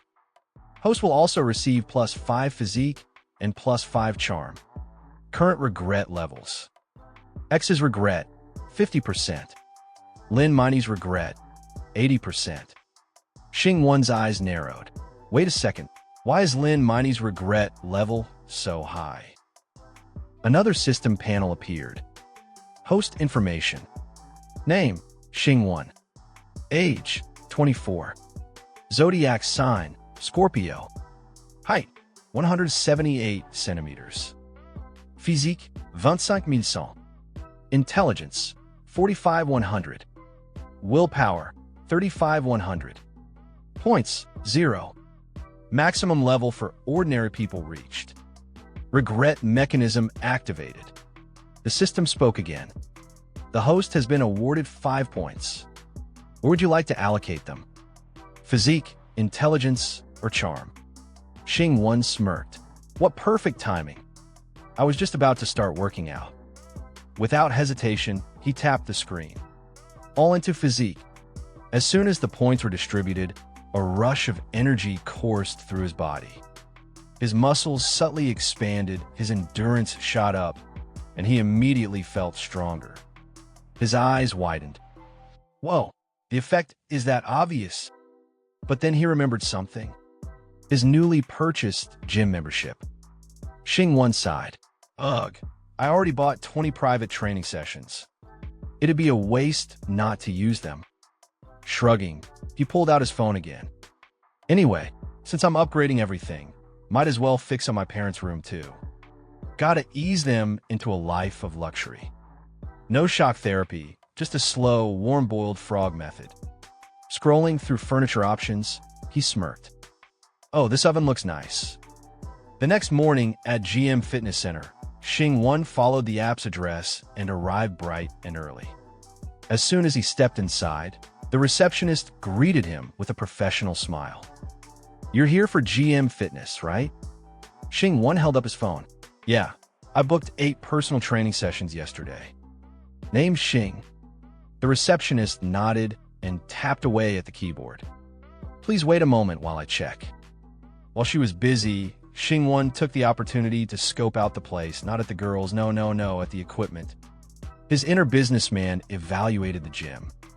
Not bad. Everything looks top tier. The only problem? This place drains wallets faster than a gacha game. After a few moments, the receptionist looked up. Mr. Xing, I found your purchase history. However, you're not yet a member of our establishment, so you can't use the personal training service. Xingwang blinked. Wait, what? Personal training and membership are different things. The receptionist beamed. That's right. Membership is divided into monthly, quarterly, and annual cards. Personal training sessions are separate contracts between you and the trainer. You've booked 8 sessions, but you'll need a membership card. I recommend a monthly card. If you sign up now, you'll even get 3 free trial sessions. Xingwang's brain stalled for a second. Hold up, I paid $2,000 per hour for gold-level training, and it doesn't come with a membership? These gym rats are running a scam on par with mobile game microtransactions.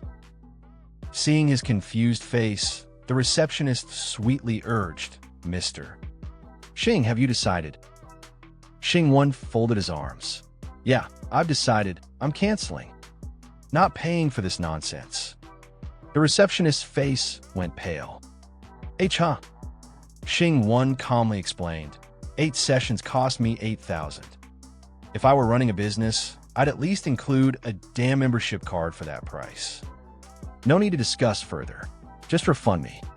Not wanting to lose a customer, the receptionist pressed on, but sir, this is company policy. We treat all customers equally. Please reconsider. I have reconsidered. Xingwang shook his head. And my answer is still no. The receptionist hesitated. Unfortunately, the refund requires approval from our boss. Xingwang's patience was reaching the red zone. Then call your boss out here. Sensing the growing tension, the receptionist quickly scurried off to fetch the higher-ups. Xingwang stood at the front desk, arms crossed. His mood was already soured. Money should be spent on things that matter, he thought. If I drop $1 billion on something useful, I won't blink. But if I waste even a dime on nonsense, get lost. Right then, the system suddenly popped up. Ding! The host's view on money is correct. One must never tolerate financial injustice. The system greatly admires you and rewards you with Buddhyun. Xingwang narrowed his eyes. 1 yen? The hell is that? A participation trophy. A moment later, the receptionist returned, leading a muscular man with a smug expression. The man saw Xingwang and smirked. Well, if it isn't Xingwang. Xingwang recognized him instantly and let out an exaggerated gasp. Wang Torin, you're the boss. Wang Torin, 27 years old, had been their high school's class president, a notorious rich kid who definitely didn't win any awards for his moral character. After graduating, he lingered around the school, flirting with younger girls like some final boss of cringe. Grinning, Wang Torin turned to the receptionist. I'll handle this. She gave a quick nod. Yes, boss. Wang Torin crossed his arms and looked at Xingwang. You're the one who booked 8 personal training sessions? Didn't expect to see you here. Xingwang's expression was flat. I want to cancel. Wang Torin let out a small chuckle, his tone mocking. What, feeling the pinch? Xingwang didn't answer. Instead, his eyes narrowed in suspicion. Why do I feel like something's off? It's not that you're feeling the pinch having to refund the money, so you don't want to refund it, right? Wang Torin sneered. Just 80,000, Xingwang. Why would I feel the pinch? It's just that I'm an acquaintance, so I'm chatting for a bit. Right, you still don't know, huh? Jayan is working here. Finishing his words, he shouted inside. Jayan, come here for a moment. Xingwang is here. You two haven't seen each other in a long time, right? She still mentions you sometimes. Hearing him say this, Xingwang remained silent. Just then, a clear voice rang out, causing the two to turn and look. What's the matter? Jayan, with a sporty and seductive figure, long legs, a slim waist, and full breasts, walked out, a surprised expression on her face. Our protagonist stares at the girl, Gao Yuan, as a new notification appears in front of him. It reads, Name, Gao Yuan. Age, 24 years old. Height, 168 centimeters. Weight, 52 kilograms. Attractiveness, 8 out of 10. Current regret level, 0%. He looks at the notification intensely, then smiles. In his mind, he thinks, time to gain points. His focus sharpens. I need to make Gao Yuan regret how she treated me. He holds his face slightly, remembering the past. Back then, he was naive. He truly believed she cared about him. A memory flashes, high school Gao Yuan, speaking to him in a shy voice. I saw a girl giving you a love letter today. Don't let her distract you. Of course, it's normal someone would like you. You're excellent. But she only did it because she lost a dare. Just wanted to let you know. Hearing this, our protagonist laughed nervously, rubbing the back of his head. I know, he said excitedly. I won't fall for anyone else. I only like you. She suddenly grabs our protagonist's hand intensely, her voice dripping with seduction. I've been so stressed lately with no one to turn to. I'm glad you're here to listen, Xingwang. You're such a good person, it means so much to me. If only you'd let me copy your homework all the time. That would be perfect. At that moment, our protagonist recalls both sides of her, the innocent facade and the one she used to mock him. He thinks to himself, I actually thought she had feelings for me. Turns out, she was just keeping me on the hook. Then, he remembers how she casually accepted gifts from everyone, repeating the same line to each of them. Just because I accept your gift, you mustn't overthink it. It would be bad if others misunderstood. She said this to every single person, yet they all kept trying. Thinking about this, our protagonist clenches his jaw, anger flickering in his eyes. Gao Yuan's family is loaded, one of the richest in the city. Try to impress her with money right away might not work. His gaze shifts to the guy standing beside her, ripped 8-pack abs, a tiny waist, bulging muscles, a total gym rat. He was well known as a school bully back in high school. Our protagonist remembers his old classmates, saying Gao Yuan had been eyeing Wang Tairan for ages. She always had a thing for muscles. A bead of sweat rolls down his face as he pieces things together. Little Miss Rich Girl became a fitness trainer just to be near Wang Tairan. Then, a sly smile creeps onto his lips. If I could outdo Wang Tairan, perhaps I could refresh her perception. With financial backing, I should be able to win her over. Girls like her are so predictable. Gao Yuan glances at him and asks, Xingwang, are you having some difficulties? Our protagonist looks at her intensely before letting out a small laugh. I need to make Wang Tairan look weak in front of her, shatter her perception. Then, turning toward Wang Tairan, he casually remarks, it's just that I think it's unreasonable to pay for a membership fee on top of 20 private lessons I signed up for. Wang Tairan smirks mockingly and responds, This is standard pricing in the fitness industry. If you think it's expensive, don't hire a personal trainer. Just work out casually. Then, eyeing our protagonist with a smug look, he adds, actually, office workers like you get plenty of exercise just commuting on crowded subways. Not that it really counts, but since Gao Yuan is here, I'll pay for a year's membership to show my support. Without missing a beat, our protagonist extends his hand and replies, if I like it, I'll definitely renew. The red-haired boy, holding Gao Yuan by the waist, chuckles. Huh, Xingwang, try to be rich when you don't have money, or you'll just have to cut back on food later. If you can't eat enough, working out will be pointless. Wang Tyran glances at our protagonist, thinking to himself, this guy's still hung up on Gao Yuan? Too bad, she's my woman now. Meanwhile, our protagonist remains unfazed, offering a gentle smile. Indeed, I'm a bit tight on money. If my old classmate truly understands my situation, why not give me a discount? A drop of sweat rolls down Wang Tyran's face as he stares at him in disbelief. What? A discount? Xingwang runs his fingers through his hair, his smirk deepening. Come on, Gao Yuan and I were classmates, after all. As he watches the scene unfold, he thinks to himself, Wang Tyran wasn't rich back in high school, but Gao Yuan still chose him. So, she's not just after money. As for Wang Tyran being able to open such a large gym, I'm sure Gao Yuan helped financially. His eyes glint with amusement. I could go all out and buy this gym outright. But after how she treated me, I'd rather play the long game. A predator disguised as prey. Suddenly, Wang Tyran looks at our protagonist, holding up 3 fingers. For Gao Yuan's sake, I'll give you a 40% discount. Nobody's ever gotten a deal like this before. Refunds are a hassle, so I'll upgrade you from 20 sessions to 30 instead. Then, placing his hand on our protagonist's shoulder, he smirks. Step up your game, or you'll be the same joke as before. You can't even do a few reps. Watching the scene unfold, our protagonist responds calmly, fine. I won't forget this favor. I'll pay you back double someday. Inside, however, he thinks with an intense gaze, you're all talk. The red-haired man then turns to one of his gym companions. Zhang-Chi, take care of Mr. Hang. I'm going to do some sets with you on. Our protagonist remains relaxed as he watches them.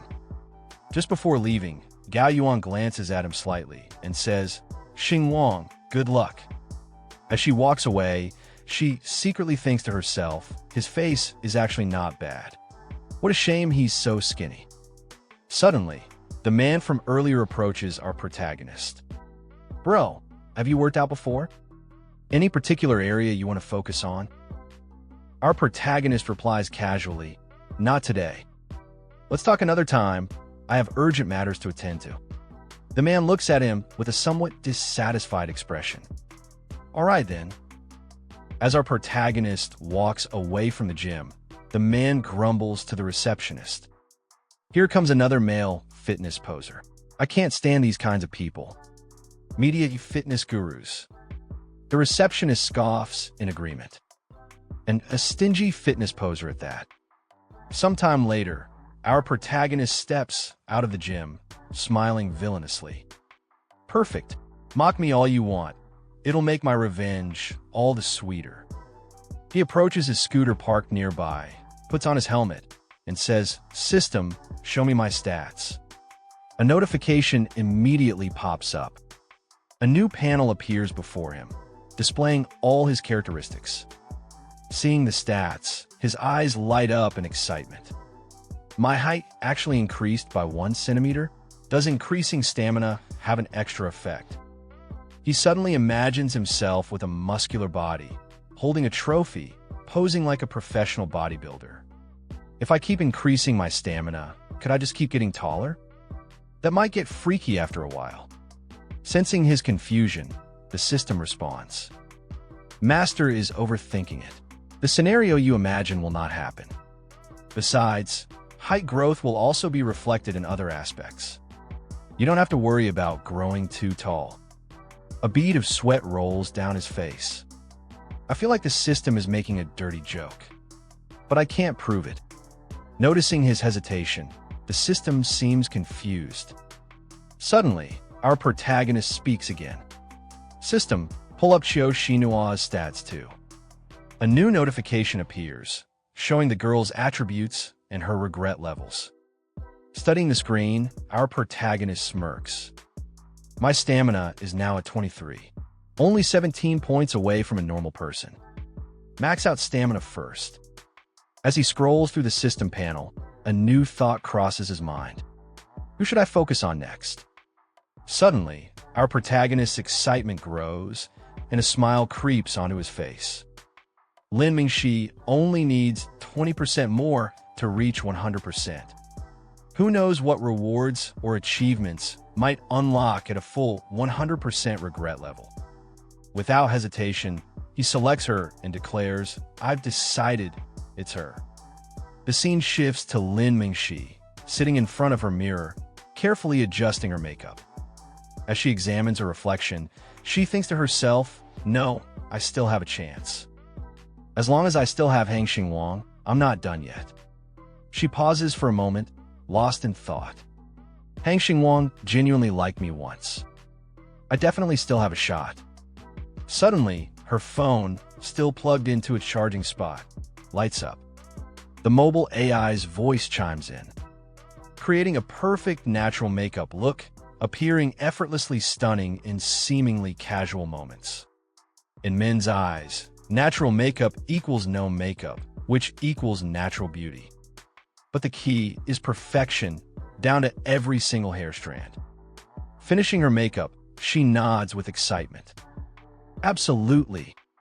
Just as she sets down her brush, her phone vibrates with an incoming call. Looking at the screen, she smirks. Perfect timing, just as I was thinking of reaching out, he calls. Holding the phone in her hand, anticipation builds. Xingwang must have gotten over it by now. After all, he liked me for 4 years. A man like this is still easy to handle.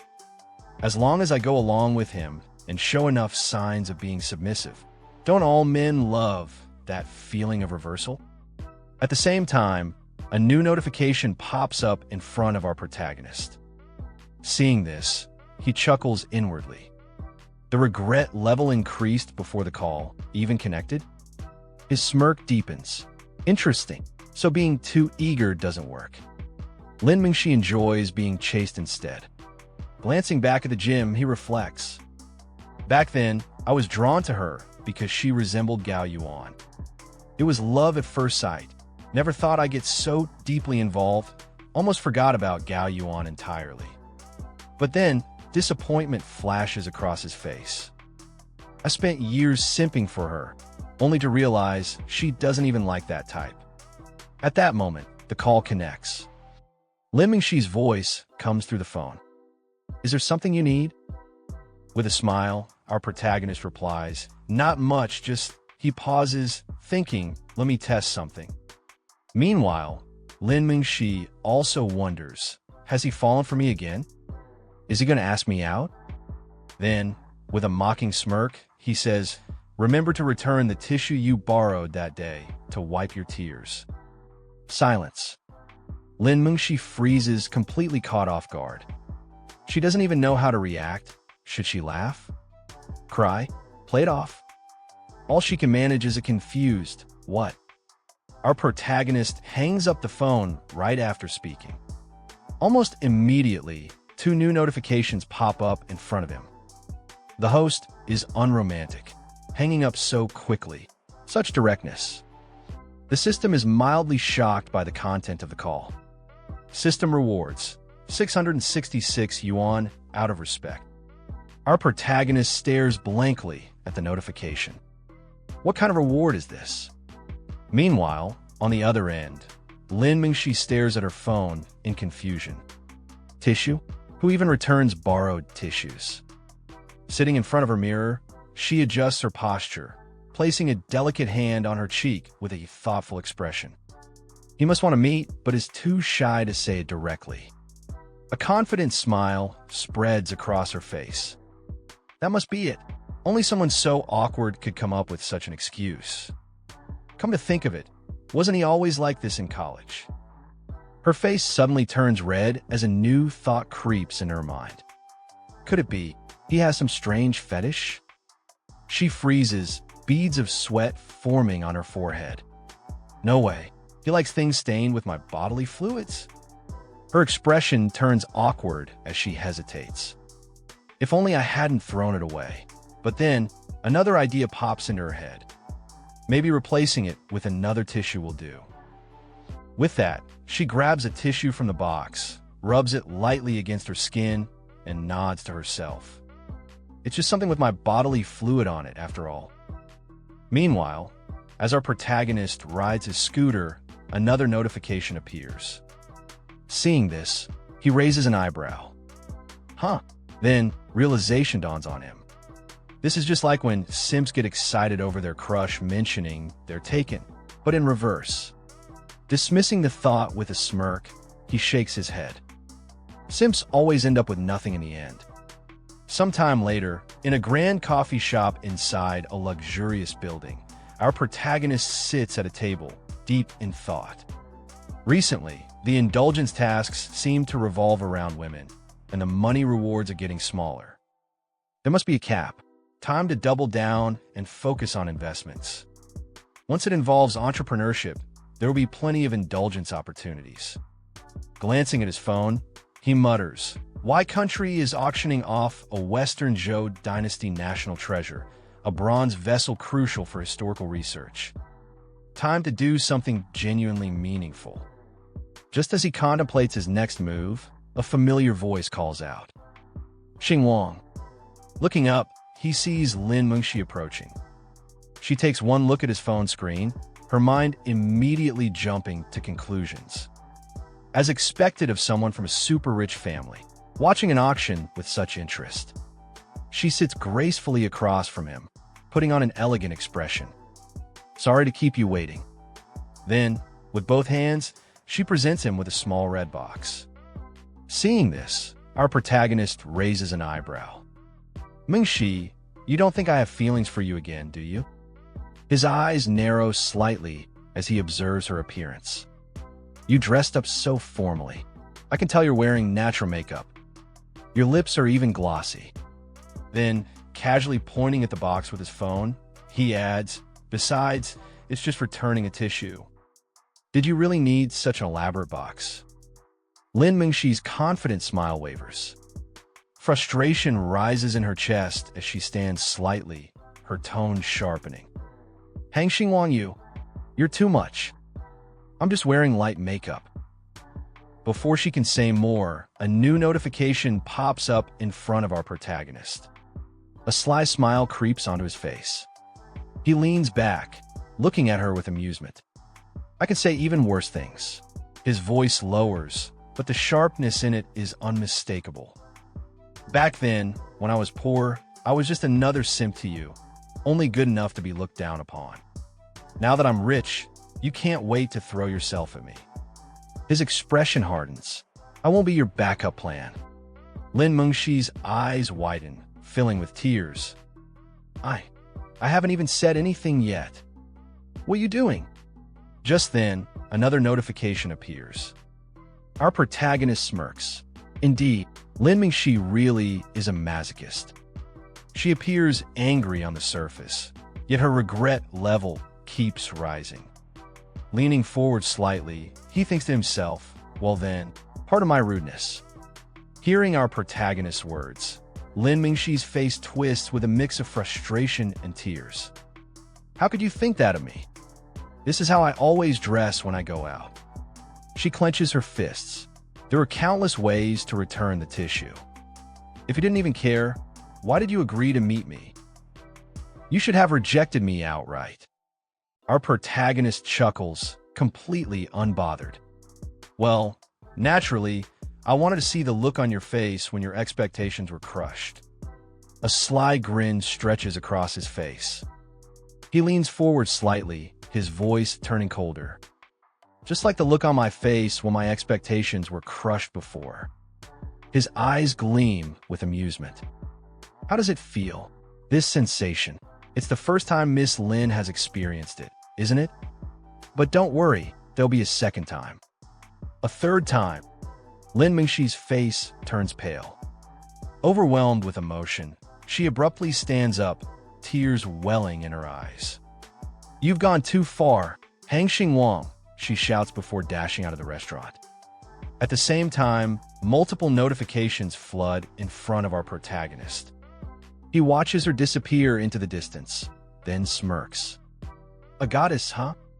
Once the charm is gone, she's just another person. His mind flashes back to the past, when she stood before him with an arrogant expression, looking down on him. Just a simp. If I didn't need to copy his homework, why would I even give him a second glance? Smile at him a little, give him some small favors, and he'll be over the moon all day. Her confidence back then was undeniable. Someone like that isn't even worthy of carrying my shoes. Returning to the present, our protagonist smirks. Regretting it now? This is just the tip of the iceberg compared to what I went through before. Then, another notification appears, slightly different from the others. Lin Mingxi's regret level has reached 99%. System reward, 5 points. Seeing this, our protagonist leans back in his chair, rubbing his chin. 99%. Just one more to go. No need to rush. I've got plenty of time. Before he can finish that thought, another notification pops up. Does the host wish to allocate points now? Available options: Stamina +5, Intelligence +5, Charisma +5. A wide grin spreads across his face. Put everything into stamina. As soon as the points are allocated, he feels an immediate surge of energy coursing through his body. Looking down at his hands, he clenches his fists, his veins slightly bulging. Whoa, I feel full of power. The effect is instant. I could probably run 10 kilometers right now, just to burn off this excess energy. He pulls out his phone, glancing outside as a new plan forms in his mind. Next, I'll take care of Qiu Xinhua. But before that, he smirks and cracks his knuckles. Let's head to the gym and test out the effects of these 5 points. The next day at the gym, our protagonist steps up to the bench press with a confident grin. He glances at the trainer and says, "This is it? Even 50 kilograms isn't enough. Add more weight." The trainer, already looking annoyed, sighs. "Sir, this is your first session. We emphasize gradual progression. Let me assess your level first to prevent muscle strain. Many beginners overestimate their abilities." Hearing that, our protagonist's eyes narrow. Are you saying I'm overestimating myself? Gripping the bar, he smirks and says, "Isn't that why you're here? You'll protect me, won't you?" With a mocking smile, he leans back and casually says, "Make it 150 kilograms." The trainer's eyes widen in shock. 150 kilograms? A bead of sweat rolls down his forehead as concern flashes in his eyes. That weight is challenging even for me. Usually, only advanced strength trainers or professionals attempt that. "Sir, I strongly suggest." Our protagonist, now sitting up straight, interrupts. "How about 200 kilograms? Just want to try it."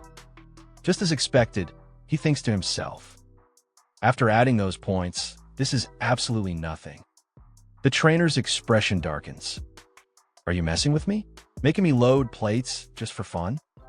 Our protagonist playfully pokes the trainer's abdomen and teases, "You keep stopping me. Are you afraid I'll lift it and put you under pressure?" The trainer exhales sharply and tries to explain logically.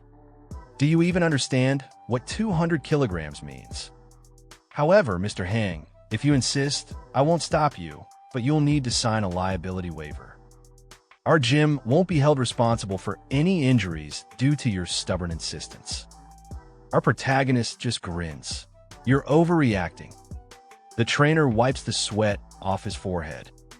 Overreacting? This is called being responsible. You need to understand what a 200 kilograms bench press actually means. Meanwhile, the trainer silently curses in his mind. People like this who overestimate themselves are the most annoying. They always cause trouble. I just hope he can't even lift the bar off the rack. Otherwise, if something happens, it'll be a nightmare for me. Just then, our protagonist's gym buddy and the girl from earlier walk over. The friend claps our protagonist on the back and asks, "What's going on?" Both our protagonist and the trainer turn to look at them. With an exhausted expression, the trainer mutters, "I wanted to start gradually by letting Mr. Hang try 50 kilograms first to judge his level. But he insists on pushing for 200 kilograms. The girl crosses her arms and looks at our protagonist. "Xingwang, he's just looking out for you." But instead of responding, our protagonist smirks and says, "How about we make a bet?" The trainer's eyes widen in shock. "A bet?" Our protagonist grins. "If I can lift it, you pay for my membership and private training fees. Of course, if I can't lift it, I'll sign up for 100 personal training sessions with you." The trainer's face twitches. "Sir, your health is more important than anything else. The rest doesn't matter." But internally, he's thinking a guy who haggled over membership fees suddenly wants to pay for 100 sessions? Yeah, right? Before the trainer can argue further, our protagonist pulls out his card and casually waves it. "I can pay by card. Prepare for the 100 sessions. If I win, you refund me." Hearing this, the trainer and our protagonist lock eyes, the atmosphere thick with tension. The girl watches the exchange, skeptical. Hang Xingwang, with his slim build, daring to bet against Zhangqi? She suddenly interrupts. "How about we compromise? Try 100 kilograms first." But our protagonist ignores her and looks straight at the trainer. "So, are we making the bet or not?" The trainer, feeling cornered, exhales and says, "Since you're so insistent, I have no choice but to agree." Sometime later, they prepare the 200 kilograms bar. The trainer, still trying to give our protagonist a way out, says, "Mr. Hang, I suggest you try lifting the bar first. If you can't, we can call off the bet. We're not unreasonable people."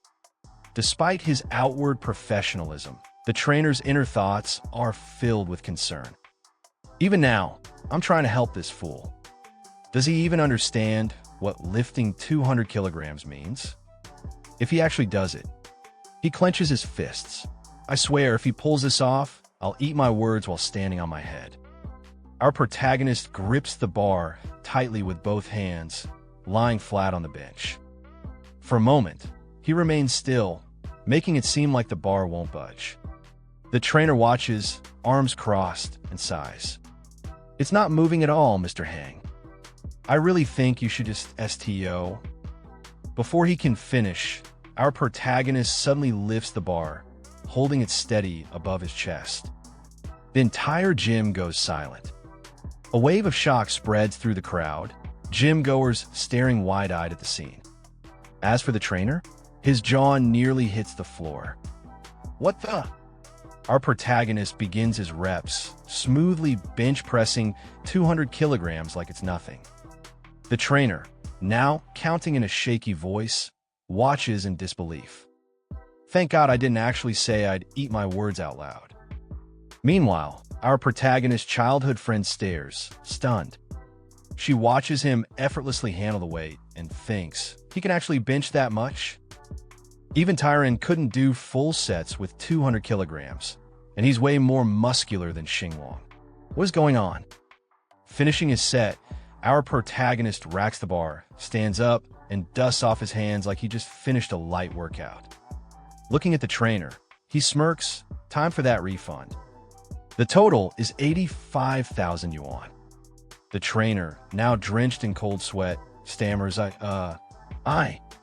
Just then, our protagonist's phone starts ringing. Without even looking at the screen, he casually says, "Transfer the money to my account. I'll be back to train in a few days. Make sure you get a trainer with actual ability." Making such a fuss over benching 200 kilograms? You're really damaging your gym's reputation. Still holding his phone, he glances at the caller ID, Chio Shina. Smirking, He turns to his childhood friend, tilts his phone slightly so she can see, and says, "I'll be leaving first. Got a date with a beautiful lady. Can't keep her waiting." His childhood friend stares at the name on his screen, her mind racing. This loser actually has a girlfriend? And a gorgeous one at that. In the next scene, the protagonist is inside the restaurant, sitting at a table with the girl he had helped earlier. They sit across from each other, looking at one another. The girl looks at the protagonist with a smile. She says, "I'm really grateful to Hang for helping me despite our past issue. I can't repay you enough, so I can only treat you to a meal to express my thanks." Hearing that, the protagonist simply puts the meat in front of him, rests his hand on his face, and says nothing. The girl looks at him, thinking to herself, he seems cold, but maybe he's just putting on an act. She remembers how the protagonist rejected her before and thinks, he directly rejected me last time, but this time he accepted. Does this mean I still have a chance? She continues the conversation, starting a new topic. The Meow group is in dire straits now. After the last PK competition, we lost many top supporters. The top streamer's revenue is less than 1/10 of what it used to be. He Shui throws tantrums at the company every day, and now the company has increased their commission rate. They find all sorts of excuses to deduct revenue. Streamers who bring in 100,000 in revenue sometimes end up with less than 3,000 after all the layers of deductions. And hearing that our protagonists say that's harsh. She looked toward the protagonist with teary eyes and said again, "Isn't IT? They're deliberately forcing streamers to terminate their contracts so they can extract termination fees to recover some money. You know, in our industry, the prime years only last a few years." Then she shifted her expression, offering a gentle smile. Resting her face in both hands, she continued, "I really couldn't make ends meet anymore, so I thought about finding another path, but then I ran into that bastard Zhongwenqing. I'm really thankful for your help that day. If IT weren't for you, I don't know what I would have done." The protagonist looked at her, a smile forming on his face. But in his mind, his thoughts were far from kind. But no matter how sincere the gratitude is now, it's useless. This kind of person's gratitude is worthless. If I were still that poor nobody, even if I had helped her out of kindness, I wouldn't receive gratitude. I'd just be treated like a simp kept on a string. He leaned back slightly, analyzing her calmly. But dealing with people like this is actually simple. In his mind, he imagined himself standing in front of a board, pointing to it with a stick. On it was written, "Hang Xingwang's lesson begins strategy section. Give her false hope. Make her think opportunity is within her grasp, and then snatch it away at the last moment. Make her anxious. Make her itch for it. Then let everyone else get the opportunity, except her.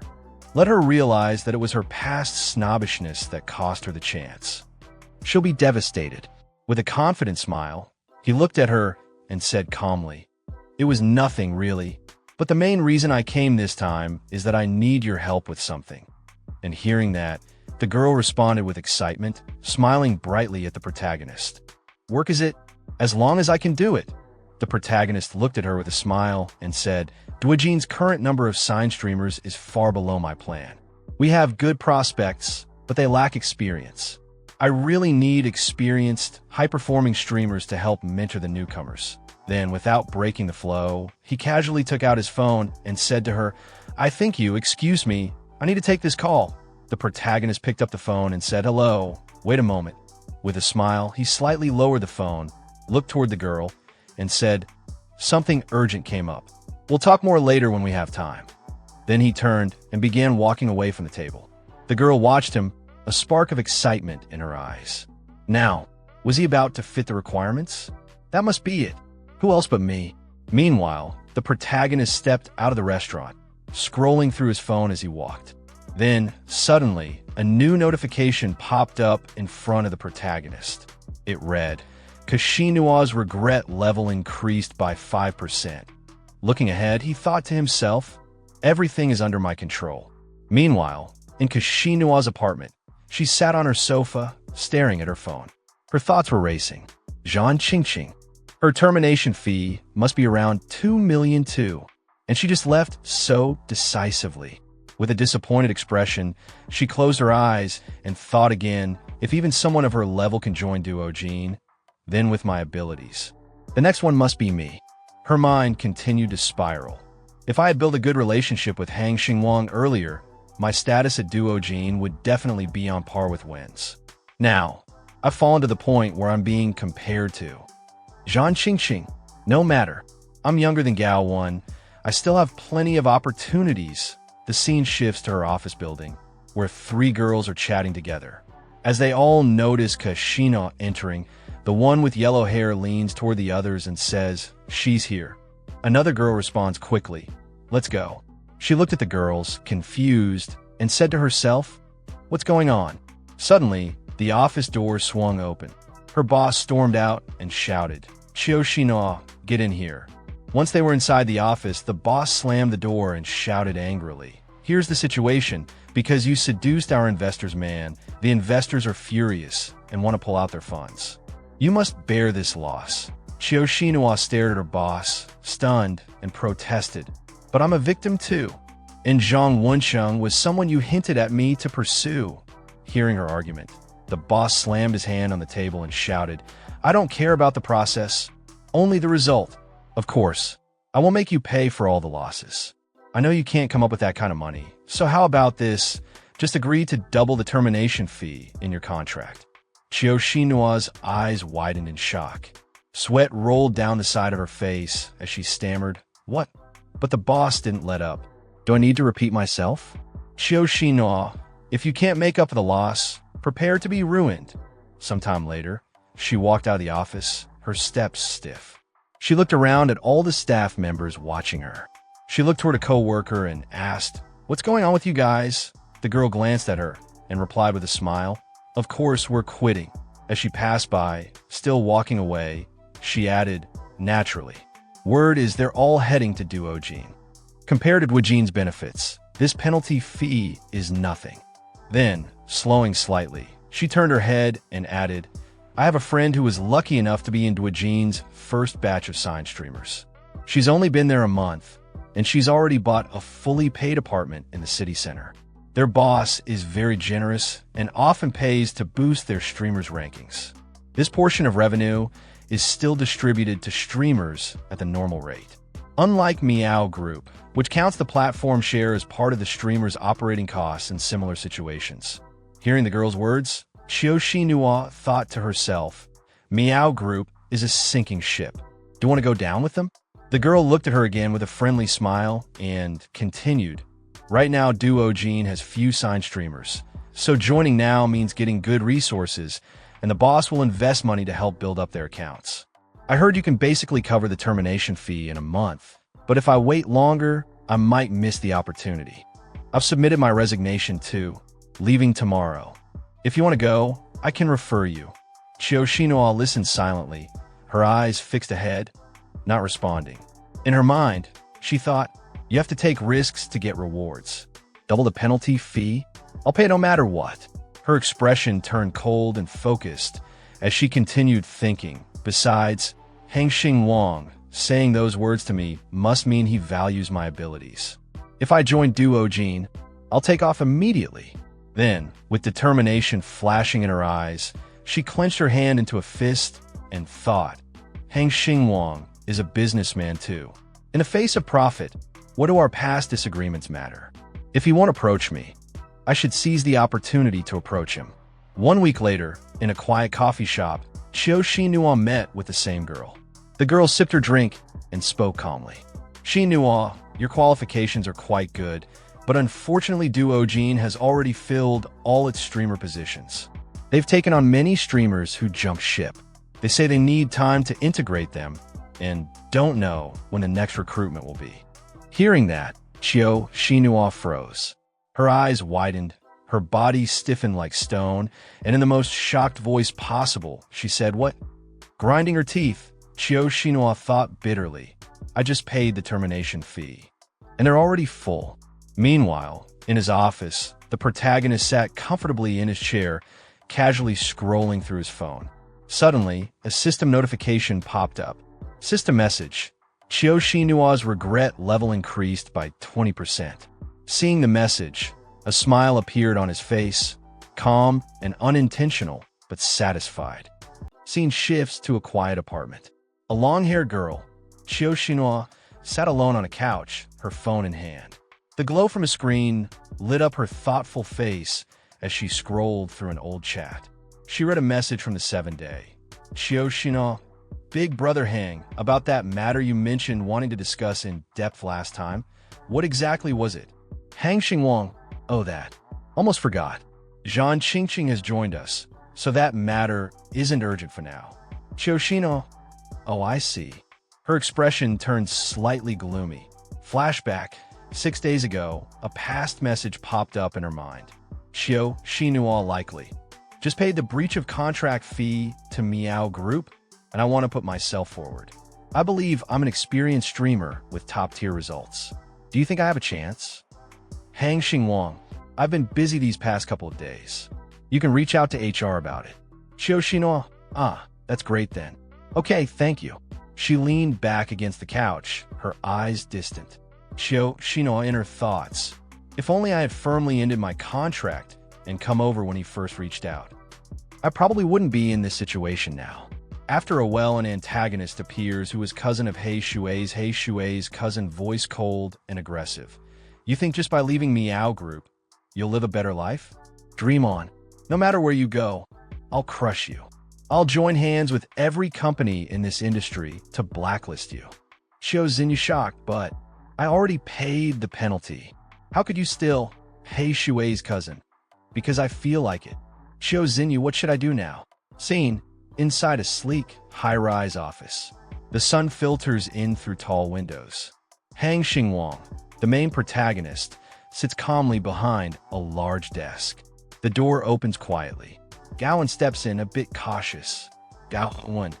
By the way, Qiu Xinhua reached out. She said she wants to meet with you. He hesitates, choosing his words carefully.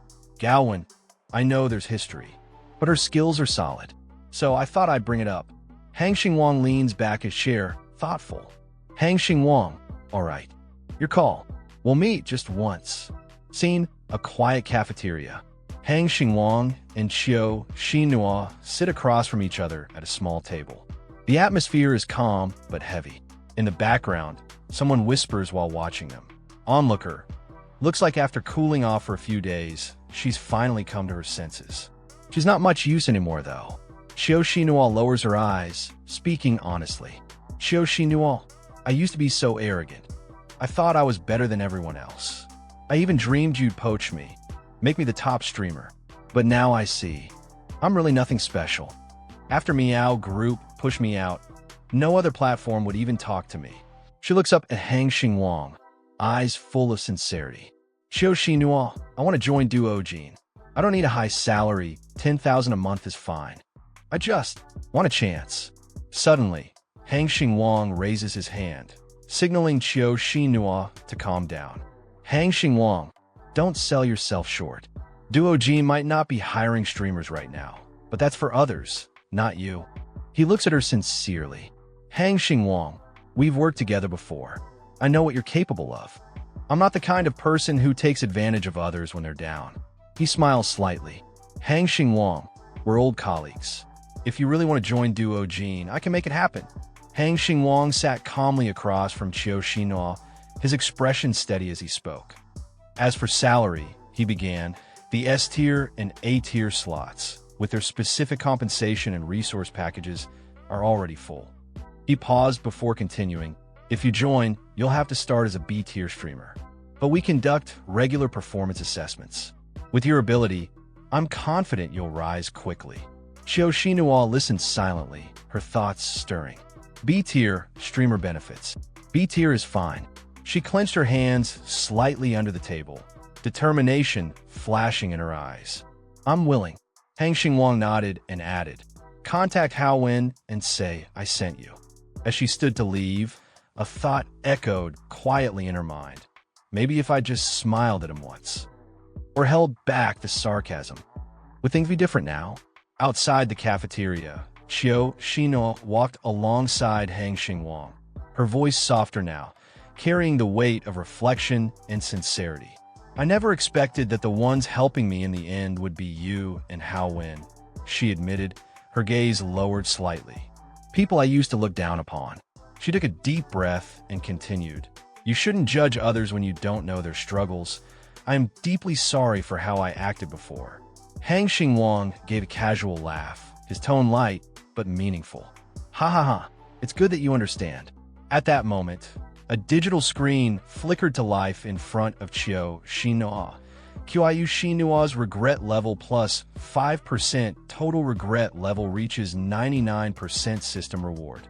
Meanwhile, the scene shifted to a nearby street where Xingwang walked alone, hands in his pockets, his expression unreadable.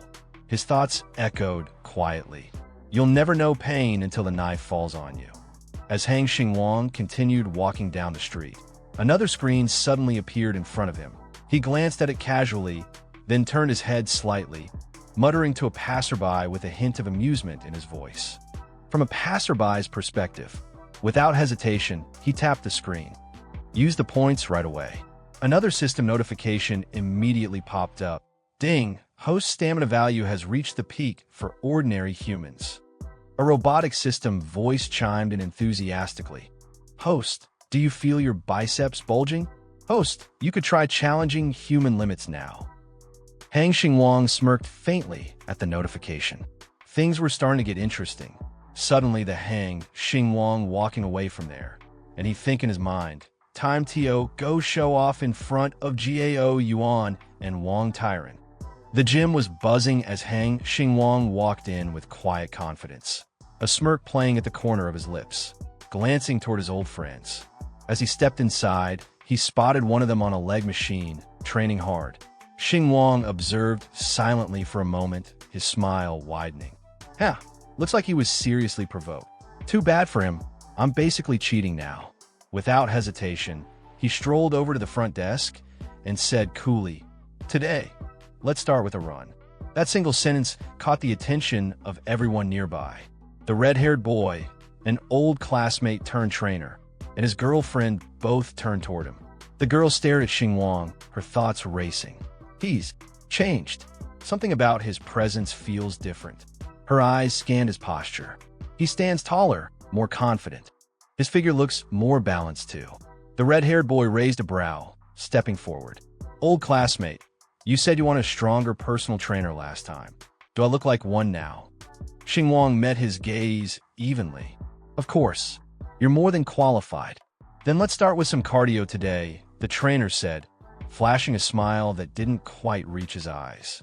How about running for 50 minutes first, then doing weight training? 50 minutes? Xingwang repeated, genuinely surprised. I see your muscle strength is good, the trainer replied. But fitness also requires endurance. 50 minutes is the minimum standard. If you can't manage that, you probably can't handle serious fitness training. Xingwang gave a mocking smile. All right then, I'll try. I've never run 50 minutes straight, FO. Watching him closely, the red-haired boy narrowed his eyes. He could lift 200 kilograms last time, he thought. It must have just been brute strength. His endurance has to be trash. His jaw clenched, thoughts twisting with jealousy. Trying to show off in front of my woman? Hey, dream on. I'll make you embarrass yourself big time. That's it for today's video. And if you enjoyed it, what are you waiting for?